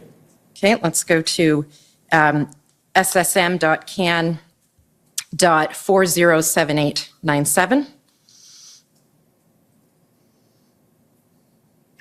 And while we're pulling that up, just to be clear, the Government of Canada did introduce invocation for a vote in the House of Commons. Yes, And you spoke to that. I did. And we see a photo of you in the Commons. There's a caption, motion for confirmation of the declaration of emergency. And there's a response to that, hashtag assassinate Lametti. And this is another social media message that you became aware of? That's right. ssm.can.407899. I note another person was insulting me in Italian, which is my mother tongue.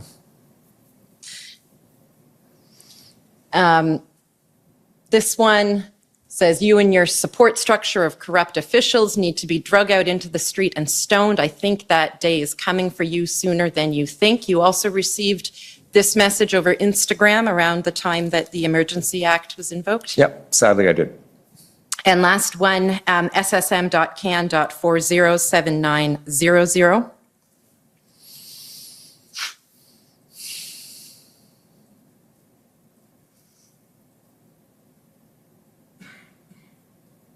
This is a Facebook message. I won't read it all, but time to die, David Lametti, for peace and security of mankind.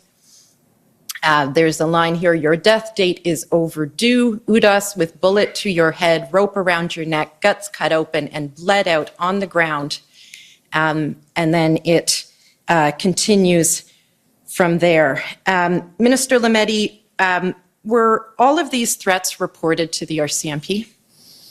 I believe they were. My team, both my constituency team, this was my constituency, and my ministerial teams do routinely report any threats I receive. And I don't think we have to pull it up, but there is an email to that effect, ssm.can.408683. Minister, we'll just go to one last document, ts.nsc.can.001.50183. Minister Lametti, you have been a member of Parliament since 2015, I understand? That's correct. And the sorts of threats that we just walked through, there was one more, we don't need to pull it up, but it was a photo of a noose, ssm.can.407898. Do you ever experienced anything like that in your years as an MP prior to the events of January and February 2022? Not to that degree. I have had threats. I have had threats online. My family has had threats from time to time, and I have reported them from time to time. Often, I think, from an anecdotal perspective, they're often a product of mental illness, and that's a problem we need to fight. But there really was a marked increase in the virulence and the threats, like the threats to kill me. I think are and the manner in which people would like to kill me have been, I think, they've accelerated immensely. So on the screen, it's an ITAC report of February 22nd, threats to Canadian political figures and government locations in the context of protests and emergency response measures. Could we please go, Mr. Clerk, to page 2? And there's a heading, increased threats to elected officials during protests, and the second paragraph after the redaction observes, there has been a noticeable increase in threatening behavior towards members of Parliament and incidents at constituency offices since the beginning of the protests, including a recent fire believed to be an arson and a few minor physical altercations with staff.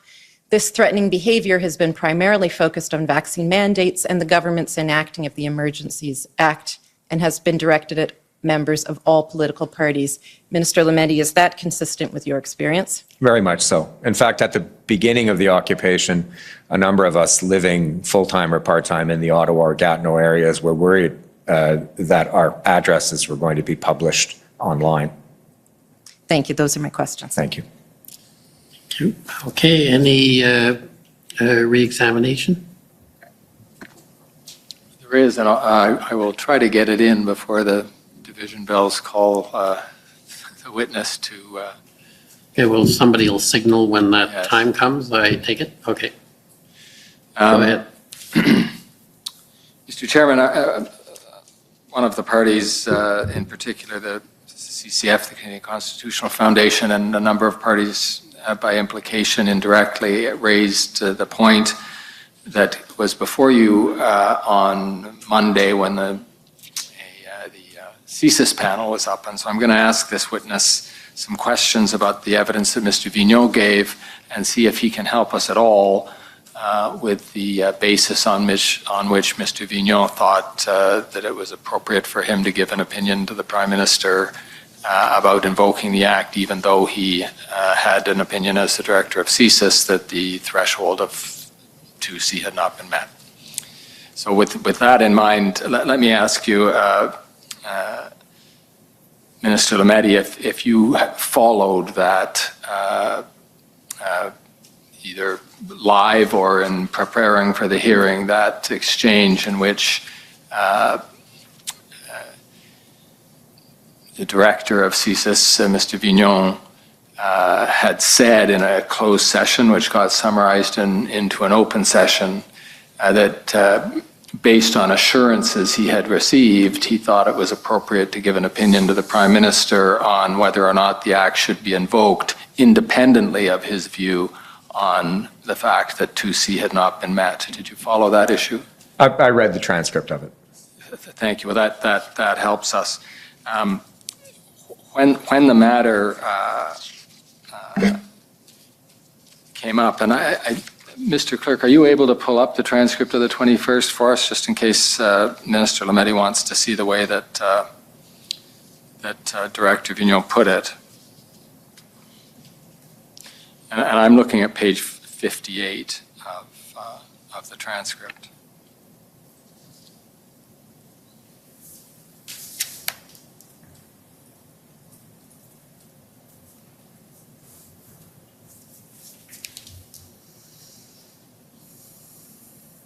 Let me, while it's coming up on the screen, Minister Lametti,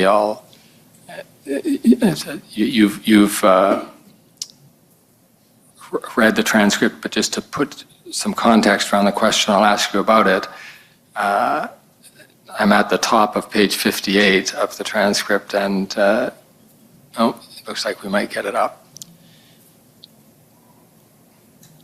58?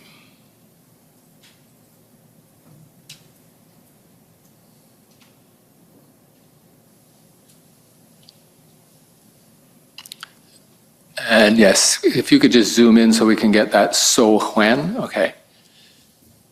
And this is Director Vigneault speaking. So when that was first brought up, the fact that the Emergencies Act was using the same words as the CSIS Act to define the threat, so imported into the Emergencies Act, I needed to understand for myself and for, the course of this, what the implication of that. And that's when I was assured that, it was a separate understanding. The confines of the CSIS Act and the same words based on legal interpretation, jurisprudence, federal court rulings, and so on. There was a very clear understanding of what those words meant in the confines of the CSIS Act. And what I was reassured by is that there was, in the context of the Emergencies Act, there was to be a separate interpretation based on the confines of that act. And so my question to you, Minister Lametti, is what assurances had Mr. Vigneault received that allowed him to come to that conclusion that there were different interpretations of the test under the CSIS Act and under the Emergencies Act. Commissioner, I need to object to that question on the grounds that it may get into areas of solicitor-client privilege. In addition to the fact you're asking me to comment on a conversation in which I was not part of.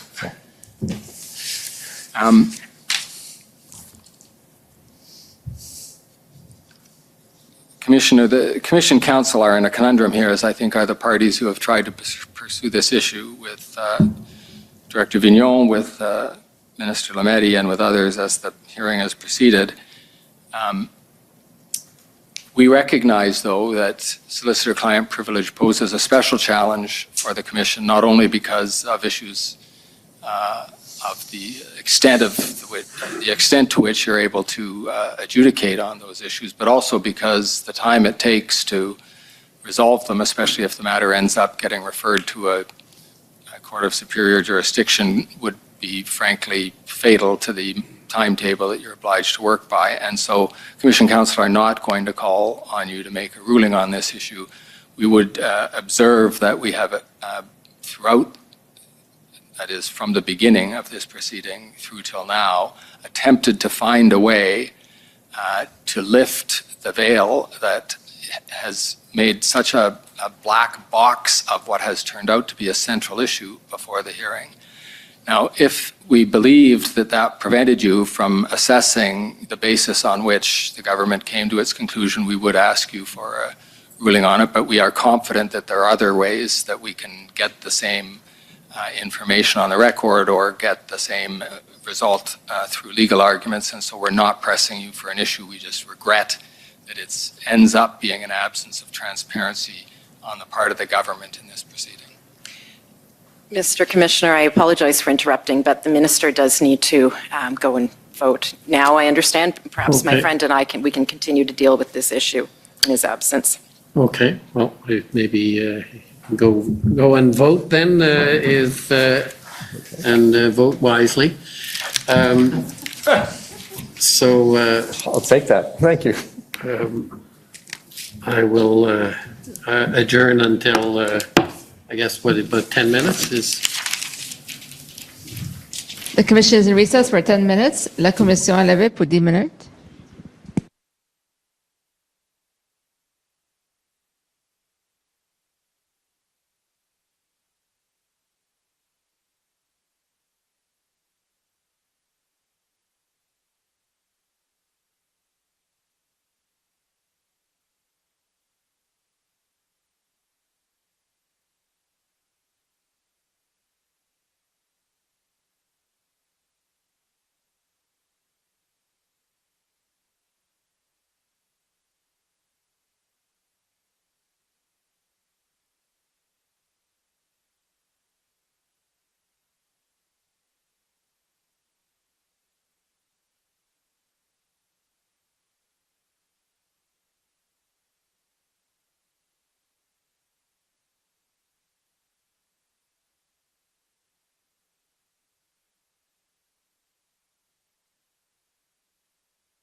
Order allowed.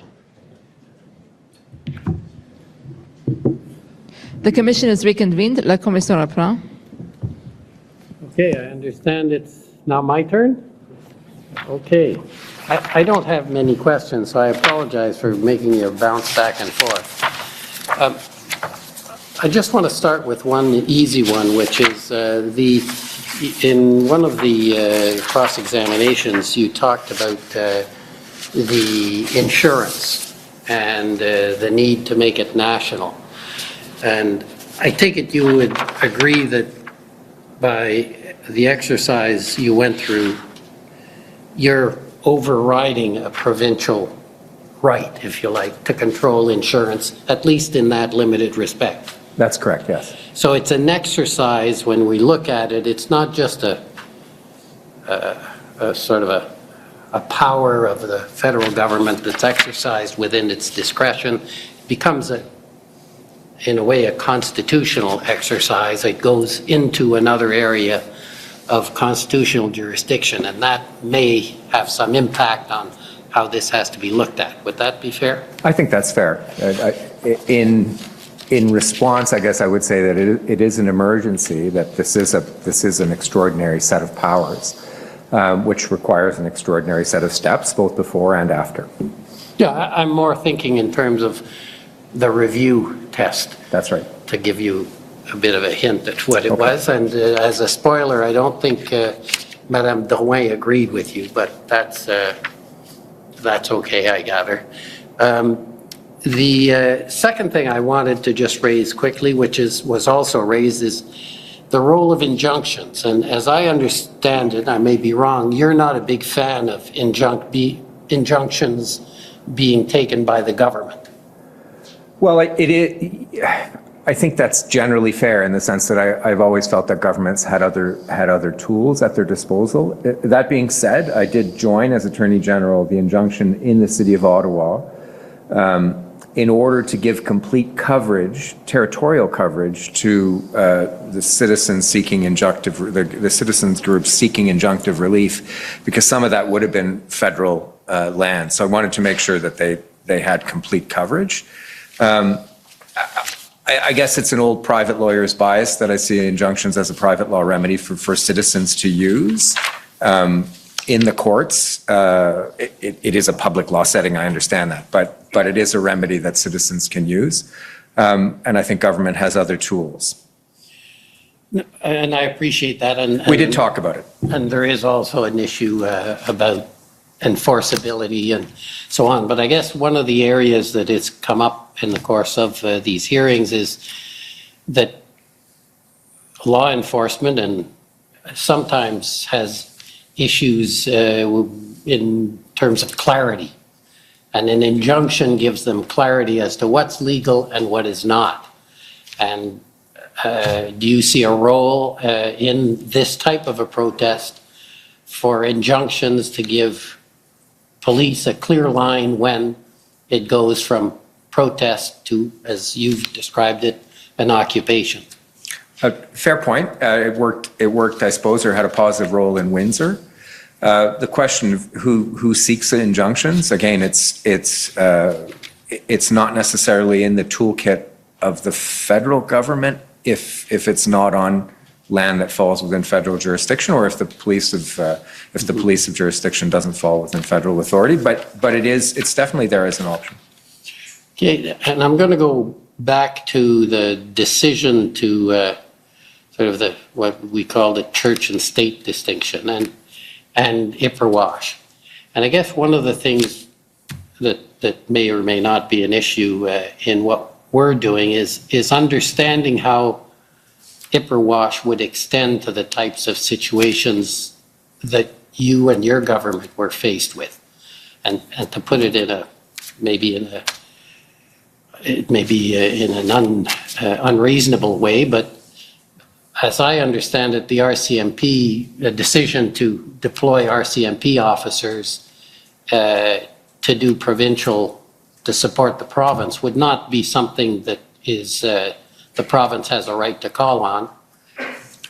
It depends on the nature of their agreement with the federal government and the RCMP. Some provinces have contractual policing Yes. and don't, but yes, it would be something that they would request of the government or the RCMP, the federal government. Yeah, and I guess what I'm wondering is is that something that should be reviewed or should be structured in the sense that what is the role of different police and how are they dispatched? In other words, is that purely a decision, and I don't know, by your commissioner to decide to support, for example, the Windsor Police, where there's no agreement and it would be deploying resources and money?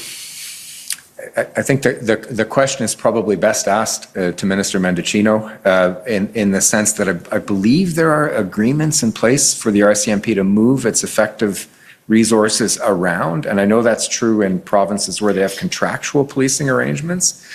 The relationship in Ontario or Quebec, for that matter, where you have multiple levels of policing, including provincial police forces, I think would be different, but I can't say I know the answer to that. Yeah, because Minister Mendicino did speak about the arrangements, and he did say the political level, he is involved in a decision to deploy from one province to the other, as I understand it. It's actually, as I understand it, a joint decision by the province and the government. I would take his word for it. But I neglected to ask him about how it would work in Ontario and whether there's any advantage in that being looked into. It's a question that we can answer for you, sir. I can't answer the question offhand. Okay, and just on one final, and I may get into trouble here, so it's your counsel can wade in if need be, but I'm just trying to understand the job that the commission is to do is to look at the decision by cabinet, and as was mentioned by commission counsel, there's an issue of the reasonableness of it. And I'm having a little trouble, and I don't know if you can help me, how we assess reasonableness when we don't know what they were acting on. And do we just presume they were acting in good faith without knowing the basis or structure within which they'd made that decision? And you know of what I speak, I think. Yeah, I mean, I think we have done our best to provide all the information we can. The Section 58 report effectively gives you the conclusions that we got to. Yeah. And the various factors identified in there, facts on the ground, as well as the testimony that you've received from my colleagues, but also including me and other officials, gives you a picture of the actual events that were causing us to move in the direction that we did. You've had some, through testimony, some indication of what the views of the legal standards were, and I'm hoping that our lawyers will make the legal argument to you in their final submissions about the legal basis for what we did. I would expect them to do that, and I'm hoping that will give you a complete picture. I've said this a number of times, but I do think we in an unprecedented circumstance made a reasonable series of decisions. We went through the various possibilities throughout. That's not something we touched in testimony today, but I know my colleagues have, looking at alternatives and trying to figure out what we could do as the federal government in these circumstances. And I do hope we've given the picture. It's awkward for me as Attorney General to be here as Attorney General. It would have been easier just to come as the Minister of Justice, but that is what it is. And it's awkward to have the legal arguments at the end, I suppose. Yeah, I guess, and I don't mean it in any sort of derogatory or negative way, but the final arguments as to the law are obviously important, as to whether or not what was done was met the requirements of the law. I have no trouble with that, because that's something that has to be decided. But what I don't know, and I'm not saying we necessarily need to know, is what was the belief of those who made the decision as to what the law was. And I guess the answer is we just assume they acted in good faith in application of whatever they were told. Is that sort of what you're saying? I think that's fair. Okay, because I think you understand what I'm saying, and I'm just trying to figure out how I get from A to B, because I'm close to starting to do that. I understand. Okay, those are my questions. Thank you very much. And sorry you had to bounce in and out. That's fine. But it's good of you to come. Merci, bonne chance. Merci beaucoup. Thank you and good luck. Thank you and good luck to you. I'm not sure how it's going to work, but someone will tell me when someone is available. Yeah. So do we start now or? Okay, well, we'll take 5 minutes to sort of. The commission is in recess for 5 minutes. La commission est levée pour 5 minutes.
Order à l'ordre.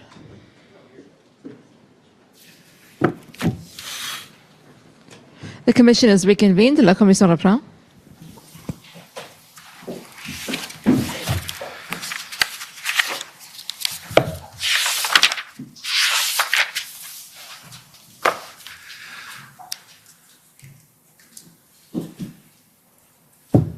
Take your time. D'accord. Alors, Can we get started?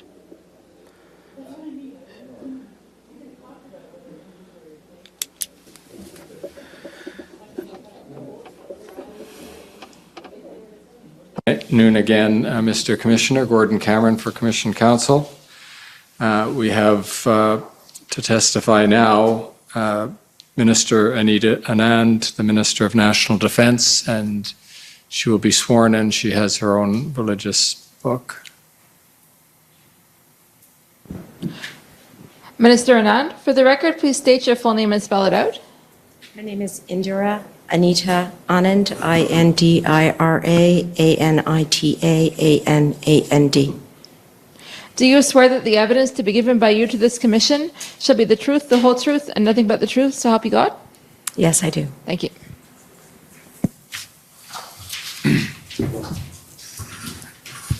If I may begin, Minister Anand, by thanking you very much for being here today. I know it was a special challenge for you to fit in, and we'd hoped it to be like a puzzle piece in your schedule and ours, and unfortunately, one thing led to another, and that didn't quite happen. But fortunately, it won't be one of the longest exams we've had for the Commission.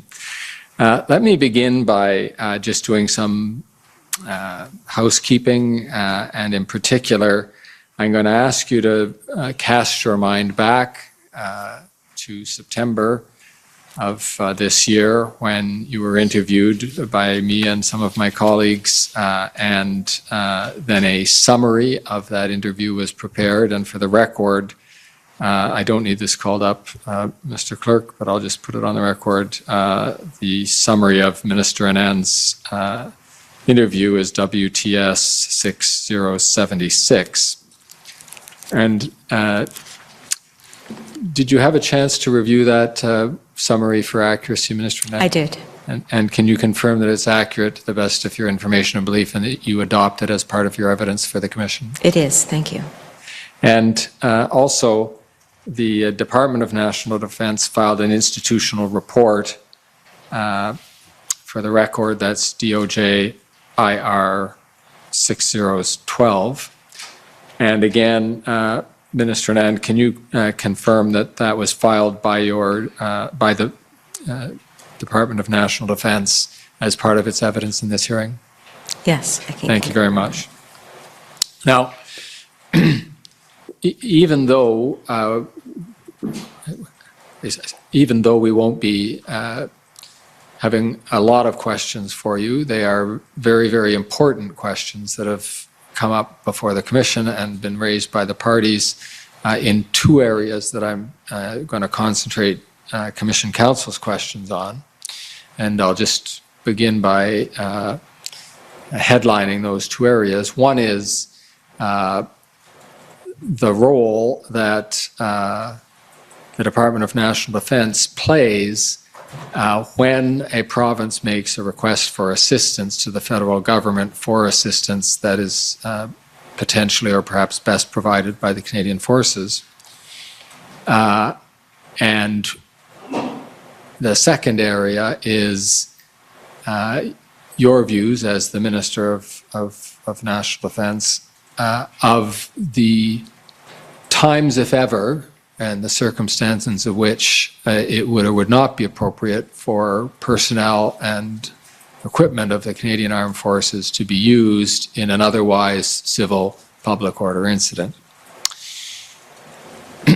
So with that said, I will just ask you to describe a little bit about your position.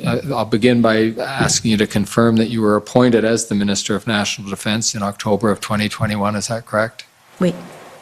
And as Minister of National Defence, you're responsible for both the Department of National Defence and the Canadian Armed Forces, correct? Well, I'd like to be a little bit more specific than that in section. Please, you can almost certainly do better than I could on that point. Section 4 of the National Defence Act specifies that the Minister of National Defence has management and direction of the Canadian Armed Forces. I work very closely with a senior team, and in particular, the Chief of Defence Staff, who under Section 18 of the National Defence Act has control and administration of the Canadian Armed Forces.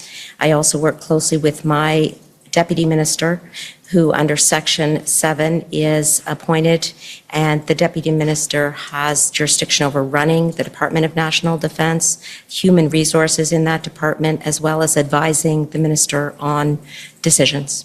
And that is the I would say the triumvirate within which we work and the framework for the decision-making in the Department of National Defence with, of course, me as Minister at the Apex. Now, we've heard a fair bit of evidence about the role that the Ministry of Emergency Preparedness and the Department of Public Safety play in the initial receipt processing, consideration, etc., of requests for assistance from provinces. At a high level, can you describe the role that the Canadian Armed Forces and the Department of National Defence plays in that process? I certainly can. I will say that that process is not run out of the Department of National Defence, although we sometimes are the subject matter of a request for assistance that may come to Minister Blair, who is the minister responsible for the RFA process, and under Section 4H of the Emergency Management Act has the jurisdiction to continue to address requests for assistance. And so in terms of the Department of National Defence, as I said, sometimes the Canadian Armed Forces and the resources of the forces are the subject matter of requests for assistance. So for example, in hurricanes and floods, during COVID, for example, the Canadian Armed Forces have been the subject of requests for assistance from the provinces, and we do our very best to respond in whatever way we can. Your institutional report, which is, again, Mr. Clerk, I don't need it called up, but the one that you adopted early in your evidence refers to two main mechanisms under the National Defence Act by which the Canadian Armed Forces can be called on to support civil authorities. Again, at a high level, can you just describe those briefly? Could you clarify the question? Sorry. I'll tell you what I can do is I can repeat it. Your institutional report outlines two main mechanisms by which, under the National Defence Act, the Canadian Armed Forces can be called on to support civil authorities. Under Section 273.6 of the National Defence Act, the Minister of National Defence can authorize any duty involving public service. And under sub 2 of that act, it is in the case of law enforcement only if it is in the national interest to do so, and only if all other means have been exhausted. That is one particular way in which I, as Minister, can authorize the use of the armed forces, and the other way is the aid to civil power. I will say it's very, very important to clarify that under 273 of the National Defence Act, the Canadian Armed Forces are the force of last resort. What that means is that the matter cannot be effectively dealt with other than the assistance of the Canadian Armed Forces. That is almost verbatim from the Act. And I take that very seriously. It was the main framework in which I operated as Minister, not only during the months of February and March of 2022, but since the inception of my role as minister. It's a very important section, and we have to remember its import in all circumstances. Thank you. And can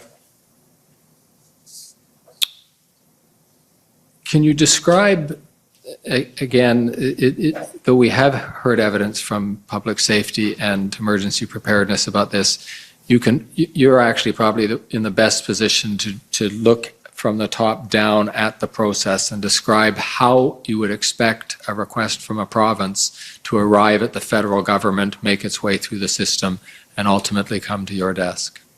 Most definitely. First of all, we have to remember that this is a regular process, that receiving requests for assistance at the federal government occurs quite often, and where the request concerns the Canadian Armed Forces, Minister Blair will typically have a conversation with me. I will also task my officials with questions relating to whether we can fulfill the request for assistance, understanding at all times that my goal is to ensure that we can be as helpful as possible to the entity or the person or the governmental body requesting assistance for the purposes of serving the Canadian public.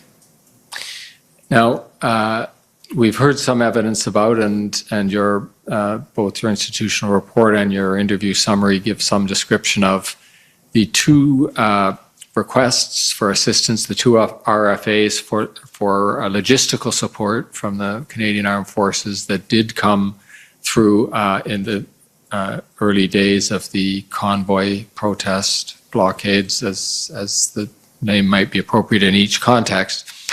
One was for the Cartier drill hall, and the other was for some rations, if that's the right term, for the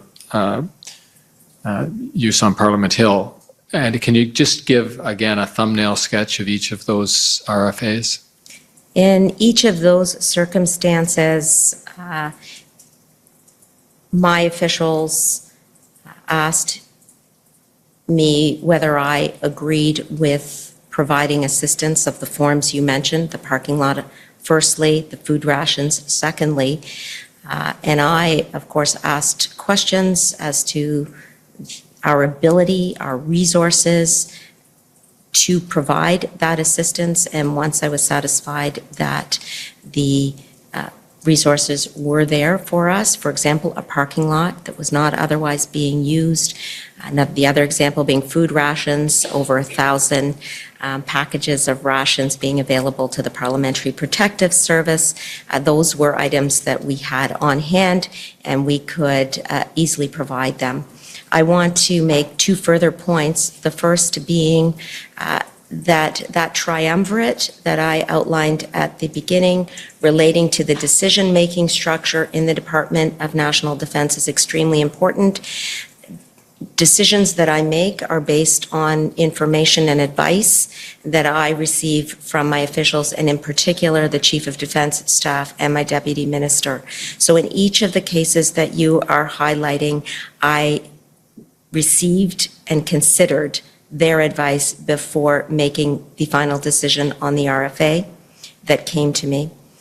Furthermore, I will say that the RFA process is one that works very well. It is robust in the sense that it is a vehicle for the federal government to offer assistance. And as I said, most recently during Hurricane Fiona, it was the vehicle through which we at the Canadian Armed Forces were able to deliver assistance to the provinces of Newfoundland, Nova Scotia, and Prince Edward Island. Thank you. Now, the next topic I'm, as Commission Counsel, just going to ask you to speak on at a relatively high level, and to the extent parties want to provide the Commission with more information through you, they will pursue it.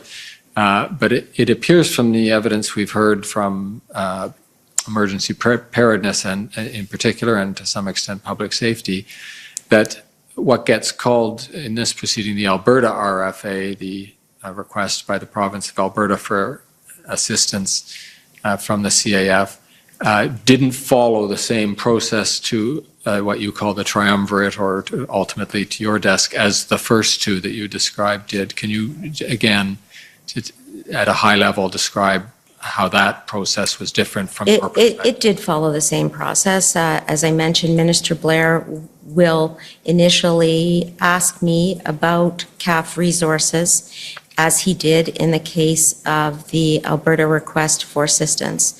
When I received an inquiry from Minister Blair relating to the use of CAF resources in Alberta, and in particular the tow trucks, I then asked my officials, and particularly the Chief of Defence Staff, to provide me with information relating to the number of trucks, the utility or usability of those trucks, and the consequences of providing that assistance. And he did provide me with his advice, and it was that advice upon which I made a preliminary decision about whether we could accede to what I heard from Minister Blair was a request. Fair enough. I hadn't meant to say followed a different process. I guess I meant came to a different conclusion. So can you tell us what, and I will caution you, you might remember that there's a limit on the detail with which you can describe the difficulty of this machinery being applicable to the context in which it was hoped to be used. Your documents ended up getting redacted on some fine points there. So speak at a high level. What was it in general terms that you were told about by your armed forces personnel about the suitability of the tow trucks that were otherwise, at least in the same general area, about their suitability for the task that they were being asked for? First of all, I'll expand on the answer to that specific question about suitability, because the response that I received from my team was broader. It didn't only relate to suitability. So first and foremost, the number of trucks that the Canadian Armed Forces had available to assist were very few in number. Second of all is the suitability point, that being that these vehicles were not suitable for the task at hand. These vehicles are typically used for very, very large scale purposes. For example, pulling a tank out of a ditch is the type of mission that we would typically use those vehicles for. And thirdly, because they are so large and so heavy, there would be likely considerable damage to any roads on which they traveled. And then finally, using these vehicles, even if we got past the first 3 points that I just mentioned, would likely cause some escalation, because the Canadian Armed Forces would be therefore involved in a personnel capacity. And we have not discussed this yet, but I did have concerns about deploying the Canadian Armed Forces, as did my Chief of Defence Staff, as did my Deputy Minister, for escalatory reasons.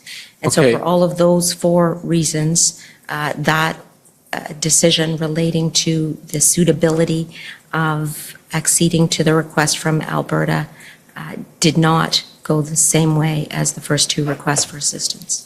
Well, that's a perfect segue to the second category that is of interest to the Commission and to the parties, which is the propriety of the Canadian Armed Forces being deployed for the purposes of dealing with civil unrest or law and order issues. And you've just touched on one that intersects the 2 points, and if I understood your answer correctly, and I'll just put it in my own terms, the mere appearance of Canadian Armed Forces tow trucks at what is otherwise a a public order disturbance, you and your chief of defense staff would worry could be a provocation because the equipment would be immediately recognizable as Army equipment. Have I put that well? I'd like to take a step back to give some more context to why I made the point about potential escalation, which I sense is the gist of your question. Any minister of national defense in a democracy would be loath to deploy the Canadian Armed Forces except in the most dire of circumstances. Our country's soldiers are not police officers. They are not trained in crowd control. They are not trained in protest management. They are not law enforcement. And that reality was one that the Chief of Defense Staff and my Deputy Minister and I carried with us throughout this time. Furthermore, the National Defense Act itself specifically states that the Canadian Armed Forces are the force of last resort. And I've already taken you through the legal analysis there. But if you put those 2 points together, we need to make sure that the Canadian Armed Forces are not deployed in cases where we are addressing protest management or anything related to that, given the potential for escalation. Let me see if I can break that out into at least 2 parts. One point which you were quite eloquent on, and frankly, certainly wasn't evident to Commission Counsel until we interviewed you back in September on this point, is that there is probably very evident to all of the parties who are representing police forces, but the training of a soldier, I will say no longer, because I think it might once have, but no longer includes the type of training that public order units in law enforcement would get in terms of crowd management and the dynamics of that situation. So they simply don't know what to do when they encounter the crowd, or at least they haven't been trained to deal with crowds as part of their basic training. Is that the functional point? I like to look at it in terms of what they are trained to do. They are trained to protect our country. They are trained to ensure the sovereignty and the security of our country. They are trained for combat. And that is why I make the point that any Minister of National Defense would be loath to deploy the military except in the most dire of circumstances, especially in a case like this. Well put. And so let me. I think implicit in what you're saying, especially with the eloquence with which you put it, is in addition to being not well trained to engage in a law enforcement context, especially a public order disturbance context, there could be an element of escalation or provocation merely by the appearance of uniformed soldiers appearing in what is otherwise a situation of civil unrest. Is that part of your concern? My concern is escalation, yes, and a potential heightened threat to protesters, Canadians. And so my view across the board was, while we need to ensure that the Canadian Armed Forces are understood to be the force of last resort, we must also, at the Department of National Defence, do what we can to support the Government of Canada in its response to the protests. And so providing the parking lot, the food rations, offering to transport RCMP officers, those were the types of supports that we were able to offer. In other words, it wasn't simply the case that we said, we are the force of last resort and therefore we can do nothing. It was more, how can we be helpful within the confines of the legal parameters that define our role in the National Defense Act?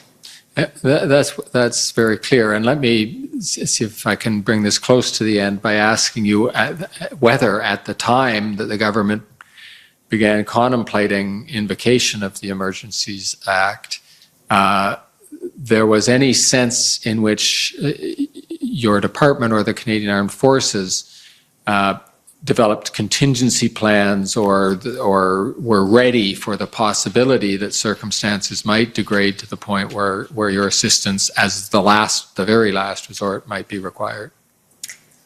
So simply because you are the force of last resort doesn't mean you're the force of no resort.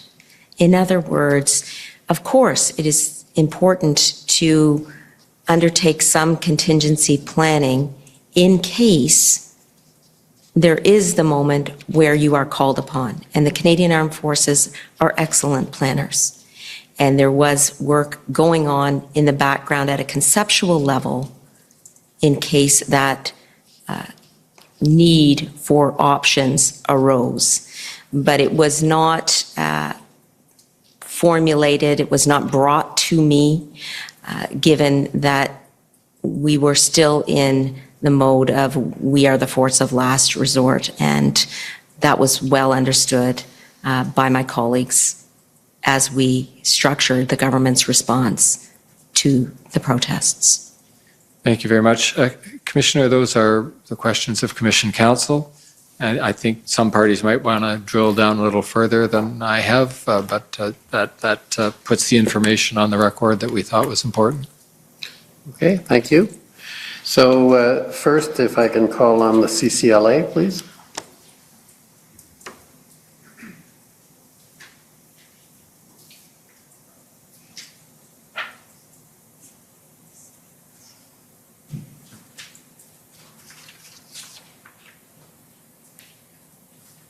There we go.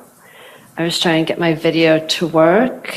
I don't know if you can see me, Minister Anand. I can. Perfect. Good afternoon, Minister. My name is Eva Krajewska, and I'm counsel for the Canadian Civil Liberties Association. And I doubt I'm going to take the entire time that I've been allotted to ask you questions this evening. Minister Anand, my first question really relates to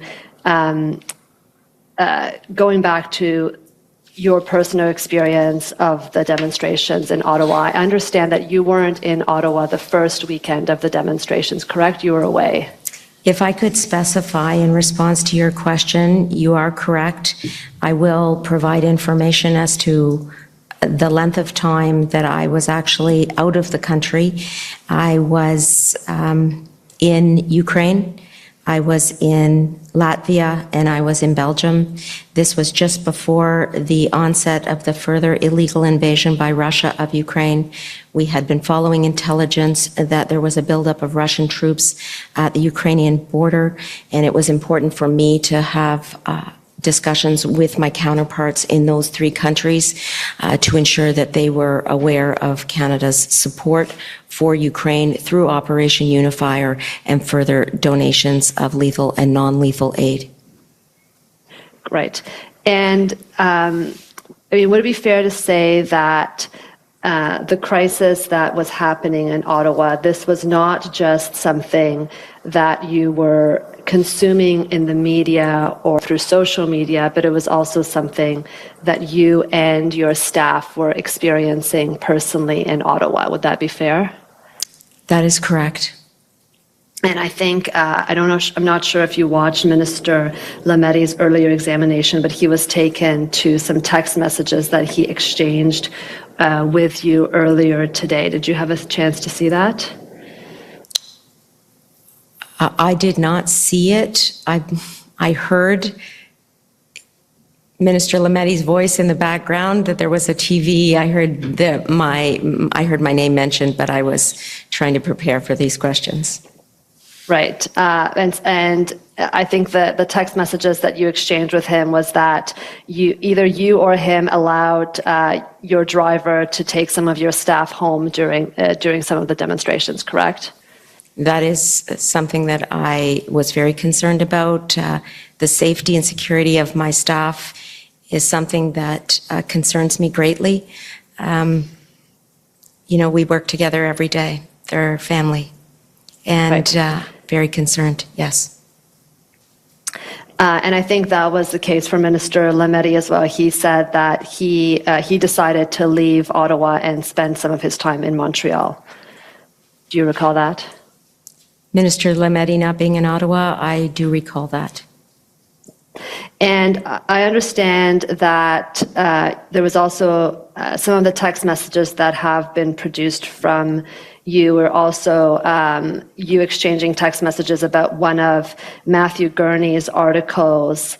It was entitled Dispatch from Ottawa, the Ottawa Front slowly is telling you all he's in trouble, who's listening. Do you remember that article from Mr. Gurney? I remember reading it, yes.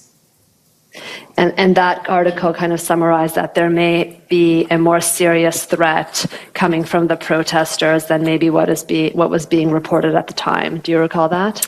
I do recall that, but I will say that there was a lot of literature being written about the protests during this time, and it continues. And I don't base any government decision-making on articles in the press. I'm focused on intelligence. I'm focused on advice based on the intelligence that comes forward.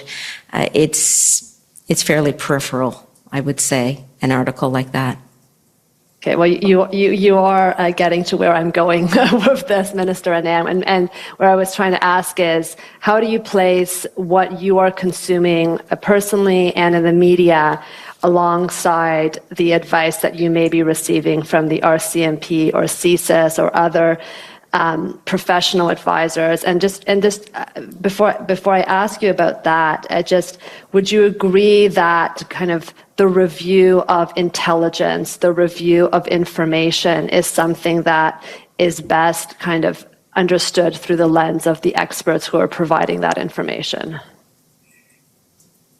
Well, I'm a rational decision maker, so I do welcome advice from experts, and I make my decisions based on the advice that I am provided with.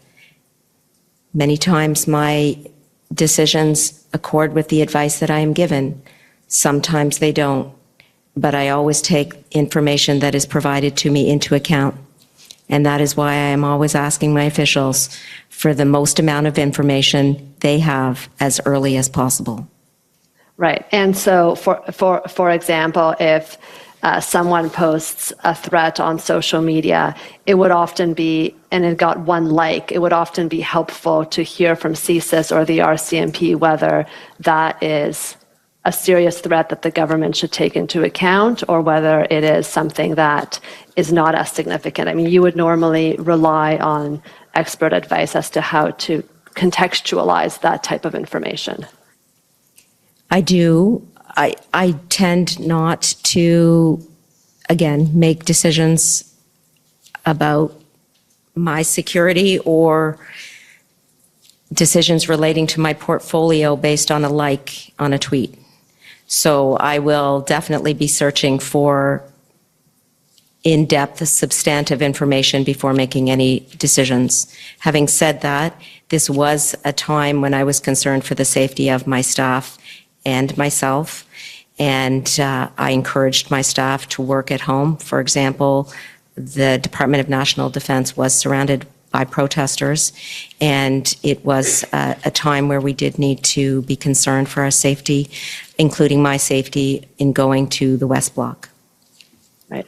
And in terms of the IRG meetings and the cabinet meetings, I assume, based on what you've said, that the information that you would have received from both the RCMP and CSIS would have significantly informed your own decision-making process at those tables. I do not have a direct line to the RCMP and CSIS in my decision-making. So the assumption, it appears in your questions, is that they are feeding into my decision-making, and they are not. They fall under the Minister of Public Safety's portfolio. My decision-making is based on the information that I'm not sure if you heard the first part of my testimony, that triumvirate of decision makers forms the Deputy Minister, the Chief of Defence Staff, and both of those individuals feeding information to me for my decisions. Okay, but with respect to the decision to invoke the Emergencies Act and the Governor and Council's decision, you would have been part of that decision-making process, both at the IRG and Cabinet, correct? That is correct. And at those tables, you would have received information and advice from the RCMP and CSIS as well? Yes, but the advice was not coming to me directly. The advice was by way of reports to the table. So I want to be clear that I was not having a one-on-one conversation with either of those organizations. Okay, and that I wasn't suggesting that they were reporting to you directly, but when they are speaking at either the IRG or the Cabinet meetings, you are listening to that advice as part of, and you are a decision maker at those tables, correct? I am a minister of the Crown, and I am executing my duties as such. And I am a person who undertakes due diligence in all circumstances. And I was listening intently to whomever was reporting in those meetings. Okay, so I think you agree with my question that you would have been listening to their advice and any other advice that you would have received at those tables as part of your decision-making process. Yes. Thank you, Minister. Those are all my questions. Thank you. Okay, thank you. Next, call on the JCCF and Democracy Fund.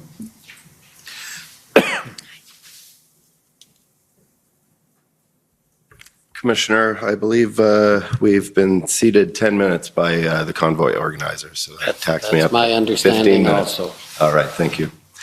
Minister Anand, I'm... system here, so. Merci, ça marche. We're a bit loosey-goosey. Minister Anand, I'm Rob Kittredge, counsel for the Justice Center for Constitutional Freedoms, and we share standing at these hearings with the Democracy Fund and Citizens for Freedom.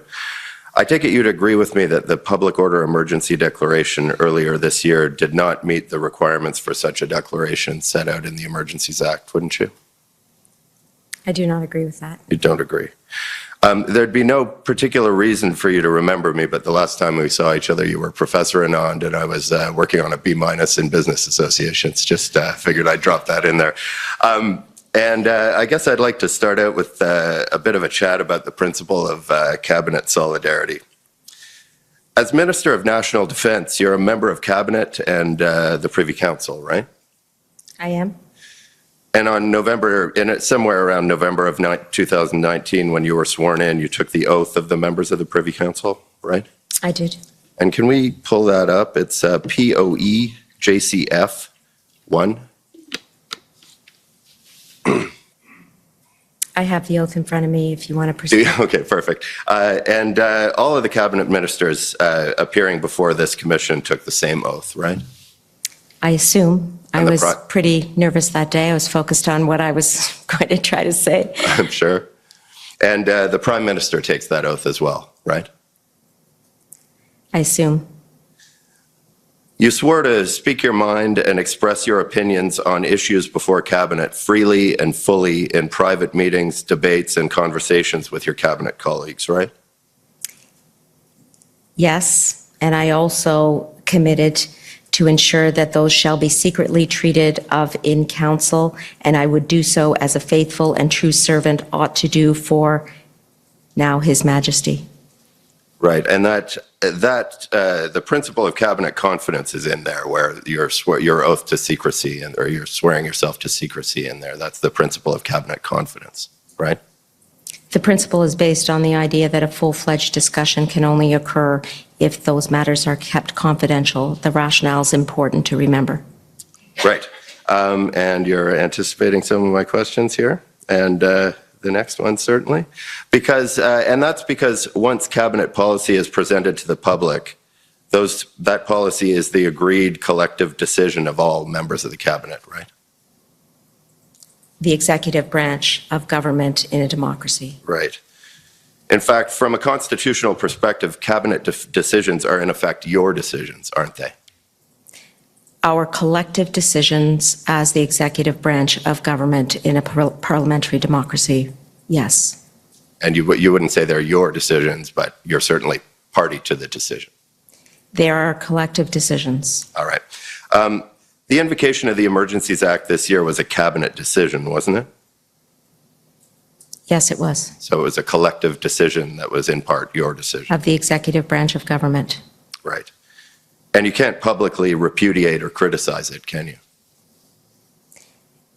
The importance of the declaration of a public order emergency is one with which I agree, one I support, given the circumstances of the time, the inability of children to go to school, the inability of people to go to work, the inability of trade to cross the border, the inability of citizens to live peacefully in certain parts of our country, the buildup of arms in certain areas, certainly the threats that were present led me to the conclusion that this was the right approach for our government. Right, but if you felt differently, you couldn't repudiate or criticize the decision unless you stepped down from your post as minister. That is a hypothetical that I do not need to respond to, given that I agreed with the decision and I agree with the principle embedded in our parliamentary democracy that the executive branch of government makes decisions collectively.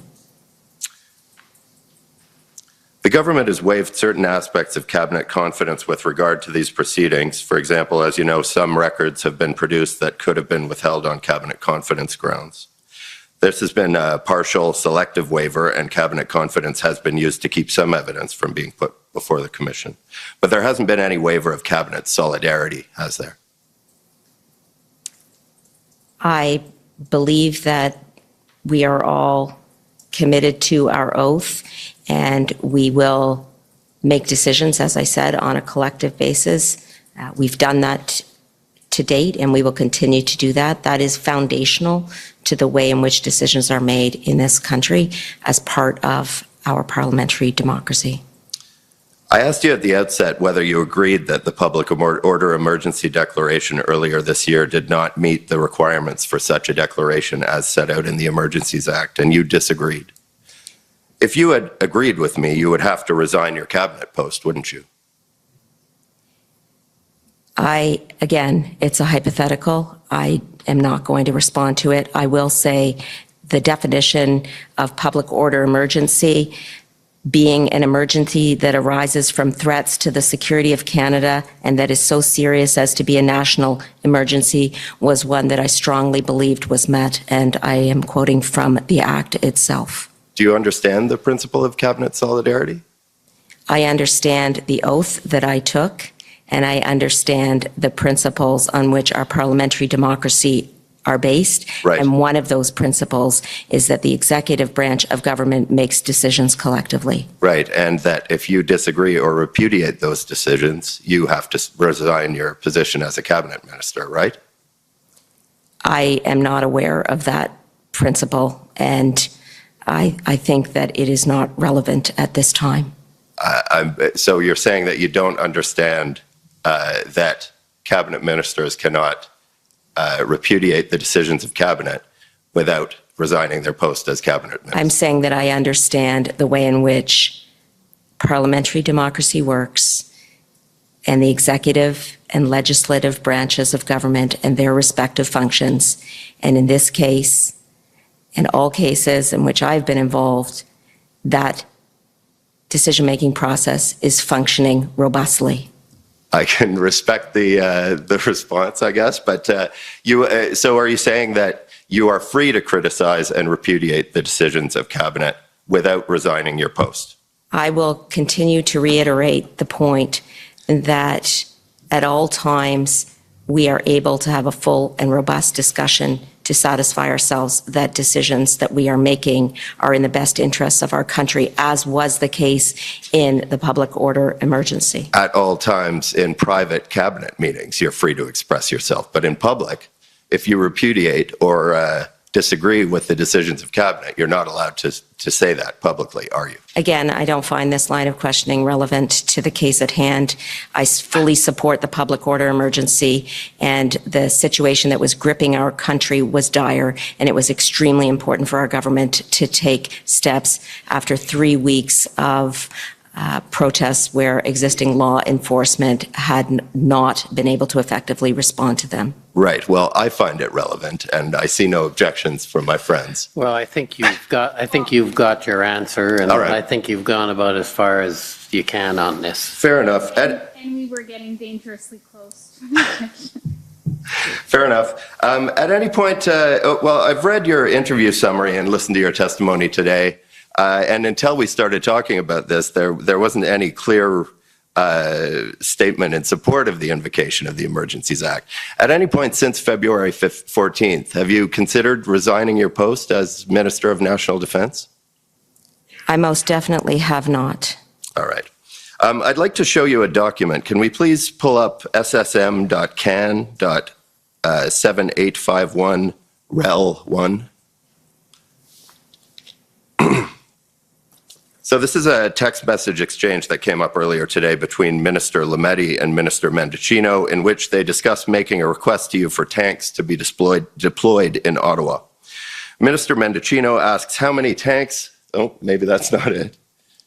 Do you need the number again? It's coming up. Oh, there we go.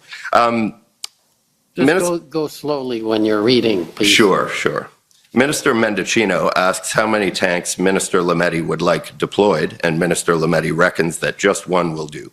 Do you agree with Minister Lametti that one tank would have been sufficient to deal with the Canadians who had gathered in Ottawa to express their grievances about government policy? 2 points. First, I believe Minister Lametti has mentioned that that was made in jest. Second, I have already provided my comments relating to the fact that the Canadian Armed Forces is the force of last resort. Therefore, we were not considering deploying tanks in any number. Could we scroll up to the top of this? So can you read the date at the top of this message exchange?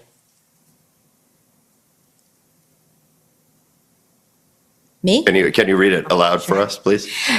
You need to get the police to move and... No, I'm sorry, not the full text. I won't put you through that. I just meant the date at the very top. Wednesday, February 2nd, 8:09 p.m. Right. And Minister Lametti earlier on in testimony to this commission wrote the exchange off as a joke between friends. Do you think this is a joke? I take no part of my role as Minister of National Defense as something unjust. Obviously, I am very concerned and was very concerned not only about the situation in Canada, but about the global strategic situation that we all find ourselves in. And so I am very concerned to make sure that we are making decisions with full information. And I know that's the case with Minister Lametti, as well as the other colleagues around the table. This was a very difficult time, and we were all doing our very best in our respective portfolios. Right. But at the same time, on February 2nd, just a few days after the arrival of the protesters in Ottawa, this was the sort of joke that was considered funny among your cabinet colleagues, wasn't it? I was actually not in Canada at the time. I was in Europe, as previously indicated, trying to launch Canada's response to a potential further invasion of Ukraine by Russia. I will say that I know that my colleagues take their work extremely seriously. Does cabinet solidarity require you to find this joke funny? I'm sorry, that was a little frivolous.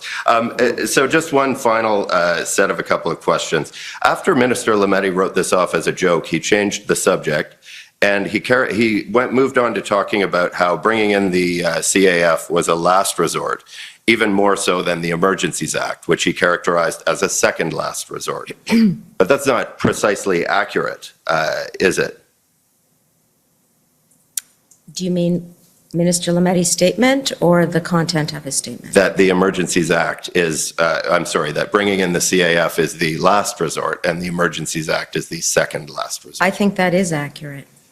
Well, the Emergencies Act requires that an emergency be such that it can't be effectively dealt with under any other law of Canada. Would you agree with that? Are you reading from a particular statutory section of the emergency? I can show it to you if you'd like. I have it here. Okay, it's section 3. It's the end bit of section 3.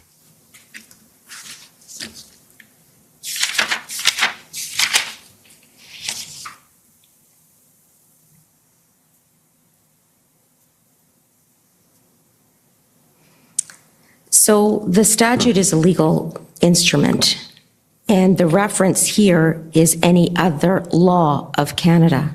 Yeah, all right, thank you. The National Defence Act is a law of Canada, wouldn't you agree? Those are my questions. Section 273 points to any other method of addressing law enforcement other than with the assistance of the CAF. So one deals with a statutory instrument and instruments that are available to address a particular situation, and the other deals with instances in which the CAF can be deployed. Nonetheless, the Emergencies Act, as a precondition, requires that a matter can't be dealt with under any other law of Canada. And I'm asking you, the National Defence Act is a law of Canada, isn't it? The National Defence Act is a statute with a section that specifies that the Canadian Armed Forces will only be deployed if there is no other means of addressing a particular situation from a law enforcement perspective. And that those two items are different. One deals with the activities of the Canadian Armed Forces. One deals with a potential basket of laws wherein the public emergency is the last item from a legal perspective of any other statute. Would you agree that the National Defence Act is a statute of Canada, a Canadian statute? Of course I would. And so you would agree that the National Defence Act is a law of Canada? I believe you're splitting hairs now, and you're misconceiving the point that I am making. The point that I am making is that the Emergencies Act is a legislative mechanism of last resort. Yes. The National Defence Act in Section 273 simply says that the Canadian Armed Forces cannot supersede other law enforcement mechanisms unless there is no other option for law enforcement. Just as one final question to kind of clarify my understanding of your testimony here, are you telling me that the National Defence Act is not a law of Canada? I believe I've already answered that question. All right. Thank you very much. Have a great day. Okay, next is counsel for former Chief Slowey. Commissioner Tom Curry, we have no questions for Minister Anand. Okay, next is the Government of Alberta, please.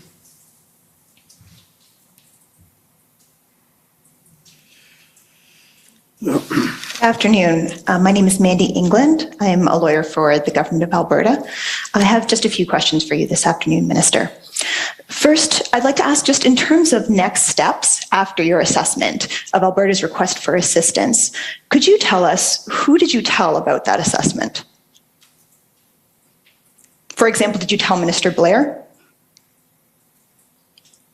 Do you mean the assessment that we made once the Minister Blair had asked me to look into whether we could provide the tow trucks? Who did I provide? That's right. Sorry for being unclear. You mentioned that you had a conversation with your Chief of Defence Staff. Yes. There may have been other individuals present. I understand that in terms of the usual process of an RFA, that was more of an informal assessment because you hadn't formally received the RFA, but you had notice of it and then had a discussion about it. Yes, I did. Yes, and then following that discussion where you had considered the use of equipment from the Canadian Armed Forces, did you tell Minister Blair about your assessment? Yes, I did. And if I could just take a step back and clarify that at all times I was seeking to be as helpful as possible in the RFA process, and certainly to the Government of Alberta in any way, shape or form. You'll recall that I led the country's procurement effort of PPE, vaccines, and rapid tests. And in that capacity, we were trying our very best to supply those materials across the country in a spirit of making sure we got through the pandemic together. And that was exactly the approach that I was taking in the RFA process as well. Thank you, and no doubt those PPE efforts were greatly appreciated. In terms of who you did tell after the assessment, I think you indicated that you did speak to Minister Blair? We had a phone call, yes. Okay. Would you be able to tell us when that phone call was? It was on or about February 7th or 8th. Okay, thank you.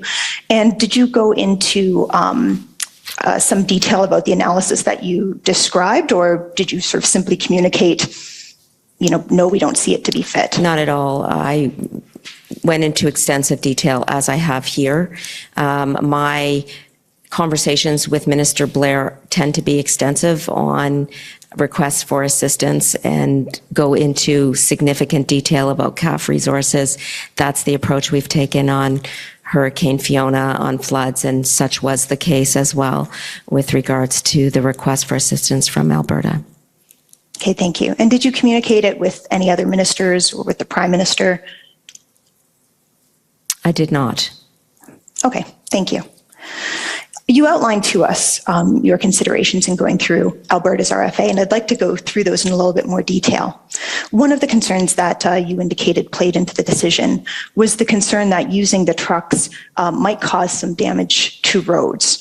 Would you agree that, generally speaking, the roads in question would have been within Alberta's jurisdiction? I agree that the roads are within the property and civil rights under the Constitution of the province of Alberta, but I would like to highlight that the primary reason was one relating to suitability, and that the trucks being requested were not only low in number, they were not suitable for the task, nor were they guaranteed to achieve the outcome that was sought.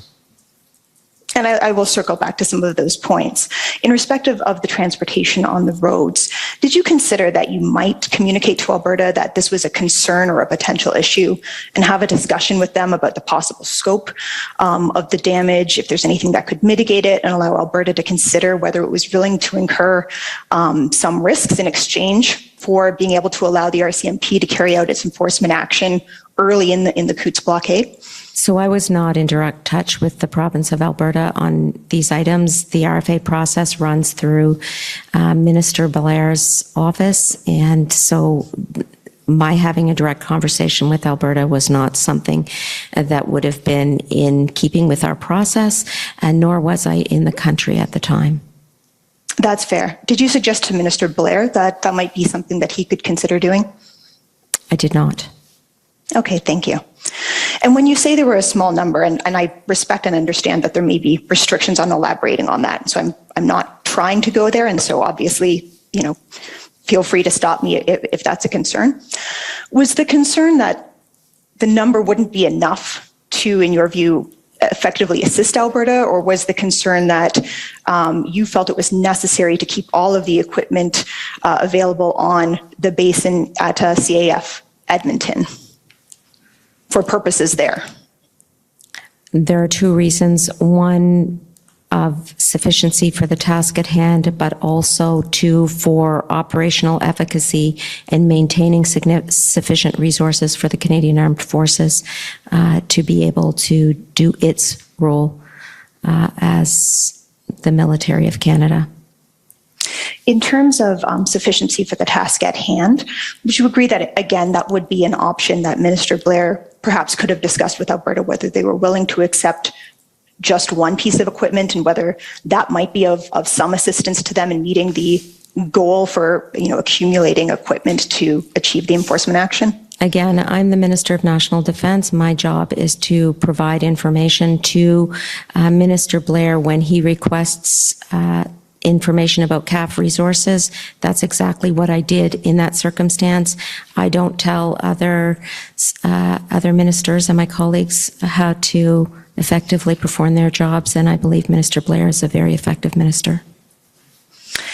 And did you maintain the view that perhaps the number and sufficiency of CAF equipment to respond and assist Alberta, even as the threat grew to, or as the event grew to what has been characterized by your government as a threat to national security, sufficient to justify the invocation of the Emergencies Act? Or did you at any point consider, when it had reached that point, that you might reconsider that assessment?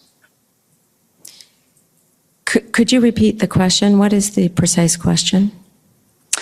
Did you maintain your view that the quantity of equipment was a concern that would prevent the use of Canadian Armed Forces equipment, even as the event grew to what your government has characterized as one that necessitated invoking the Emergencies Act? Your question focuses on quantity, whereas my response focused on quantity, suitability, usability, and efficacy to reach the expected or desired objective. And so it is the totality of those factors which led to my conclusion, and I maintain that that was the right conclusion all the way along until the Government of Canada made the prudent decision to invoke the Emergencies Act. Okay, taking it perhaps, and I anticipate that you may give the same answer based on what you said, but taking it a step back and out of simply that factor, did you at any time reevaluate your assessment of the totality of factors during the course of the event prior to invoking the Emergencies Act? You'll have to remember that an RFA did not come to me for signature, and I provided this information to Minister Blair after discussion with my officials. And after I provided that information, I remained confident in its veracity and applicability, and I continued going about my business at a very difficult time at the Ministry of National Defense because of external factors like the potential further invasion of Ukraine by Russia. On to the next factor that you indicated that you considered, I understand that you had a concern about deploying members of the Canadian Armed Forces to assist. And in that RFA from Alberta, there was an inquiry about both equipment and personnel.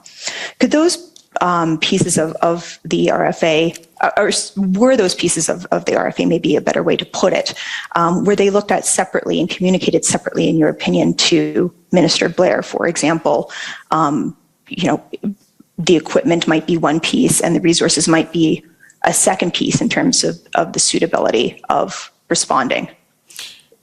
I believe we have reviewed this already. I have indicated there were 4 main factors that underpinned my decision relating to the deployment of CAF resources in Alberta. I conveyed those factors to Minister Blair in a phone call, and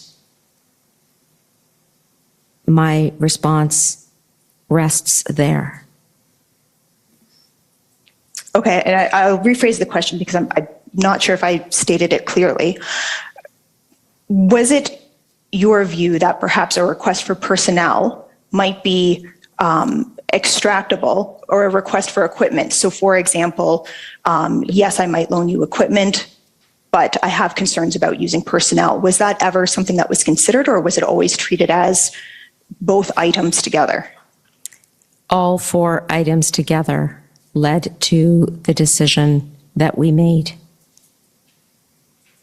Okay. And if you had the knowledge that if operationally individuals had been cleared from the blockade so that only trucks remained to be cleared, would you agree that there might not have been the same concerns that were raised in your assessment about escalation and optics about engaging the Canadian Armed Forces in an enforcement action? You are putting a hypothetical to me, which I do not believe is relevant, and I have no response to it. Sorry, I'll explain the relevance of it. Evidence was given earlier that the operational plan was anticipating that the civilians would be removed from the blockade with the equipment to be cleared at a secondary time. And I had understood from what you said, and perhaps I had a misunderstanding, that one of the concerns would be interactions between the Canadian Armed Forces and civilians, and a concern that that might not be appropriate or something that they were trained to do. And my question is whether your assessment of that might change with the information that an operation to clear equipment would be carried out at a time after individuals had been arrested or otherwise dispersed from the scene. It would not change, primarily because I am not, I've said this a number of times now, separating out the various factors that led to the decision not to provide the tow trucks in Alberta. And secondly, the deployment of the Canadian Armed Forces as a general matter has the potential to be escalatory, given that Canadian Armed Forces are not trained in crowd control or protest management, and the visual of having Canadian Armed Forces deployed was concerning in many circumstances during this time, including in this one. Okay, thank you, Minister, and thank you, Commissioner. Those are my questions this afternoon. Thank you. Okay, thank you. I gave you a lot of extra time, just so you know for next time when I'm a little tougher. It was appreciated. Okay, next is the Government of Canada.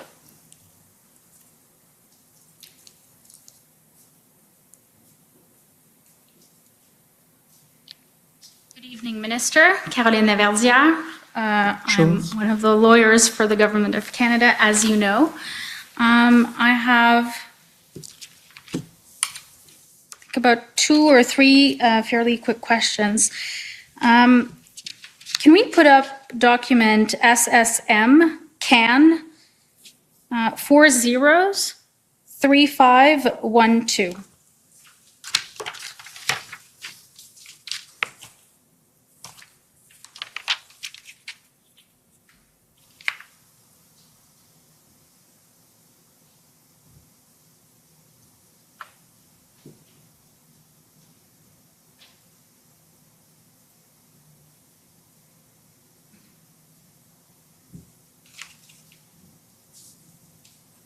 Do we not have that?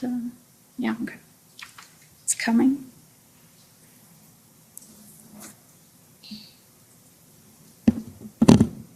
Excellent, thank you. Could you, Mr. Clerk, just scroll down a little bit until we reach the, further down until we reach the other email down the chain? Okay, just go up a little bit. Okay, so, just, sorry, I want to see the subject down a little bit more, please. Okay. Minister, this is an email from the Chief of Defense Staff, Wayne Eyre, to yourself, dated January 28th. And the subject is preemptive RFA authorization, Cartier Square Drill Hall, and other NCR infrastructure.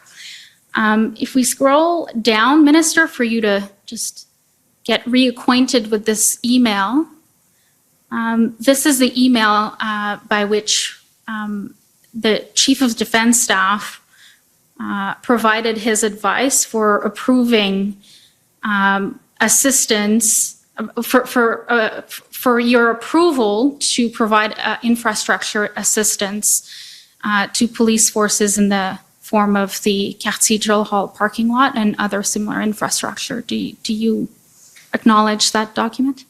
Yes, I do. If we scroll back up just a tiny bit, we'll see your response on the same day. Thank you for this email. I approve. Best, Anita. So this is the email by which you approve the RFA, or the preemptive RFA. And if we scroll back up a little bit, this is just, as the first line states, this is an update from the Chief of Defense Staff to you. If we scroll back a little bit more, we can see the date and your email address. So the next day, the following day on the Saturday, the Chief of Defense Staff is providing you with an update. And then if we scroll back down to just a little bit more, the second paragraph, so you can see he states, as per your email below, you approved an anticipated request from public safety to have law enforcement organizations use some of our CAF infrastructure.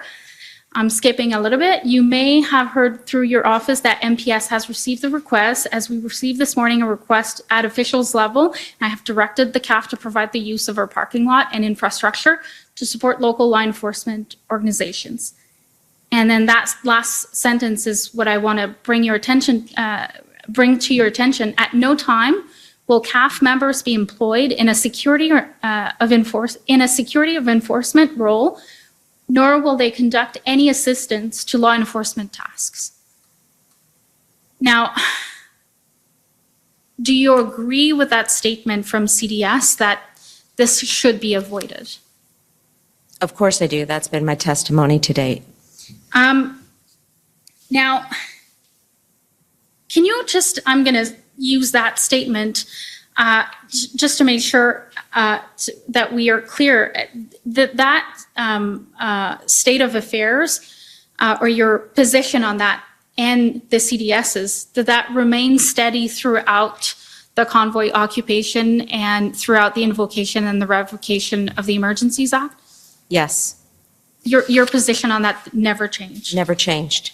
So I was wondering if you could explain a little bit what the difference between approving an RFA for infrastructure such as a parking lot at the Quartier Drill Hall in Ottawa and potentially considering the Alberta request for assistance for military tow trucks. Okay, I will do that, but I want to build on my last answer relating to that sentence, because I thought you were going to ask me one more question on that, and you have not, so I will just say what else I wanted to say. Go ahead. And that is that the sentence, at no time will CAF members be employed in a security of enforcement role, nor will they conduct any assistance to law enforcement tasks. The Chief of Defense Staff knew that that was an issue that was very important to me. I had done extensive analysis and discussion relating to Section 273.6 Sub 1 and Sub 2 of the National Defense Act, and in particular Sub B of 273.6 Sub 2, which states that the matter cannot effectively be dealt with other than with the assistance of the Canadian Armed Forces. And in this email, he is, I believe, responding and addressing my concern that we are aligned on the point that the Canadian Armed Forces are the force of last resort, because in a democracy, a Minister of Defense, and certainly this was the case for me, would be loath to deploy the Canadian Armed Forces in a law enforcement capacity, except in the most dire circumstances. And I believe that he knew that. Was my view and my interpretation of the law. It reflected our discussions and the advice he gave me. And that sentence, I believe, is based on those conversations that we have had and the concerns I have. And I'm sure he knew that I would, if it wasn't in there, I would have replied and indicated that it should be. Now on to the question relating to RFAs and the substance of the RFAs. So your question is a good one. The question highlights how we have to consider each RFA on its merits. And in particular, each RFA should be evaluated on the subject matter of the RFA.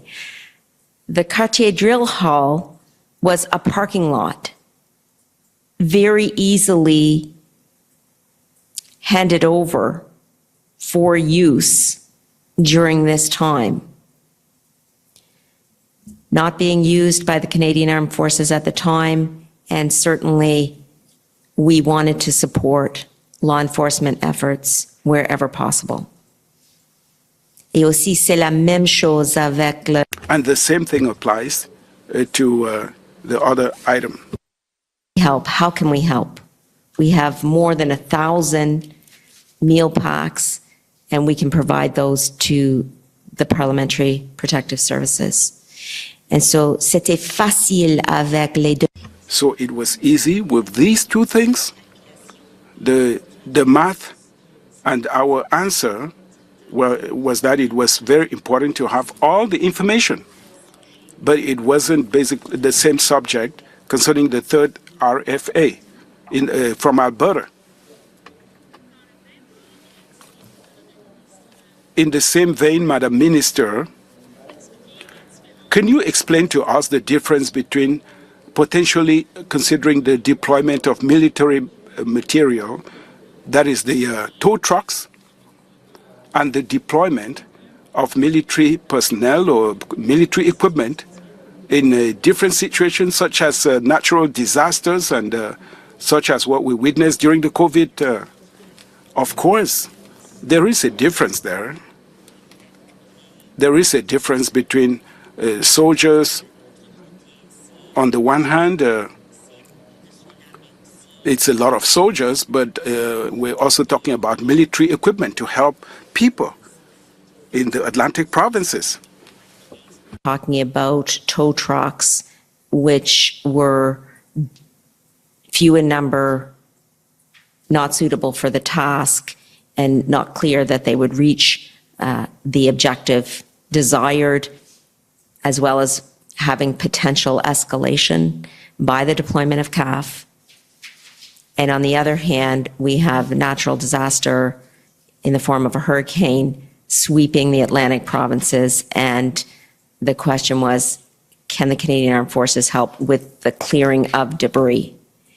And so, as you would have seen in the news, Canadian Armed Forces were deployed in Newfoundland, PEI, and Nova Scotia to make sure that the provinces had the support they needed in the clearing of debris, the restoring of power lines, the repairing of roadways, and those types of undertakings. So c'était très différent. So it was very different.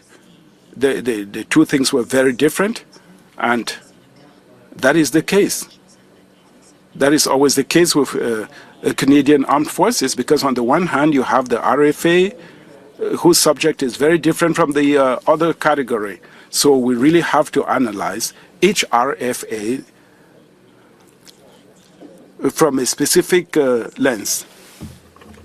I take it that the potential to inflame in the context that you can, well, to the extent that you considered that in the context of the RFA from Alberta, is not a factor that is in play for the types of deployment you just mentioned, you know, following hurricanes or in the context of helping. The nub of the issue is whether it is a law enforcement situation. And in Operation Lentis, which is the operations that we utilize for assisting with hurricanes and floods and the like, that is all assisting citizens trying to recover from hurricanes and natural disasters. So clearing large trees off of roadways, lifting them off of power lines so that power can be restored. Ça, c'est très différent, n'est-ce pas? That is very different, right, compared with the other situation, because in Alberta, we were dealing with trucks. Simply not suitable for the task at hand, nor were they large in number. Also, they could lead to escalation and potentially damage roadways. Mr. Clerk, can we pull up another document, please? ts.nsc.can.001.50183. And I would ask you to go to the top of page 2, please. While this is the document is being brought up, Minister, I would ask just generally, just to jump off of the question from my friend from the CCLA about your concerns about safety and security. Can you just elaborate a little bit about your concerns during the period of the convoy, specifically the period that you were perhaps in the country during that time? I did have concern for my safety and the safety of my team, but it wasn't just about us. It was about the citizens of Ottawa writ large. It was about the safety of people going to work and a need to allow people to continue on with their daily lives. Parents were keeping their kids home from school. Businesses were closed. People were not living their normal lives. Trade was not flowing across the border. Canadians couldn't travel across the border at all. And we saw and heard about weapons at Coots. All of these were very concerning items to me from a public safety perspective. And so when you ask about my personal safety, yes, I was concerned. Yes, I was concerned about the safety of my team always. But I was generally concerned about public safety writ large across our country. I'm going to come back to that point if I have time, Mr. Commissioner. You're, in theory, you've I'm got borderline? a little over a minute. So. Okay. Well, then I'll end with this then.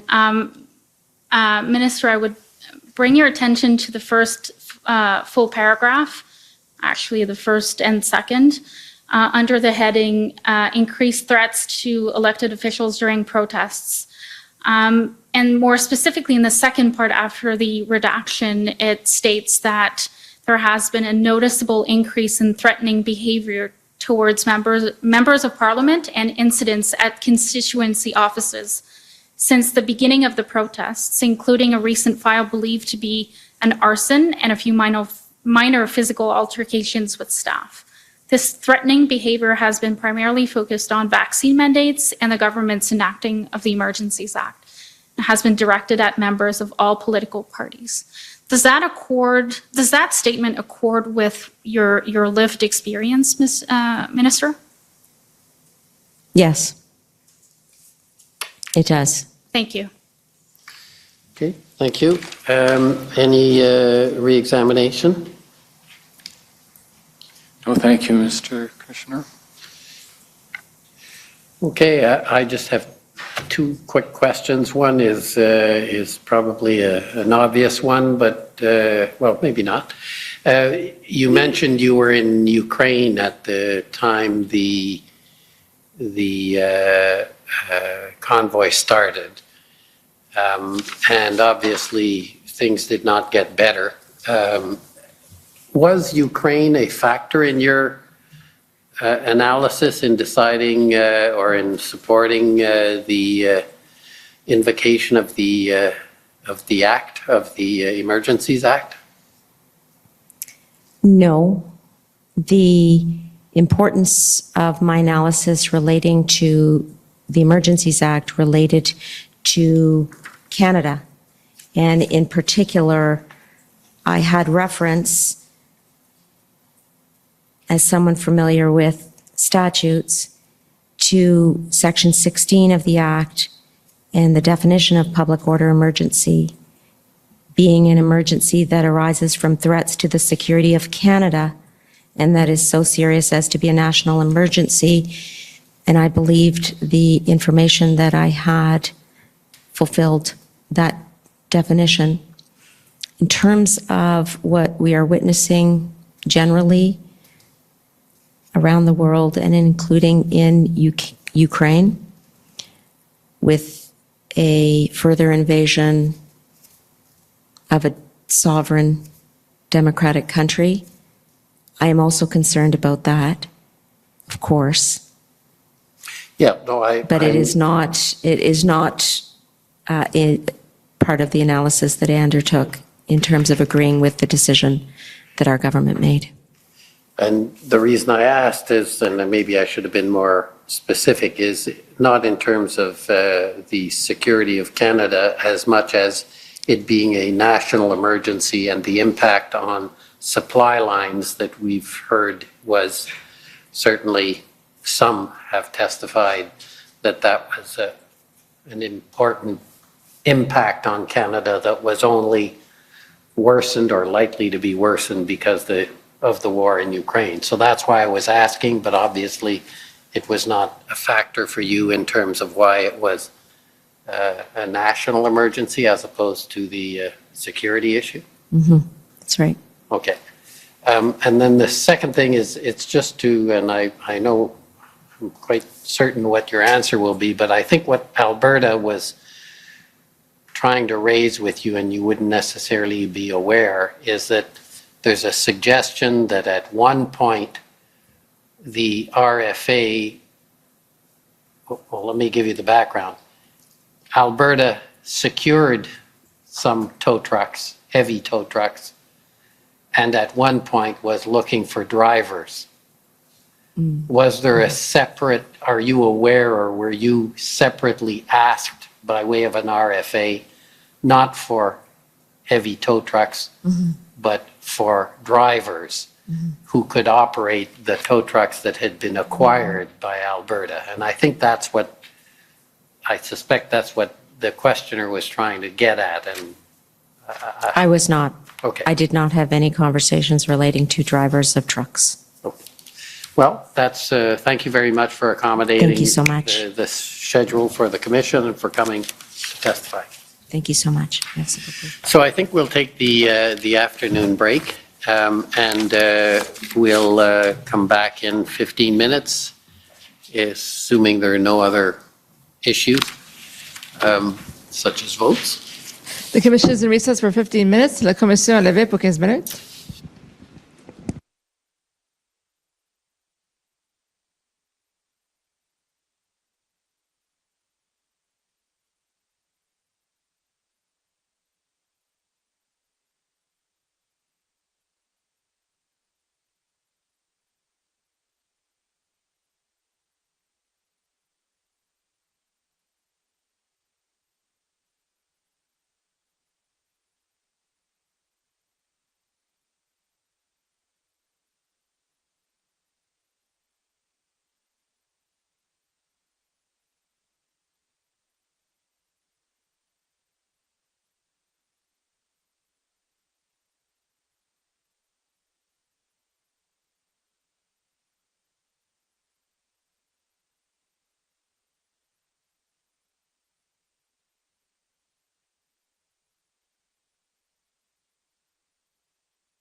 Order à l'ordre.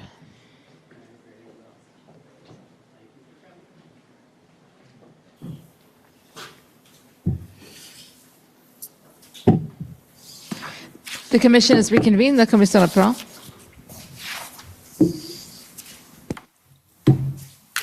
Commissioner, our last witness for today is Minister Alghabra, Minister of Transportation. Could I have the witness sworn, please? Minister Alghabra, will you swear on a religious document or do you wish to affirm? Affirm, please.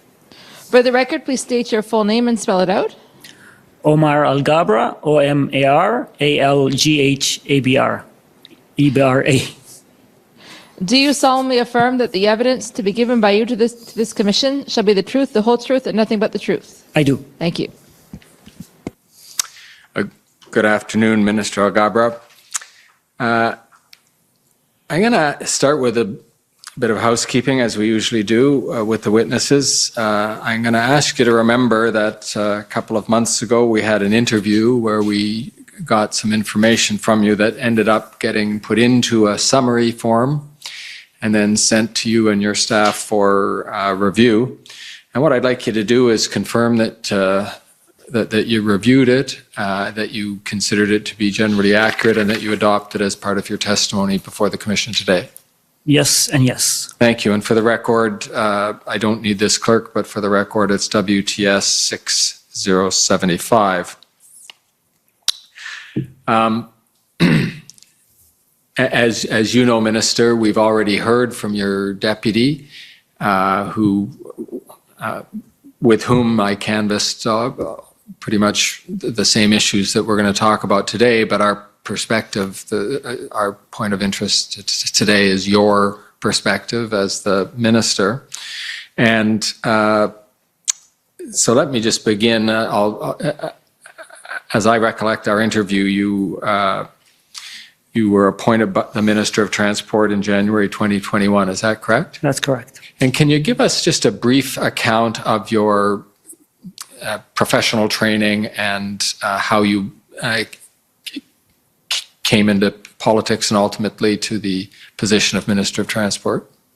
Okay, I'll take the 2 hours then. No, the 1 or 2 minute version. I'm a mechanical engineer by education with an MBA, Masters of Business Administration. I worked for many years in the private sector in the energy field, and I used to volunteer for politics, knocking on doors for candidates. And one day a vacancy came in my riding and I decided to run for office, and I got elected for the first time in 2006. And then in 2008, the voters sent me back to the private sector. And then I was lucky enough to get re-elected in 2015. And between 2015 and 2021, I served as parliamentary secretary in different roles. And in January 2021, the Prime Minister asked me to be the Minister of Transport. And if we can pick up the narrative here, so to speak, at the beginning of the development of the convoy and how it first came to your attention, and what your perspective was, what you saw coming and what concerned you with respect to the mandate of your department.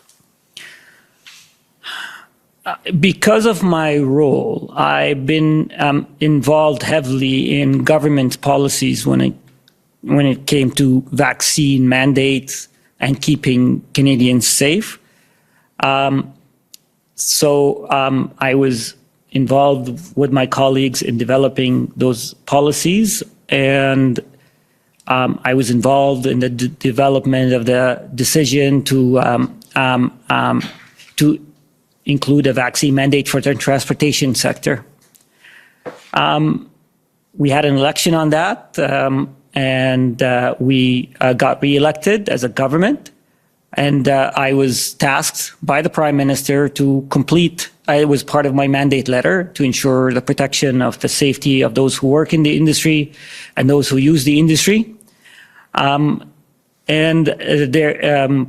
there were eventually some opposition, and where it manifested in this form of convoy protest that I heard about.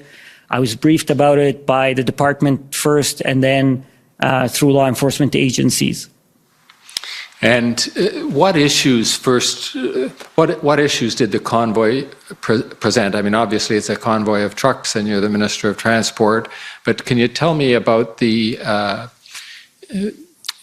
connection between the federal responsibility for transport and the provincial responsibility for transport, and how you decided your department could become involved helpfully in managing the protests and the convoy? It was the protests at the beginning was against all mandates, and at that time there were vaccine mandates at all levels of government. In fact, there were vaccine mandates in the private sector as well. There were vaccine mandates in universities. So I felt that there wasn't clear who they're asking. I mean, there is a sense that they're asking the federal government, but the reality is that whatever they were protesting crossed or transcended all governments and private sector. So we, though, were still concerned about safety, about the outcome of because we heard different reports on what the objective of these protests. People linked it to potentially what happened in the U.S. in Washington, D.C., on January 6th. So there was a lot of anxiety, and we certainly wanted to make sure that the federal government was prepared for this protest. So we were briefed by law enforcement agencies that. And again, Ottawa is not unaccustomed to protests. It is, after all, the capital of our nation, where there are typical protests.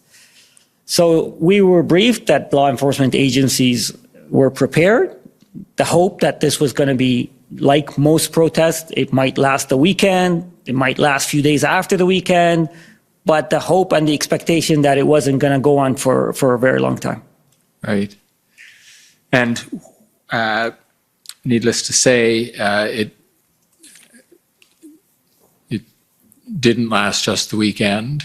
When did it become apparent that your department was going to be more heavily involved than just observing the events unfold, and that you would be asked by the government to take a role in finding solutions?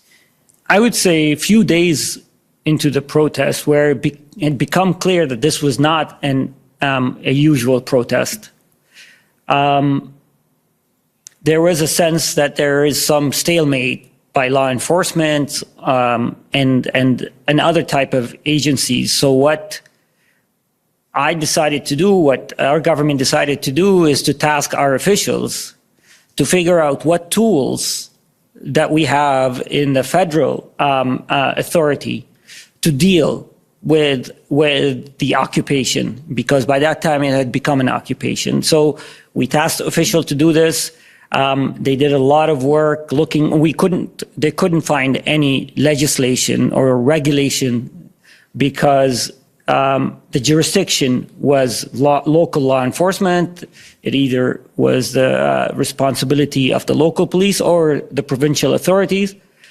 So then what we did, and what I tasked our department, is to put together a toolkit to be proactive, out of a sense of being proactive and collaborative and constructive, to put together a toolkit based on the rules and the regulations that the department has found to be utilized to help enforce the law and to help mitigate or manage the escalation of the situation. So that's where eventually the strategic enforcement strategy became to be. And we heard from your deputy about the development of what I think was originally called the maximum enforcement strategy, ended up evolving into the strategic enforcement strategy, about seeing what laws from various jurisdictions could be brought to bear on the situation. And we don't need to rerun the evidence that he gave us, because he gave us quite a thorough account of it. But the point I remember him mentioning, and I'll ask you to comment on from the ministerial perspective, is that just the way the Department of Transport works, because it has to take its federal responsibility and coordinate that with all of the provinces and territories, there's already a very strong network within the Department of Transport with all of the partner agencies or equivalent agencies, including law enforcement and regulation in each of the provinces and territories. And would that level of connectivity and intergovernmental relations also apply at the ministerial level? Indeed. I would say I have very constructive, positive relationship with my provincial counterparts. We meet at least once a year in Council of Ministers. Transportation is one of those areas that has a lot of shared responsibilities between the federal and provincial governments. So we either meet as a council or one-on-one. This is quite a common practice throughout my year and a half as a Minister of Transport. And as at the ministerial level, did you, for the purposes of implementing, or I suppose I should say originally developing and then hopefully getting the cooperation of the provinces and territories to implement the strategic enforcement strategy, were you reaching out to your ministerial colleagues at the provincial and territorial level on the plan? Yes. After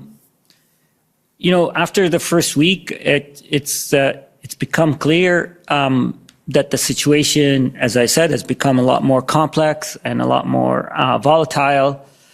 And it seemed that there was a bit of confusion about whose responsibility it is to deal with enforcing the law, or is there capacity enough locally to enforce the law? So I was proactive in reaching out to my provincial counterpart, particularly in Alberta, in Ontario, in BC as well, and in Manitoba. Let's start with your efforts to engage with Ontario.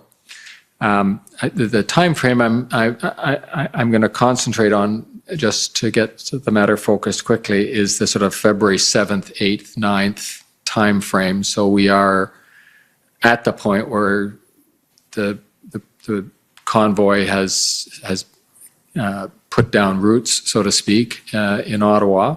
There are other events at Coutts and Emerson. And if I could ask the clerk to call up SSM CAN 405289. And Minister Alghabra, this will be a text, a series of texts between you and Minister Mulroney, Carolyn Mulroney of the province of Ontario. And would you describe her as your counterpart in the Ontario government? Correct. Yes. And if you can just look at the text there, see if that reminds you of the exchange you had. It might not be necessary for us to go to the ones on the 8th and 9th, though if that would help you remember, we can. Can you tell us what you were attempting to do with Minister Mulroney of the Ontario government with respect to the effort you've just been describing? Sure. I talked about how the idea of a strategic enforcement strategies come to being. I just want to add another context to this, is that we were looking for tools that will help end the blockades and the occupation with as minimum confrontation as possible too. So that's where the idea of utilizing some of the provincial powers that they have in regulating commercial vehicles became obvious, because it really will create I don't want to call it an incentive, but certainly dissuade people who are using commercial vehicles from using them illegally, and hopefully discourage people who are thinking of joining the occupation to realize that there's significant consequences. So that's where the idea has come about.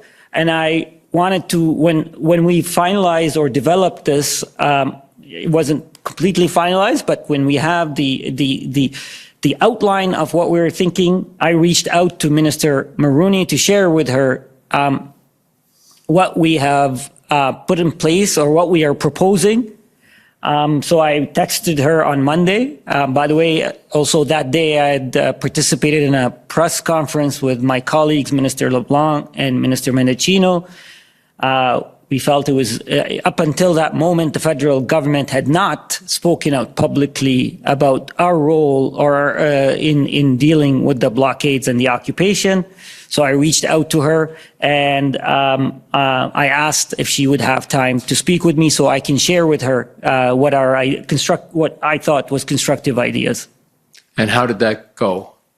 Well, as you can see from the response, she said that she's heard my comments through the media, because in my comments at the press conference, I did outline some ideas that the provincial governments can use. And she responded saying that our deputies are in communication and she would get back to me later. And Clerk, if I could ask that you call up WPS 506, maybe 966.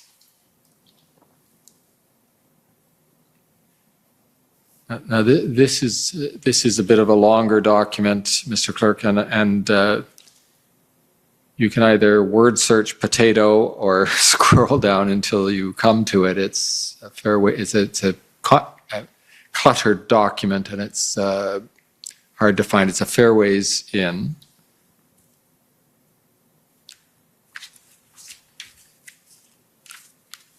And you'll come to a heading, Protests a Political Hot Potato.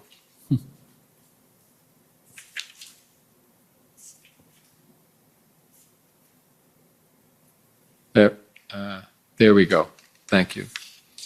And can you tell me what this, as I say, it's a bit of a cluttered document and there's a lot happening in it, but do you recognize this? No, is this an article? Yes, an account, a readout of multiple events. But if we look at the paragraphs under Protests a Political Hot Potato, the first paragraph reads, and I'll quote, "There are growing calls for Ford to get more involved in bringing the protest to an end. After all, Ottawa and Windsor are in Ontario." And then this is a quotation from you.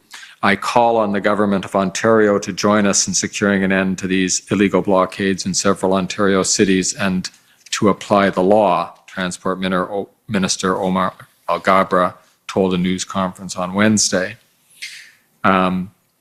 Now,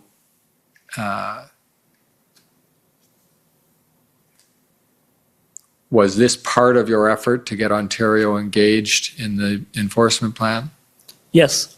And were you briefed by your deputy or your other staff on the reasons that Ontario was giving for not being fully enthusiastic about the enforcement plan? There's a lot of speculation, but it's not my really. I can't give you a reason that I feel I can speak on behalf of the Ontario government, but there was a lot of speculation about the apparent hesitation. Right, but one thing I was wondering if your deputy or your staff briefed you on was the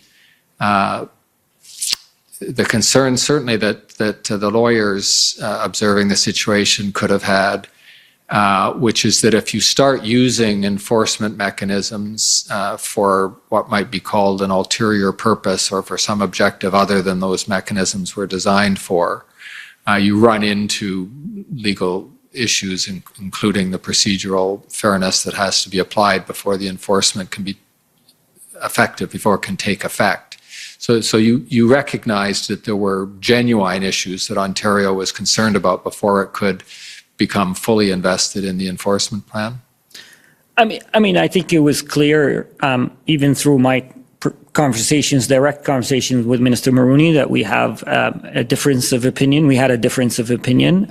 In my understanding, in my opinion, we were asking for the laws to be applied. We were not asking for an extra interpretation of the law. We thought the laws are what the laws are, and they can be applied to help mitigate or deal with the illegal blockades and occupation. Okay, well, that's helpful. And as I understand it from our interview on February 9th, you met with Minister Mulroney to pursue this issue further. And can you tell us about that meeting? Yes. In between the text and the meeting, her deputy had sent my deputy an official response to our outreach, and in that response, they outlined why that our request was not doable. And that's on the record. So thank you for pinpointing that in this chronology. Yes. And she texted me a copy of that letter, but I still asked if it's possible to have a conversation with her, and that's when we ended up virtually meeting. And we, as I said, it was clear that we had a different opinion on how to deal with it. She thought that this was a federal jurisdiction, and I was saying that the roads that the blockaders and the occupiers were on were under municipal or provincial jurisdiction, and we hoped that the province would take the lead and utilize their existing laws and enforcement to apply the law. And so we had a difference of opinion on who should take the lead on this. Right.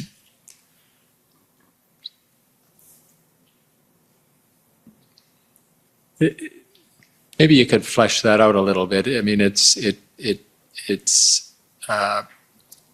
a federal problem in the sense that there's serious problems in Ottawa by this stage, at Coutts, at some of the other ports of entry. But I understand that the message you were trying to get across to Minister Mulroney is that it was primarily the provincial enforcement tools that would be able to solve the problem. Is that the gist of it? That is correct. Yeah. Clerk, could you call up, please, SSM NSC CAN 50256? Can you tell us who Mike Macca is? He's my chief of staff. Thank you. This is an email. If it'll come up in a second, it'll be an email chain. And if we can just scroll down to page 2 and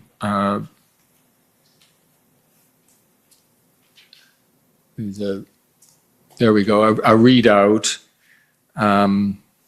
of your meeting with a member of Parliament, and I'm sorry, you might be better at that name than I am. Kazmerchik. Kazmerchik, thank you.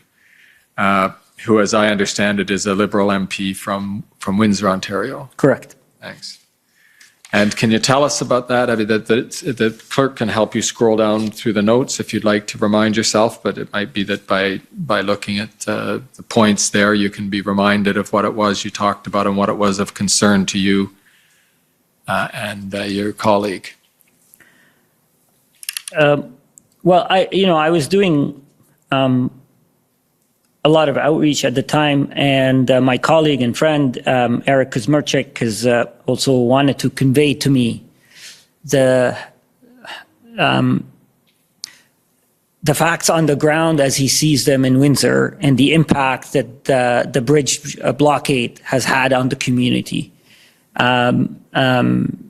From automotive sector to retailers to law enforcement, to trade. So he reached out to share with me what he's seeing, his community's sentiments, and to inquire about what else can we do as a federal government? What else can I do as a member of parliament to help deal with the reality and the pain that the people of Windsor are dealing with?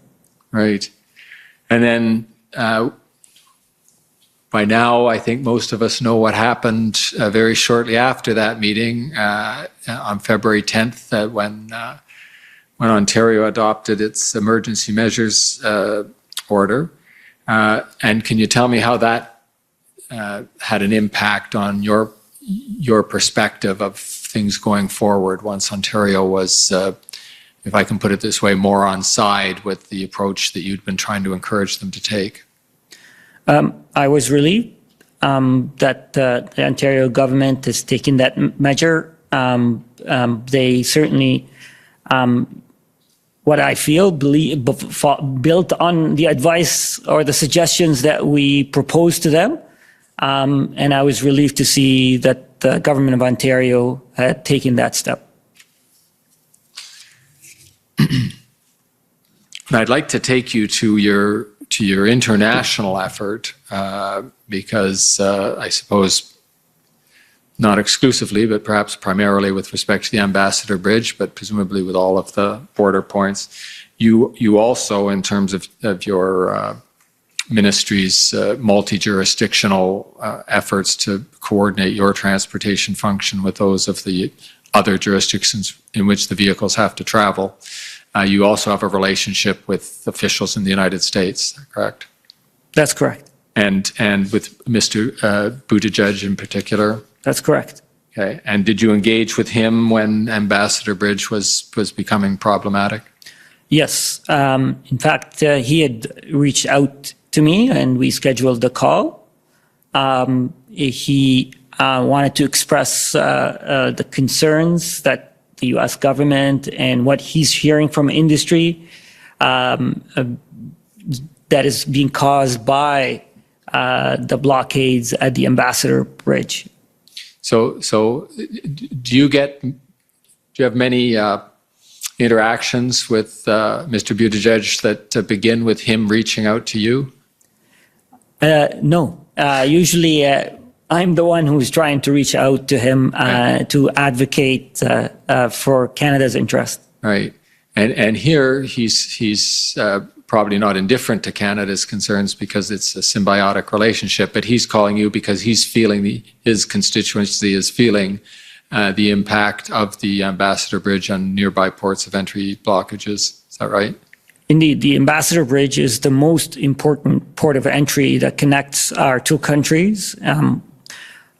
It's an average $400 million a day of trade that crosses that bridge, and when it's shut down, and also given the just-in-time business model that many in the auto sector and other sectors use, that blockade caused a significant disruption to supply chains, to businesses on both sides of the border. Right. Mr. Clerk, if you could call up WTS 6075 and go to page 6. This, by the way, this meeting with Mr. Buttigieg was on February 10th.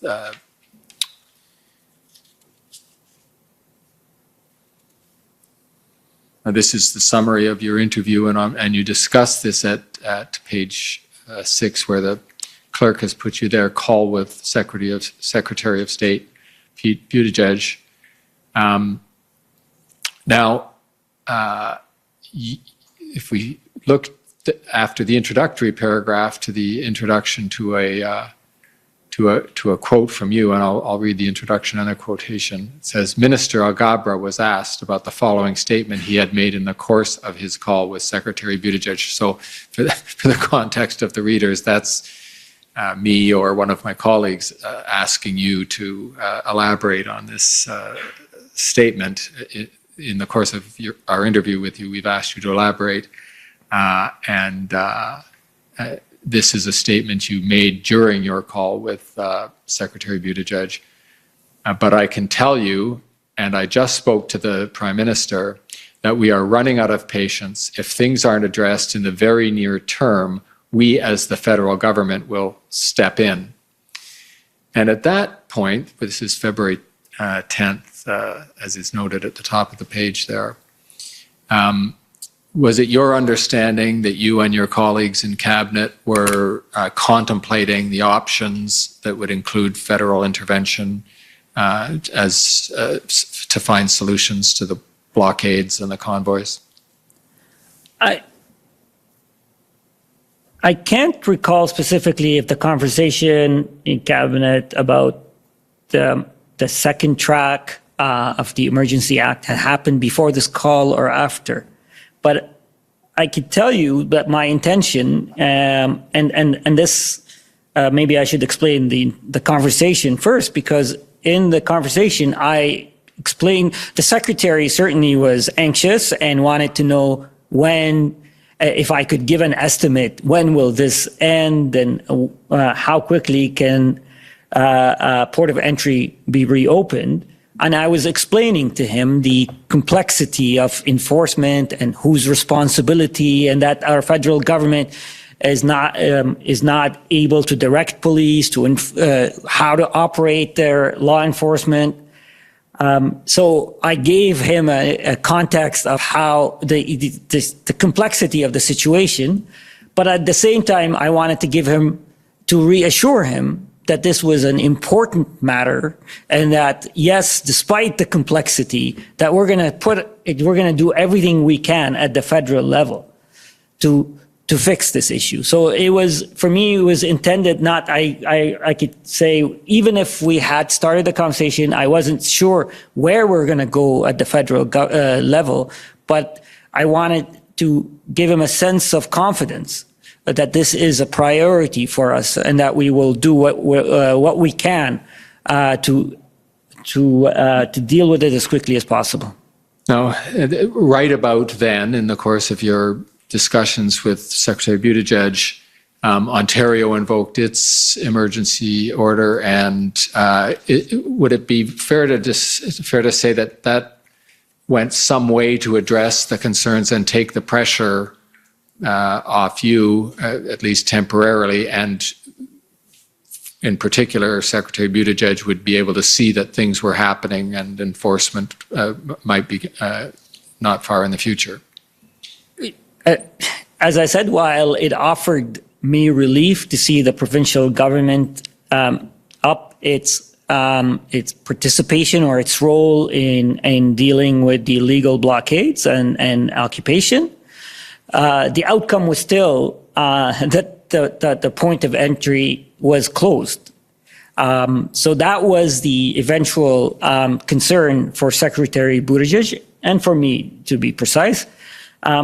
And yes, we could see that now new tools are provided to law enforcement, but we still couldn't see the end, of the blockades. There was a lot of fluidity and volatility in what was happening at Windsor or across the country, to be honest, because at different blockades, even the one in the Windsor, we would hear reduction in size, growth in size, a clearance on one side, but maybe still a tenuous situation where so while yes, it offered some comfort, but we still had the roads closed.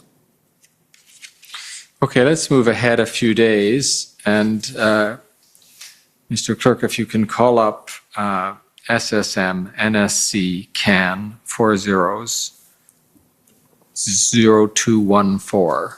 These would be the IRG meeting minutes for February 12th. And if we go through to page 7,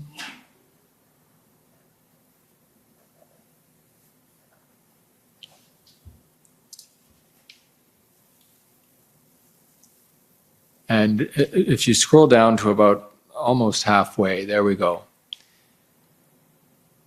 The Minister of Transport confirmed, etc. So that's you, Minister Alghabra, reporting, as I'm inferring here, you're reporting to the IRG about developments.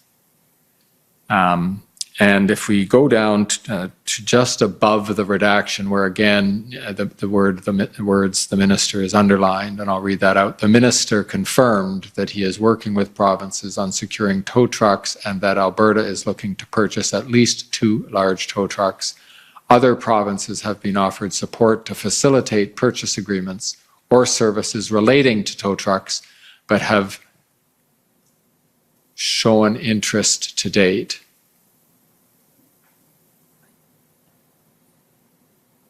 I think it means maybe have shown no interest. I was going to say that sentence only makes sense if the typist intended to say, but have shown no interest to date. But let me ask you to confirm that. Was that the fact that Alberta was buying some, but the others, even though you'd offered them financial support to facilitate the purchase, they hadn't shown interest to date? That is correct. Right.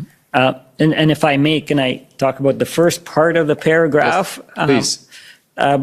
So to explain what I was briefing to my colleagues, again, taking everyone back in time to that moment, there were a lot of threats emerging across the country to various ports of entries and institutions.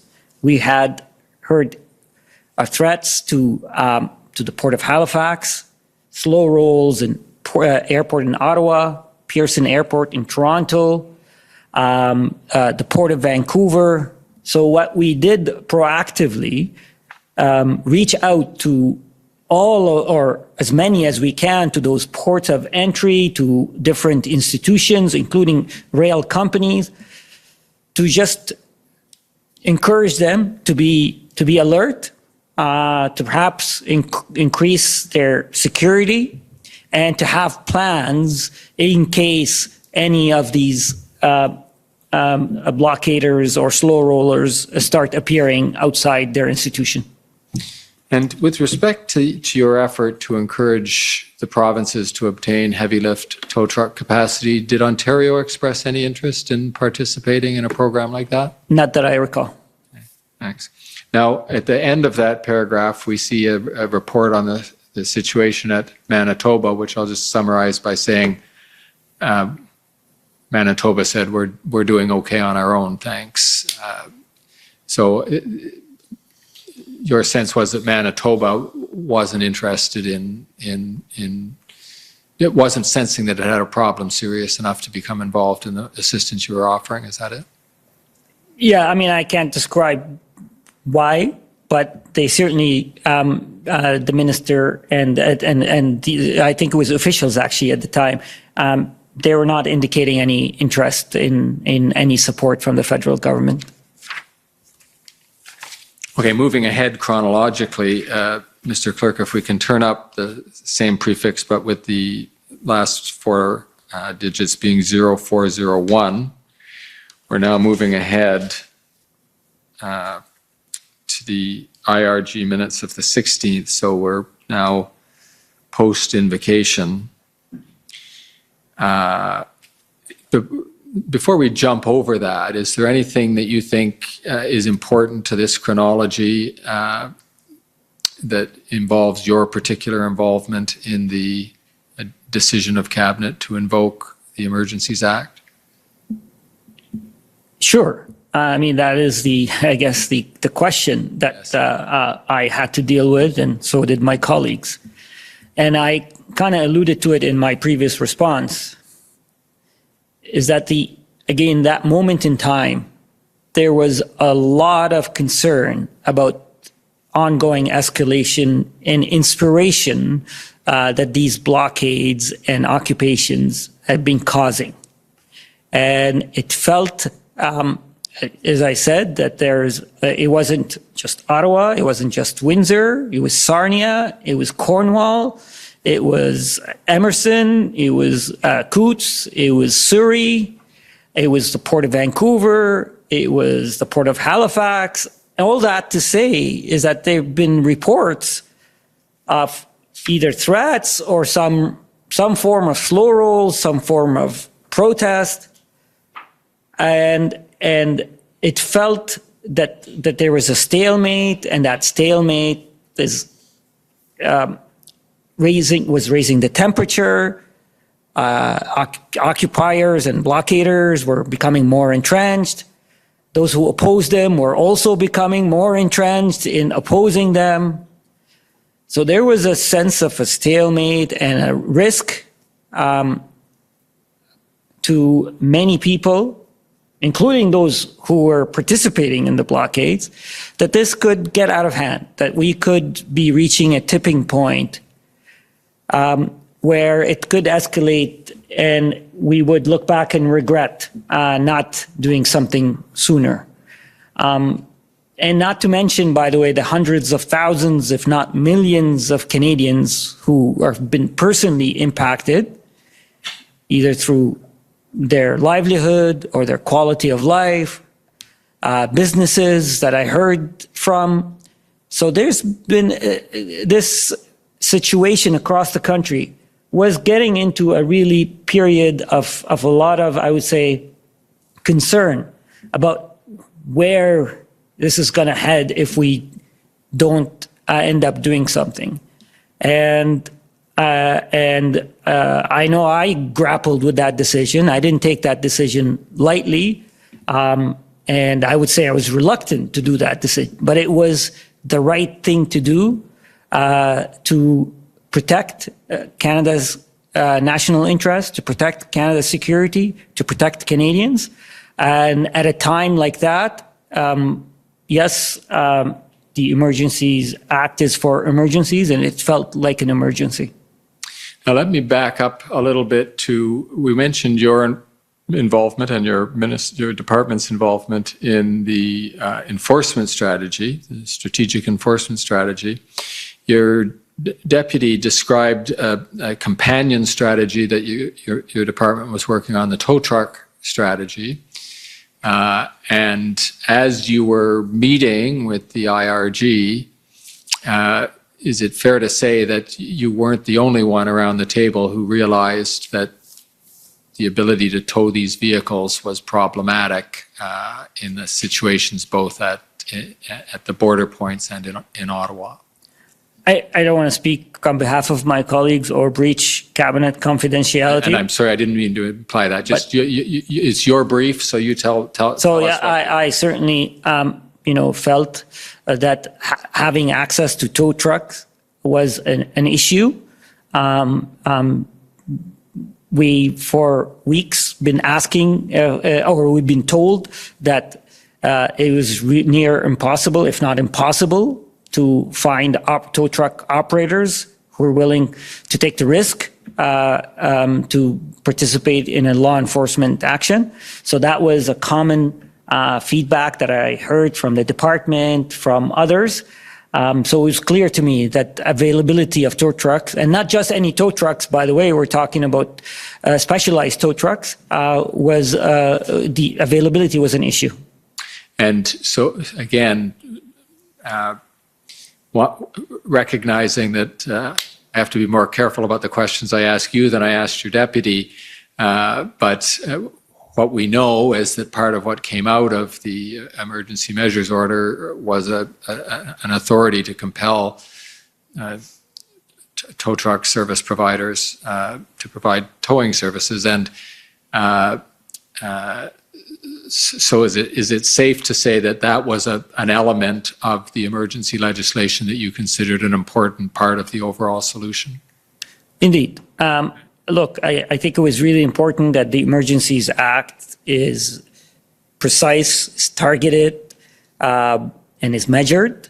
And the tool to compel tow truck operators was very specific and narrow and necessary to help law enforcement deal with the blockades.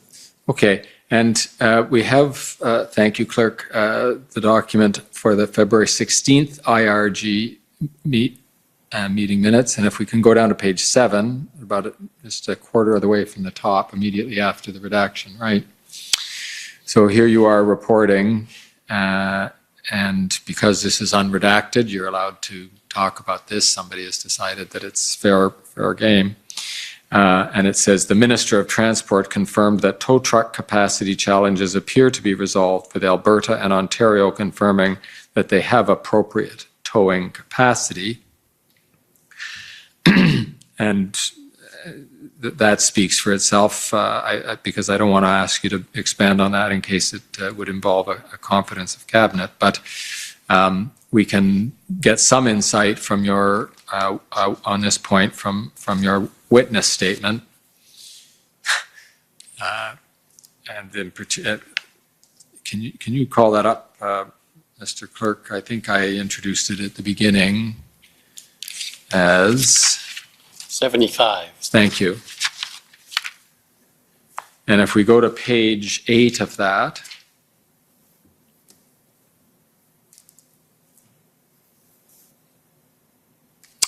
this is, again, so the reader puts it in context, this is the summary of your interview with a commission counsel a few months ago.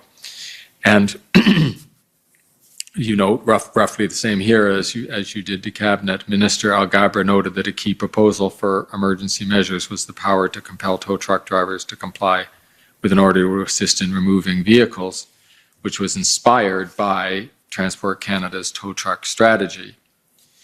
And then it goes on to stipulate, in fact, that this measure ensured adequate resources and equipment were available to clear the blockades. Do you remember that part of your interview? Yes. Now, an issue that you might have heard talked about, it depends how closely you've been following the proceedings.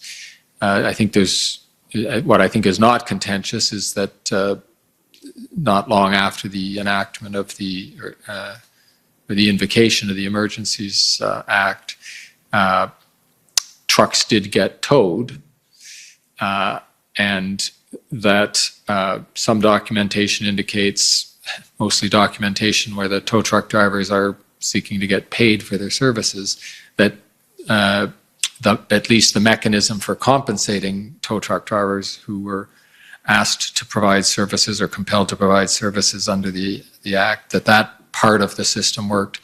But I wonder if you followed the evidence closely enough to have observed the observations made by some of the police, and in particular Ottawa and OPP witnesses who've spoken about the fact that they already had tow trucks lined up and available, willing to provide service, and that in fact those arrangements pre-existed the Emergencies Act and could have been used without the enactment of the Emergencies Act. Have you followed that evidence and that point of issue? I haven't been able to follow all of the proceedings, but I got reports on what is being said, and I'll share with you my perspective. Throughout these weeks of outreach and discussions and debates,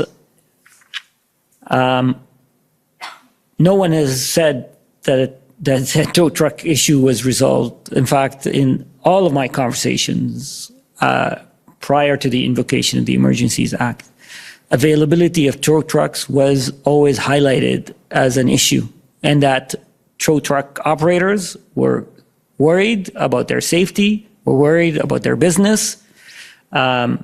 Those trucks, particularly the ones in Ottawa, needed specialized tow truck and tow truck drivers, and that it was an issue. Having access to tow trucks that could do this was an issue. And again, the tow trucks did not appear until after the invocation of the Emergencies Act. So I can't speak to what the others have been testifying, but I could tell you that that's what I had heard. That was my understanding.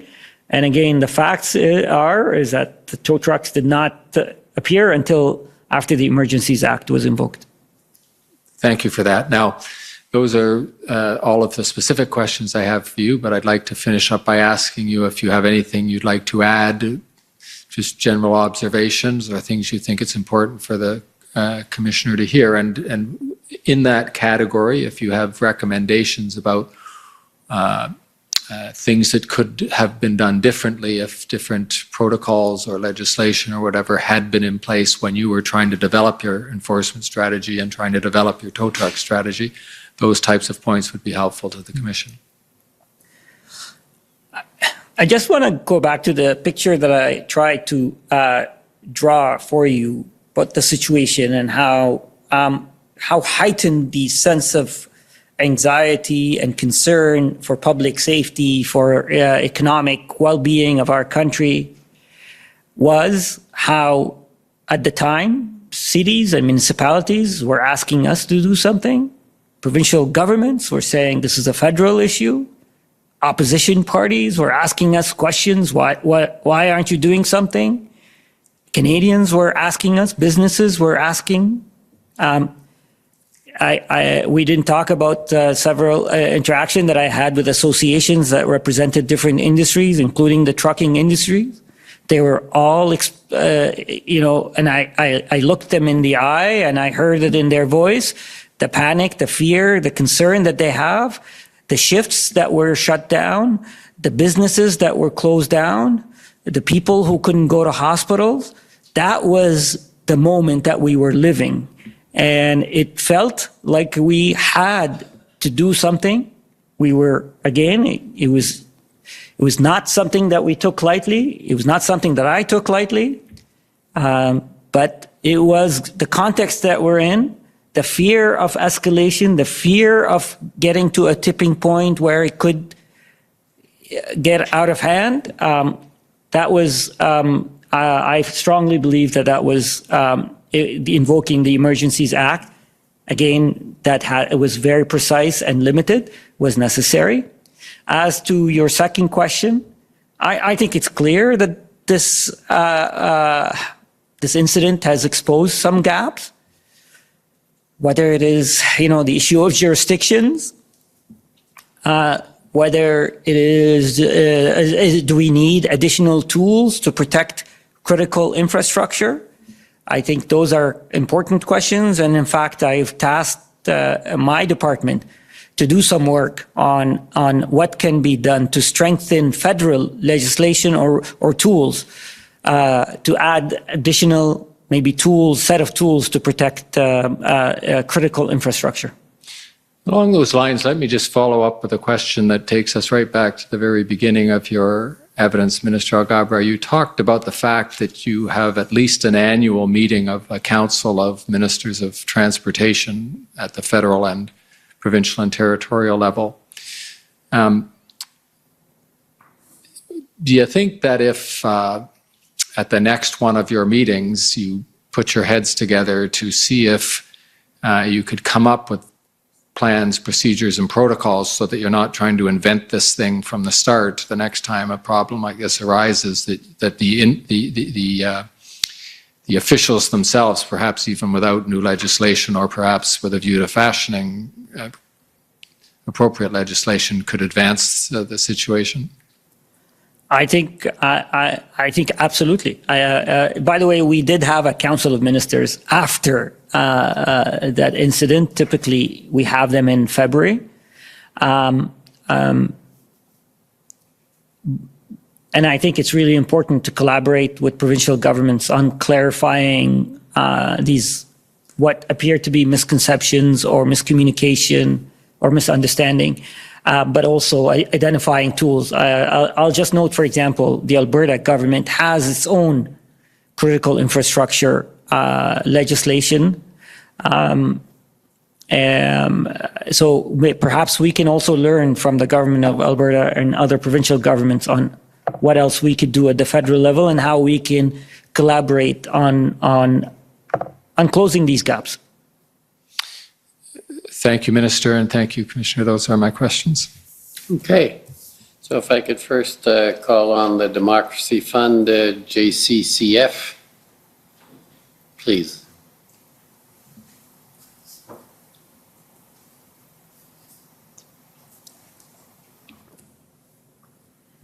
Good evening, Minister. Good evening. I'm Hatem Kir, Counsel for the Justice Center for Constitutional Freedoms. So right from the start of the pandemic, while people like you and I had the opportunity to work from home. Truckers still had to go out and keep the goods moving, right? Right. And that's why they were originally designated as essential service providers, and they were exempted from the vaccine mandate, right? So first of all, let me just say that truckers over the last 2 years have done an amazing job. Like you said, when many of us had the option of working from home, they kept the movement of goods going. Most of us never thought for a moment about how these products got to the shelves, but we certainly were reminded of the importance of the industry when everything else was shut down, yet the products kept on arriving. So I don't think we could say thank you enough to truckers for their professionalism and for their job. And to answer your question about how policies were developed throughout the pandemic, these were done given the based on the advice that we received from public health, and also taking into account considerations of the realities on the ground. And there have been several professions and several categories that were granted exemptions at the beginning of the pandemic. And truckers were one of them? Truckers were one of them. Okay, and you note in your witness statement that the protests arose in response to the elimination of that designation, correct? My understanding is that the protests rose to oppose all mandates, not just truckers' mandate. But you state in your interview summary, which you adopted, it states that your understanding was that the protest arose in response to the elimination of that designation, right? I think it was a trigger, but again, I am not here to speak on behalf of the protesters, but my understanding is that in every communication they issued, they opposed all vaccine mandates. Okay, can we please pull up JCF 50191? And while that's being pulled up, just for the benefit of my friends, this is a compilation of documents that are listed individually in the database. I'll mention their IDs as we go through. I'm just using this to save a bit of time as we pull up documents. Minister, you can recognize that this is this appears to be a news release from the province of Alberta, correct? This is the first time I'm seeing this document, and that's what the headline says. Okay, and again, for the record, this is individually in the database as JCF 50192. Now, you see the title where it says Alberta takes steps to safely return to normal, correct? Yes. With the date of February 8th just above that? Okay, yeah. Okay, and if we go down to page 2, Mr. Clerk, Minister, do you see at the second paragraph, it says Alberta will remove all the restriction exemption program and capacity limits under 500, right? Okay, that's what it says.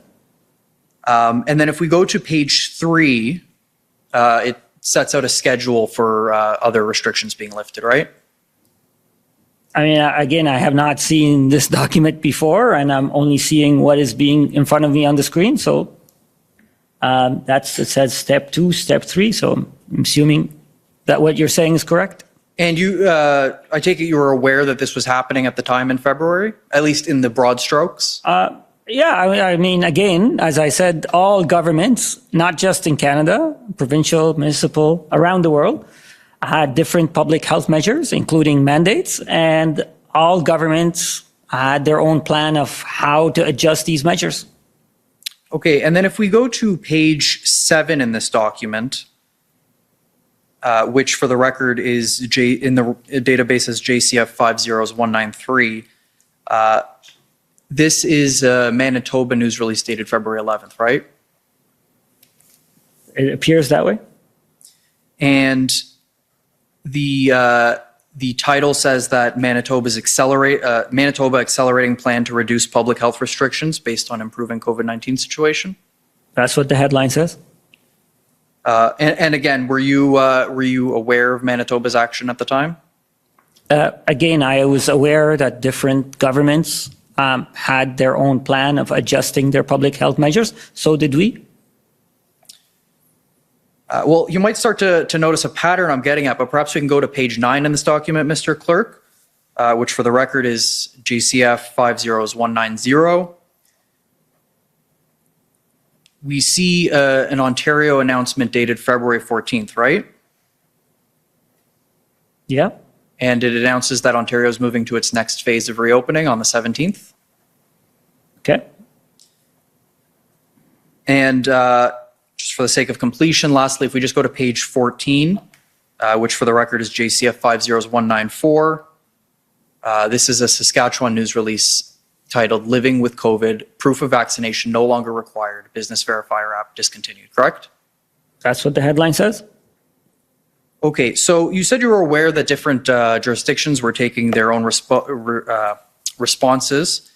What I'd suggest to you is that given the timing of these measures all being taken by the different provinces, that they were being taken as a step by the provinces to respond to the concerns of protesters. Would you agree with that? No? Is that what you think?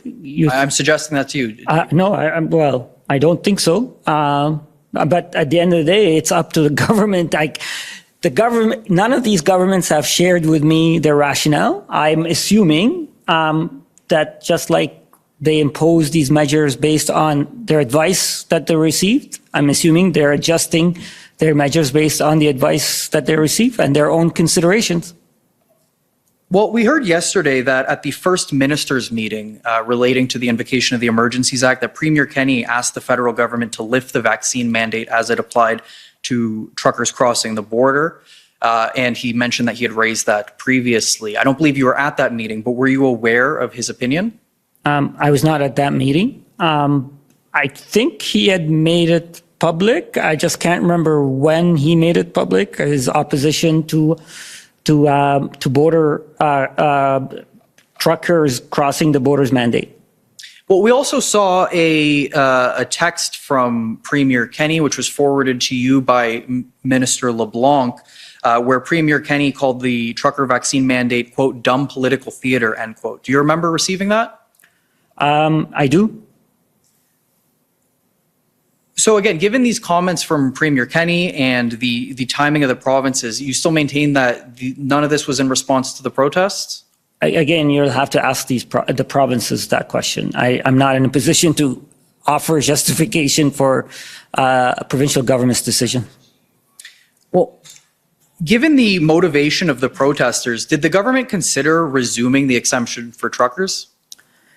And by the way, let me just clarify, and again, it's not up to me to talk about provincial governments' decisions, but they did not. Most governments, provincial governments, did not lift all mandates. So just for the record. Second, we don't make public policy based on the number of protesters or emails that we get. We make public policy, particularly during the pandemic, and let me be the first to acknowledge, governments around the world, including the federal government, did extraordinary measures in what we believed was the right thing to protect the health and safety of Canadians. I never imagined provinces shutting down businesses. I never imagined provinces invoking curfews. I never imagined the federal government putting limitation on travel. But we all did that. Governments across Canada did these measures because we believed we are saving lives. And yes, they were extraordinary, but I could tell you, no one, at least us, I'm not making any apology for doing what we believed the best thing for protecting lives. Now, of course, it caused inconvenience. Of course, it caused disruption, and our government did whatever we can to mitigate those disruptions. And Canadians understood that. Canadians understood that. So back to your question, our policies were based on the advice and facts and the science that we receive not based on polls or number of protesters or even the illegal activities that should never drive public policy. So the government should never change its policies in response to outcry from protesters? I'm saying governments, especially during pandemic, made tough decisions based on what we believed was the best for the protection of the health and safety of Canadians. Now, if you're asking me, should government change its policy because people break the law in expressing their opposition, I'd say no. Should the government listen to public and consider the sentiment of public? Of course. But we are guided by the interest of Canadian, protecting the interest of Canadians. So being aware of the sentiment of Canadian is different than advancing the interest of Canadians. Sometimes they're connected, sometimes the sentiment might be different depending on the groups and the information that they have or the priorities that they have. I'm going to suggest to you that the government couldn't reconsider its removal of that exemption because it had already labeled the truckers and the protesters as white supremacists and now had to maintain its opposition to anything associated with the protest. No, I don't agree with you. First of all, truckers themselves, if you followed the press releases by the Canadian Trucking Association, by Teamsters, the unions that represent many truck drivers, have distanced themselves from these illegal blockades and occupations. They said they're giving the industry a bad name. They do not represent the industry. So I've had several meetings with representatives of trucking associations, of trucking companies, and they all felt that they're giving the trucking industry a bad name. Second, let me just highlight a second point, by the way. We actually eased our international travel measures, and I can't remember exact date, but sometime in February, where there was a requirement for upon arrival testing. Those tests were eliminated, and that wasn't because of the illegal occupation. It was because we entered a different phase of the pandemic, and we felt, based on the advice that we got, we could adjust and ease our measures. So we did that. And one of the other things that the government did was invoke the Emergencies Act to deal with the protests, right? Say that again? One of the other things done in February was, of course, the invocation of the Emergencies Act while we're here. That is correct. And I understand that the invocation of the Emergencies Act was not intended to infringe upon anyone's charter rights, correct? It was specifically stated in the provisions of the Act. And so first of all, I understand that the cabinet then would have turned its collective mind to that when discussing the invocation. We considered all. Sorry, as far as you're asking what cabinet deliberated, that's protected by cabinet confidence. Okay, fair enough. Suffice it to say, cabinet's intention was to protect the charter rights of Canadians. That's our constitution, and we're all sworn to uphold our constitution. Do you believe cabinet protected the charter rights of tow truck drivers? We kept in mind the charter rights of all Canadians, including truck drivers. You'd agree that tow truck drivers weren't protesters themselves, aside from perhaps individual cases? I don't understand the question. Well, so you said in your interview summary that some tow truck drivers refused to tow trucks out of sympathy with the protests, right?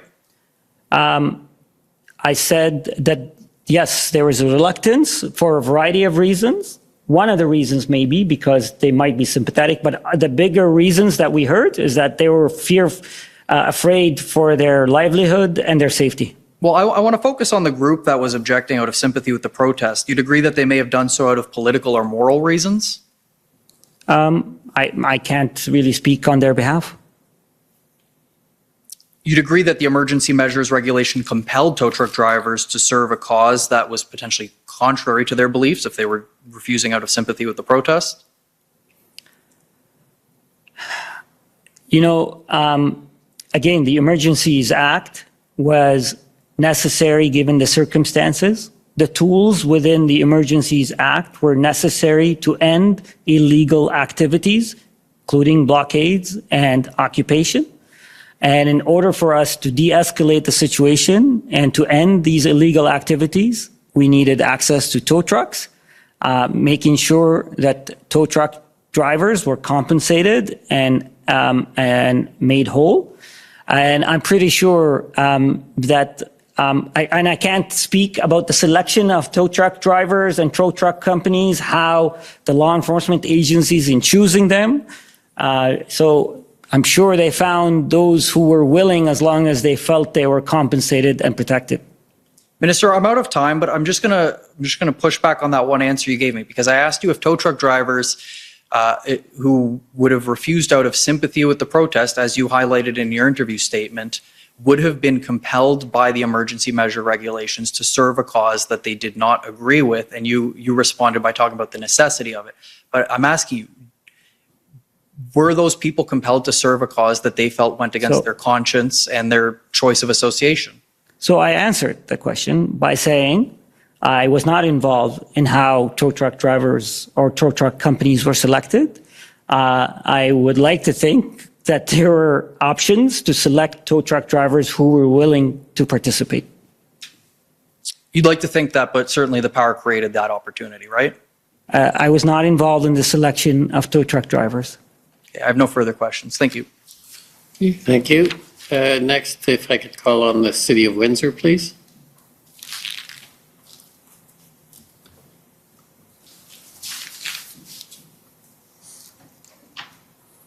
Good evening, Minister Alghabra.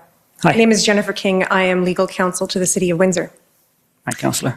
I only have hopefully a few questions for you to clarify a few points. So first, I have some questions about the strategic enforcement strategy. Both you and your deputy minister have testified about this strategy. I'll ask the clerk to bring it up just in case we need to look at it. It is PB-CAN 50860. And I understand that there was never a final version, and my understanding is that Deputy Minister Keenan agreed that this was the final version. So this strategy, as it's coming up, I think you'll agree with me that the strategy recognizes that given the complexity of the occupations and blockades, safe resolution requires 3 levels of government to collaborate, right? Yes. And do you agree with that? I do. And the strategy calls on all levels of government to deliver key messages, including that the blockades were breaking municipal bylaws. I agree. And the strategy lists examples of municipal bylaws, including Windsor bylaws, right? Correct. Deputy Minister Keenan confirmed last week that Transport Canada did not consult with Windsor on this strategy, nor did Transport Canada consult with Windsor Police. He said that we left both of those to our provincial colleagues. Are you aware of that?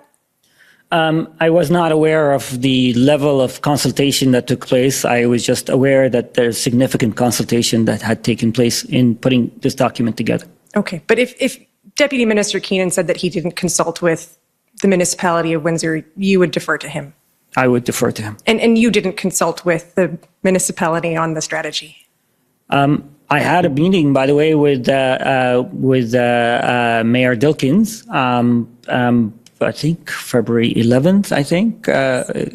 So I certainly reached out. I know my colleague, Minister Medicino, has also reached out. So I put an effort into making sure that I heard directly from the mayor. You saw that I also had spoken with my colleague, Eric Kuzmerchik, Member of Parliament from Windsor. So it was really important for me to hear directly from those who are representing Windsor about the experience that they're going through and ideas that they may have. Right, and we'll talk about that call that you had with Mayor Dilkins in a few moments, but I take it that you didn't specifically ask for input on the tools that you were putting into this strategy.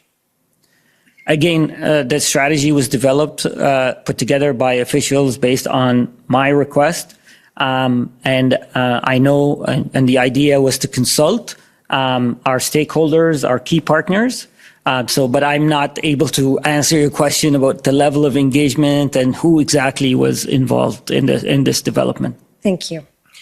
Okay, so let me put it to you this way. When you're in a situation, and you've already talked about your call with Minister Mulroney on February the 9th, and in your witness statement, you state that in that call, Minister Mulroney advised you that Transport Canada's enforcement proposals were simply unworkable.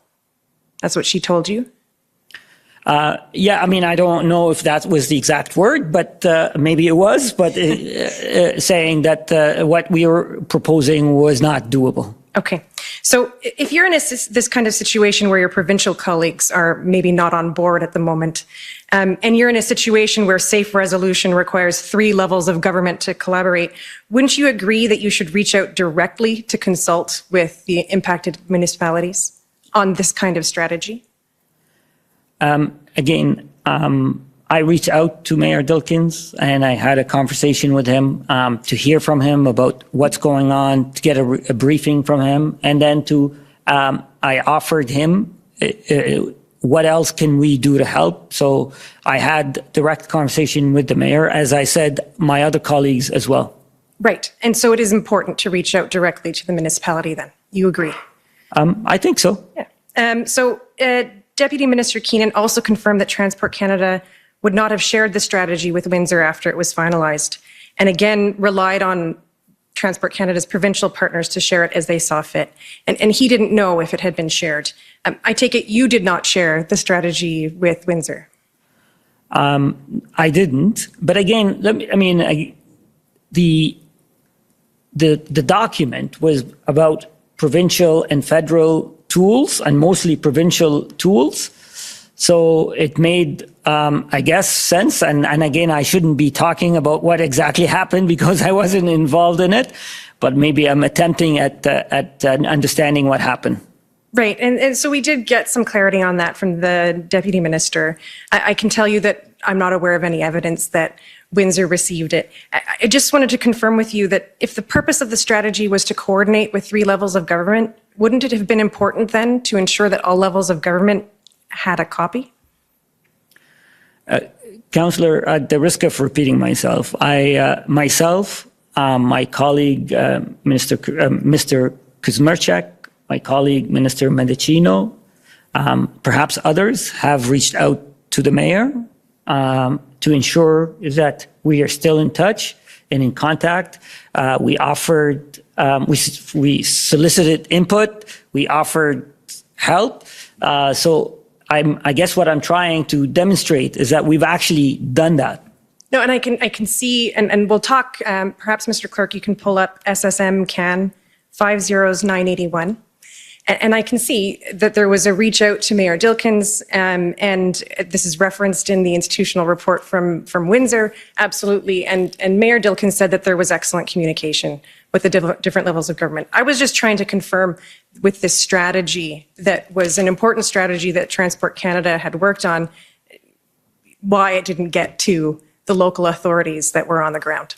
Yeah, I can't answer that question because I wasn't involved in the day-to-day put together of this strategy. Thank you. And so I just wanted to perhaps refresh your memory. This is a memo. Who's Samara Khan? She is a former employee of mine. Okay. And so this is a memo that she prepared for you reflecting your meeting with Mayor Dilkens. Yes, it's a briefing note before a call.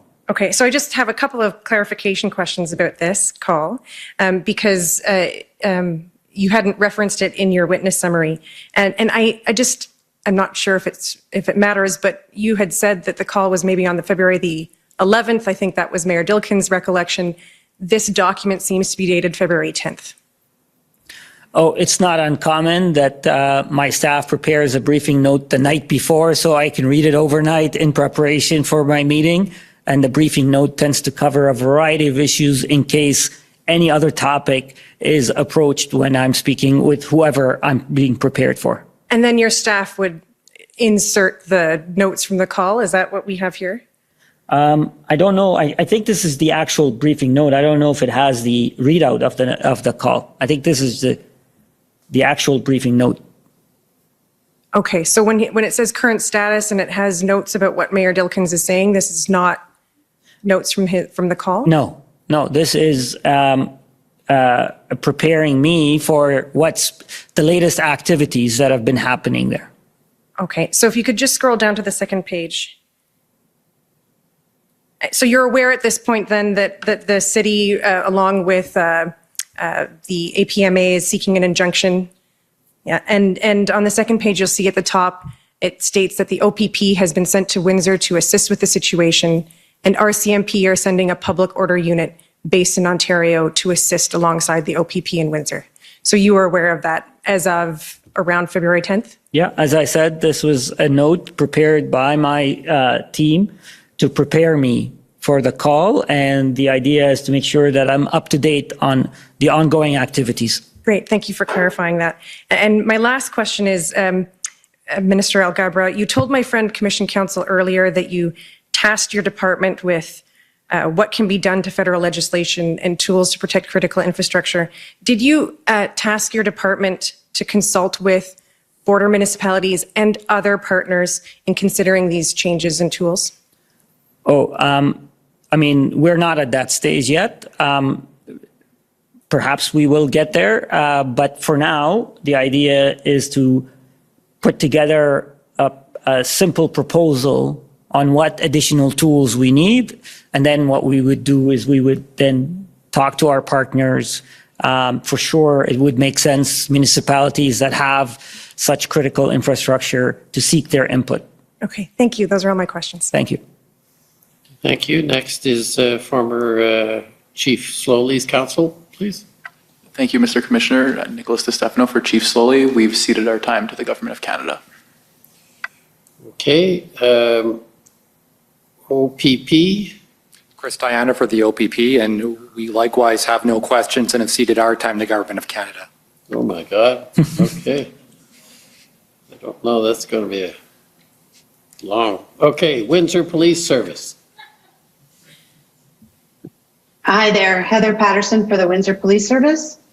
We have no questions. Okay. And the Government of Alberta, please.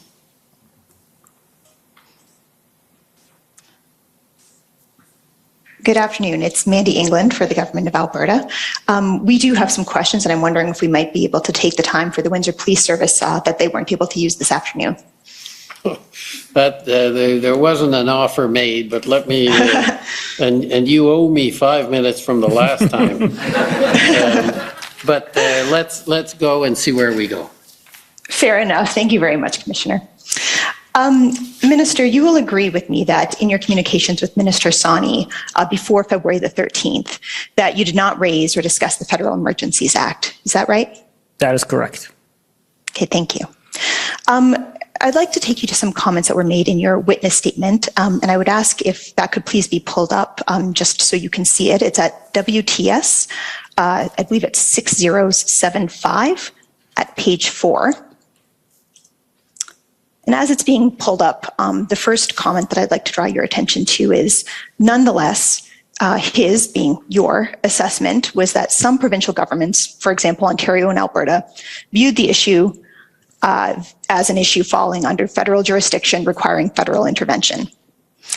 And so if I could paraphrase colloquially the request that the Government of Alberta did make for assistance to the federal government, it was, it's our information that you own some heavy lift tow trucks that are sitting in our province, and we would like to borrow them. So would you agree with me that that request was not the same thing as saying, responding to this event doesn't fall under Alberta's jurisdiction, this falls under federal jurisdiction? First of all, it was actually a comment that was mentioned to me by Minister Sani, that they also see this as, because it's a point of entry, they see that the federal government is implicated in this. And that the federal government needed to play a leadership role on it. So this was based on a comment that I had received from the minister. Second, I think I can't, comment on the RFA. That's that's not necessarily where my comment had come from.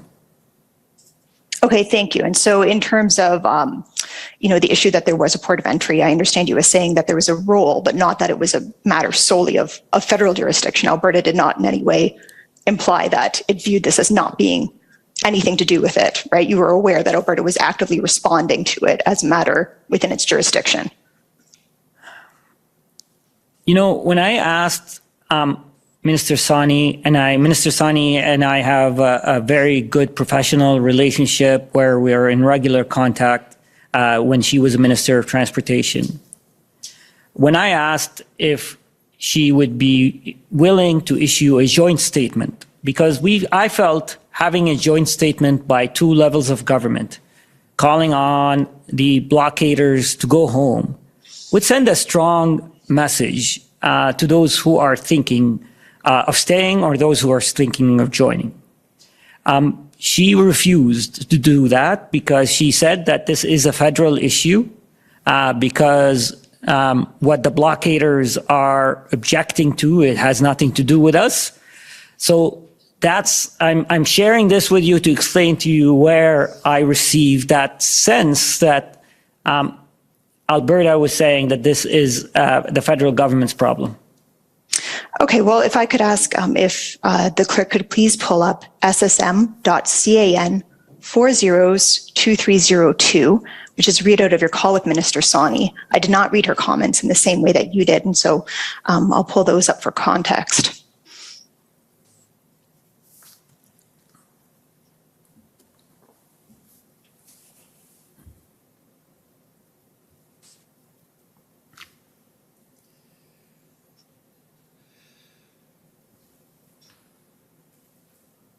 And so here's the readout of your meeting with Minister Sawney. And if we could scroll down, please.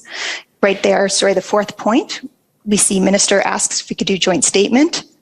And Minister Sawney's response was maybe, however, this would seem as if she's endorsing the vaccine mandate. And that was her issue with issuing a joint statement. Not that she thought that the matter was federal jurisdiction to deal with. Is that fair summary of what the comment was? This is a readout. And my memory is that, and it's not really that off from the readout. My memory is that she said that the protesters and the blockaders are opposed to the federal mandate. And that's why she was reluctant to appear like she's supporting the federal mandate. And she is reluctant to be appearing, to be involved with us on this. Okay. And then you mentioned that it was your impression in your witness statement, you mentioned it was your impression from this conversation that existing tools in Alberta were not being used or were not sufficient.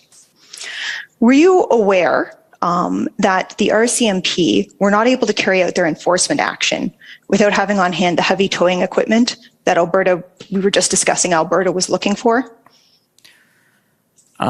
I was aware that the blockade continued. Were you aware that the enforcement action could not be taken out without the heavy towing equipment that Alberta was looking for? Yeah, I was aware that there are different reasons, including towing capacity. So yes, and again, and overall, the outcome for me is that these blockades continued. And with the knowledge that the enforcement action could not be taken out without the towing equipment, wouldn't you agree with me that there was a connection between existing authorities not yet being enforced as of the time of your conversation with Minister Sawney on February 9th, and the fact that the RCMP hadn't yet secured the equipment that they needed? Those two ideas were very inextricably linked. Again,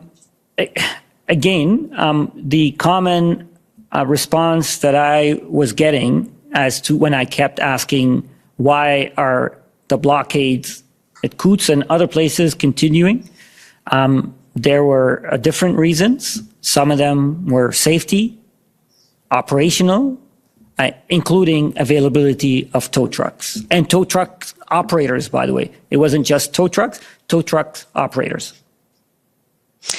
And the readout that we're looking at right now from Minister Sawney's call with you on February the 9th indicates that she iterated to you more than once that the RCMP were working on it, but that Alberta could not and would not insert itself to tell them exactly what to do. Do you recall that and see that before you? Yes.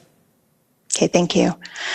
There are also documents on the record that show that your Deputy Minister, Michael Keenan, knew by the afternoon of February the 12th that Alberta had purchased towing equipment. To be clear in respect of a prior answer that you gave this afternoon, is it your evidence that no one had made you aware that by February 13th, Alberta had acted itself to purchase the equipment that the RCMP needed? I was aware that Alberta is seeking to purchase tow trucks. I can't recall when I found out that those tow trucks were purchased, but I was aware that Alberta had made a decision to purchase tow trucks. And I was also informed that there was an issue with with operators for those tow trucks. And you were aware by the 13th of February that they had made that purchase, correct? I don't recall if I knew on the 13th or not. I can't recall that. Do you recall whether it was before the Emergencies Act was invoked? No, I can't recall that. I can't. Okay. If you had known that, would your assessment of the necessity of the Emergencies Act have changed at all? Look, the Emergencies Act was needed because we had a national issue. We had problems across the entire country, including a threat of other emerging troubled zones. So I think, and let me repeat, Coots as well had, during those 3 weeks or 2.5 weeks, was on and off. So there was also still no confidence that the whole issue is going to be resolved this quickly. So the short answer to your question, no, I don't think it would have changed my mind.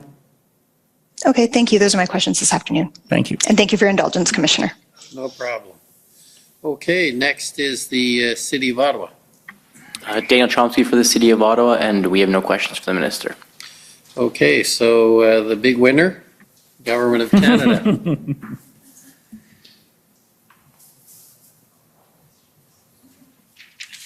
Well, I only had 10 minutes to start with, so it's still not that long. Good afternoon, or I guess good evening, Minister. My name's Donnery Nygaard. As you know, I'm one of the lawyers for the Government of Canada. I want to take you back in time a little bit to before the blockade, the protests arrived in Ottawa. What was the situation with truck drivers being able to cross the border in both directions at that point in time? So first of all, let me maybe even set the broader context. Our supply chains have been going through a lot of disruptions because of COVID, mostly COVID measures, with lockdowns, with border restrictions, that had an impact on our economy and on our supply chains. So it was really critical for me personally and for our government to keep monitoring our supply chain and the health of our supply chain. And in fact, one of the rationale that we believed the vaccine mandate would be good for our supply chain is to protect the health and safety of the workers in the supply chains. With absenteeism being high because of COVID, with spread of COVID, with the risk of contracting COVID, the vaccine mandate, one of its rationale is that it ensured some additional resilience within our supply chain, including for our truck drivers. So when we, and there was coordination, you're asking about truck drivers across the borders, there was coordination between us and the US. They also required similar measures for truck drivers to cross the border. Prior to invoking or implementing that measure, I had many consultation with trucking associations, with industry, and it had come to me that on about 90% of truck drivers were fully vaccinated, that this measure would not have a measurable impact. However, we'll continue to encourage the remaining who have not been vaccinated to get vaccinated. So all that long preamble to say is that I kept an eye on the volume of our truck activities across the border on a regular basis and publish those on my social media to reassure the public that while the vaccine mandate is working, it has not had a measurable impact on the flow of our goods and our truck drivers across the border. And you mentioned that you were coordinating with the US who had a similar mandate in place. So if Canada had lifted or put back in place the exemption for truck drivers, would an unvaccinated truck driver be able to cross the Canada-US border? Not a Canadian truck driver. A US driver may be, but not a Canadian truck driver. And you mentioned supply chains as well. I understand that on January 31st, you participated in a supply chain summit. Can you tell us a little bit about that, please? Sure. I just explained to you how vulnerable and turbulent our economy was at that moment as we are coming out of the acute phase of COVID after significant disruptions. Supply chains certainly were impacted, and what our government wanted to do and what I wanted to do is go to action on figuring out what can the federal government do to strengthen our supply chains, to respond to the ongoing challenges that we're facing. And we held a summit. I hosted a summit that invited key stakeholders, industry leaders from different sectors to come together and talk about what they're hearing, what they're seeing, and what their recommendations are for the federal government to ensure that we have stronger, more resilient supply chains. And by the way, it included representatives of the trucking industry. And you also spoke about the feedback that you were getting from the trucking industry. And I just want to, and industries in general, I just want to pull up a document. Mr. Clerk, if you could pull up ssm.can.50958.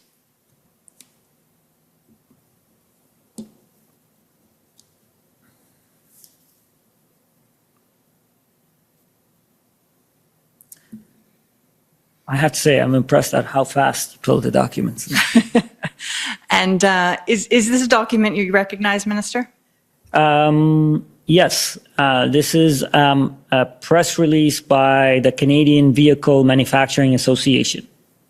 And Manufacturers Association. And was this something you were aware of at the time? Yes. In fact, I think I met with them on that day.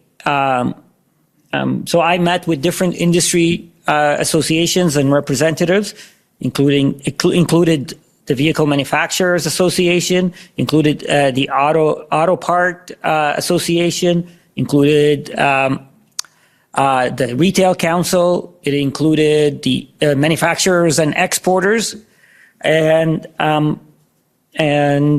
they to talk to them about the impact that the blockades is having on their industry, to hear from them, and I can go through some of what I heard, whether it was from the vehicle manufacturers, GM, Ford, Stellantis, Honda, Toyota. All of them had shift disruption, and some of them were considering shipping on planes engines, because some lines were being shut down and some production is being delayed. I also heard from 3M, a medical company, the Retail Council, and grocers. It was quite evident, again, not only just through data, but I mentioned earlier in their voice, how anxious they were about the well-being of their business, about the impact that this is going to have on investment in their business, about decisions that some of them had U.S. headquarters in the investment decisions that their headquarters was going to make. So there was a big concern, and they at the time issued the statement to again articulate that concern. And can we also pull up ssm.can.50958? testify.50987, please.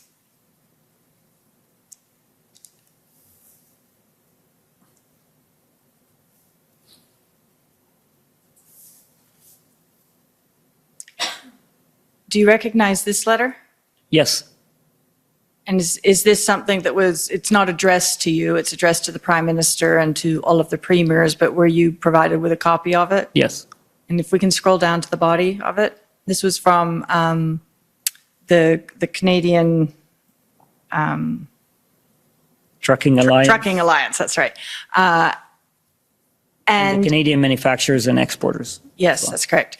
And the sentiments expressed in this letter, are those reflective of the sorts of things that you were hearing from the various groups that you've just Yes. referred to? Yes. Okay. And then can we have ssm.can.988, please?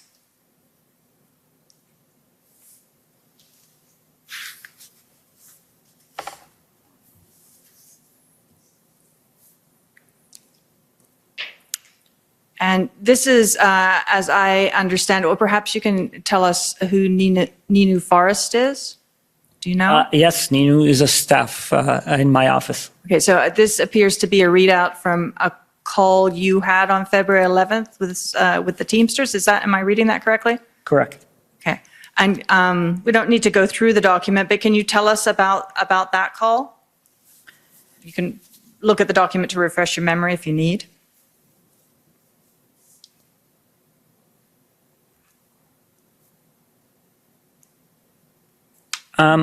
Yes, this was with, I think, either the president or the executive director at the time of Teamsters, and expressing their concern about the blockades and how much flack they were getting from those who are supporting the blockaders because they had publicly spoken out against the illegal activities. And you know, they were again asking us to do something to end these issues. And was this reflective of the kind of information that you were receiving from other stakeholders in the industry? Yes, the Canadian Trucking Alliance said the same thing because again they issued. Again, a statement, I think, on January 31st, right at the beginning of the illegal occupation, that they've distanced themselves from those activities and that they do not represent truckers and the profession of truckers. But they then told us that they did receive a lot of threats by those, I guess, who are sympathetic to the blockaders. And if we can pull up ssm.nsc.can50780.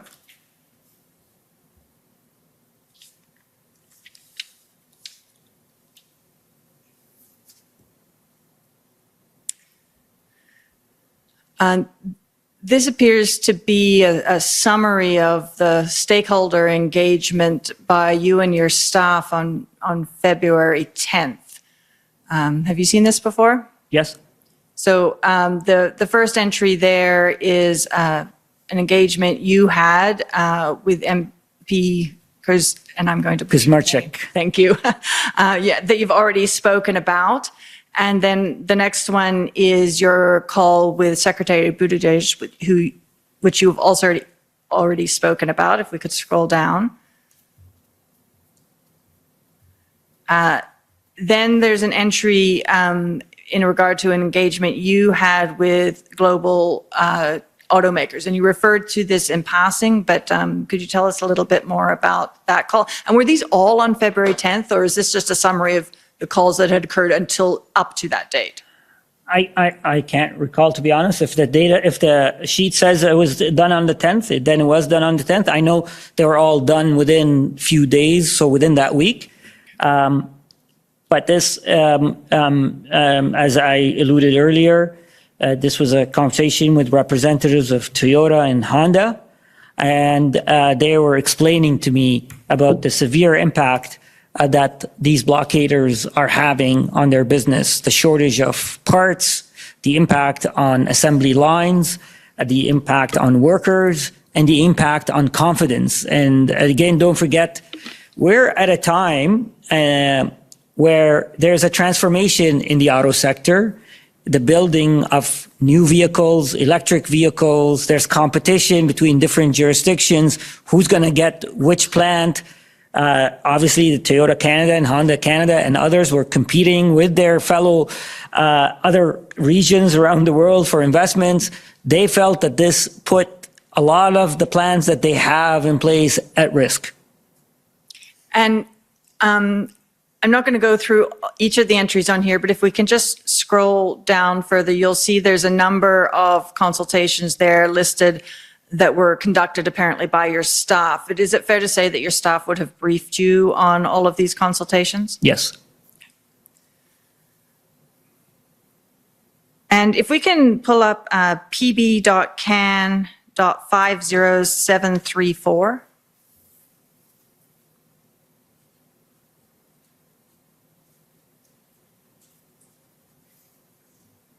And just while that's being pulled up, you had been taken earlier to the February 12th IRG minutes in which you discussed Manitoba, and I believe you said you'd had a consultation with your counterpart in Manitoba. Is that correct? That's correct. And this is a letter from the Premier of Manitoba dated February 11th. Were you aware of this letter? I don't think I saw it. No, I don't think I've ever seen it before. Okay. Well, we'll leave it at that then. You also continued to conduct consultations with some of your provincial counterparts after the invocation of the Emergencies Act, as I understand it. Can you tell us about that, please? Correct. And these were part of the outreach that I'd been doing for a while. And I had a call with my BC counterpart, Minister Fleming, and I had a call with my Nova Scotia counterpart to talk about BC, by the way, at the time, even though when I spoken with them, and I think it was the day the Emergencies Act was invoked. February 14th? Correct. But at that time, if I recall correctly, the Surrey port of entry was still blocked. So we had a conversation about the fact that the Emergencies Act was invoked. He told me that his government supported it. And I asked him for the situation in Surrey. He said it's still blocked, but that now hopefully we'll find a resolution to it. So that was the extent of the conversation with Nova Scotia. There were also threats of blockades and protests around port, around the legislator. They had, I think, invoked their own state of emergency. So I just reached out as well as part of my effort to reach out to many of the provinces who were impacted to speak with her, to get a sense from her about what she and her government felt about the invocation of the Emergencies Act and about the current situation in the province. And she also indicated, I think, that they were supportive of the Emergencies Act. Thank you. Those are all my questions. Okay, well, you didn't take up all your delegated time. Okay, well, that was, thank you very much for coming and for testifying, and especially at this late hour. So you're free to go and enjoy the little bit of evening that's left. Thank you, Your Honor. So thank you. So we're going to adjourn until tomorrow morning at 9:30.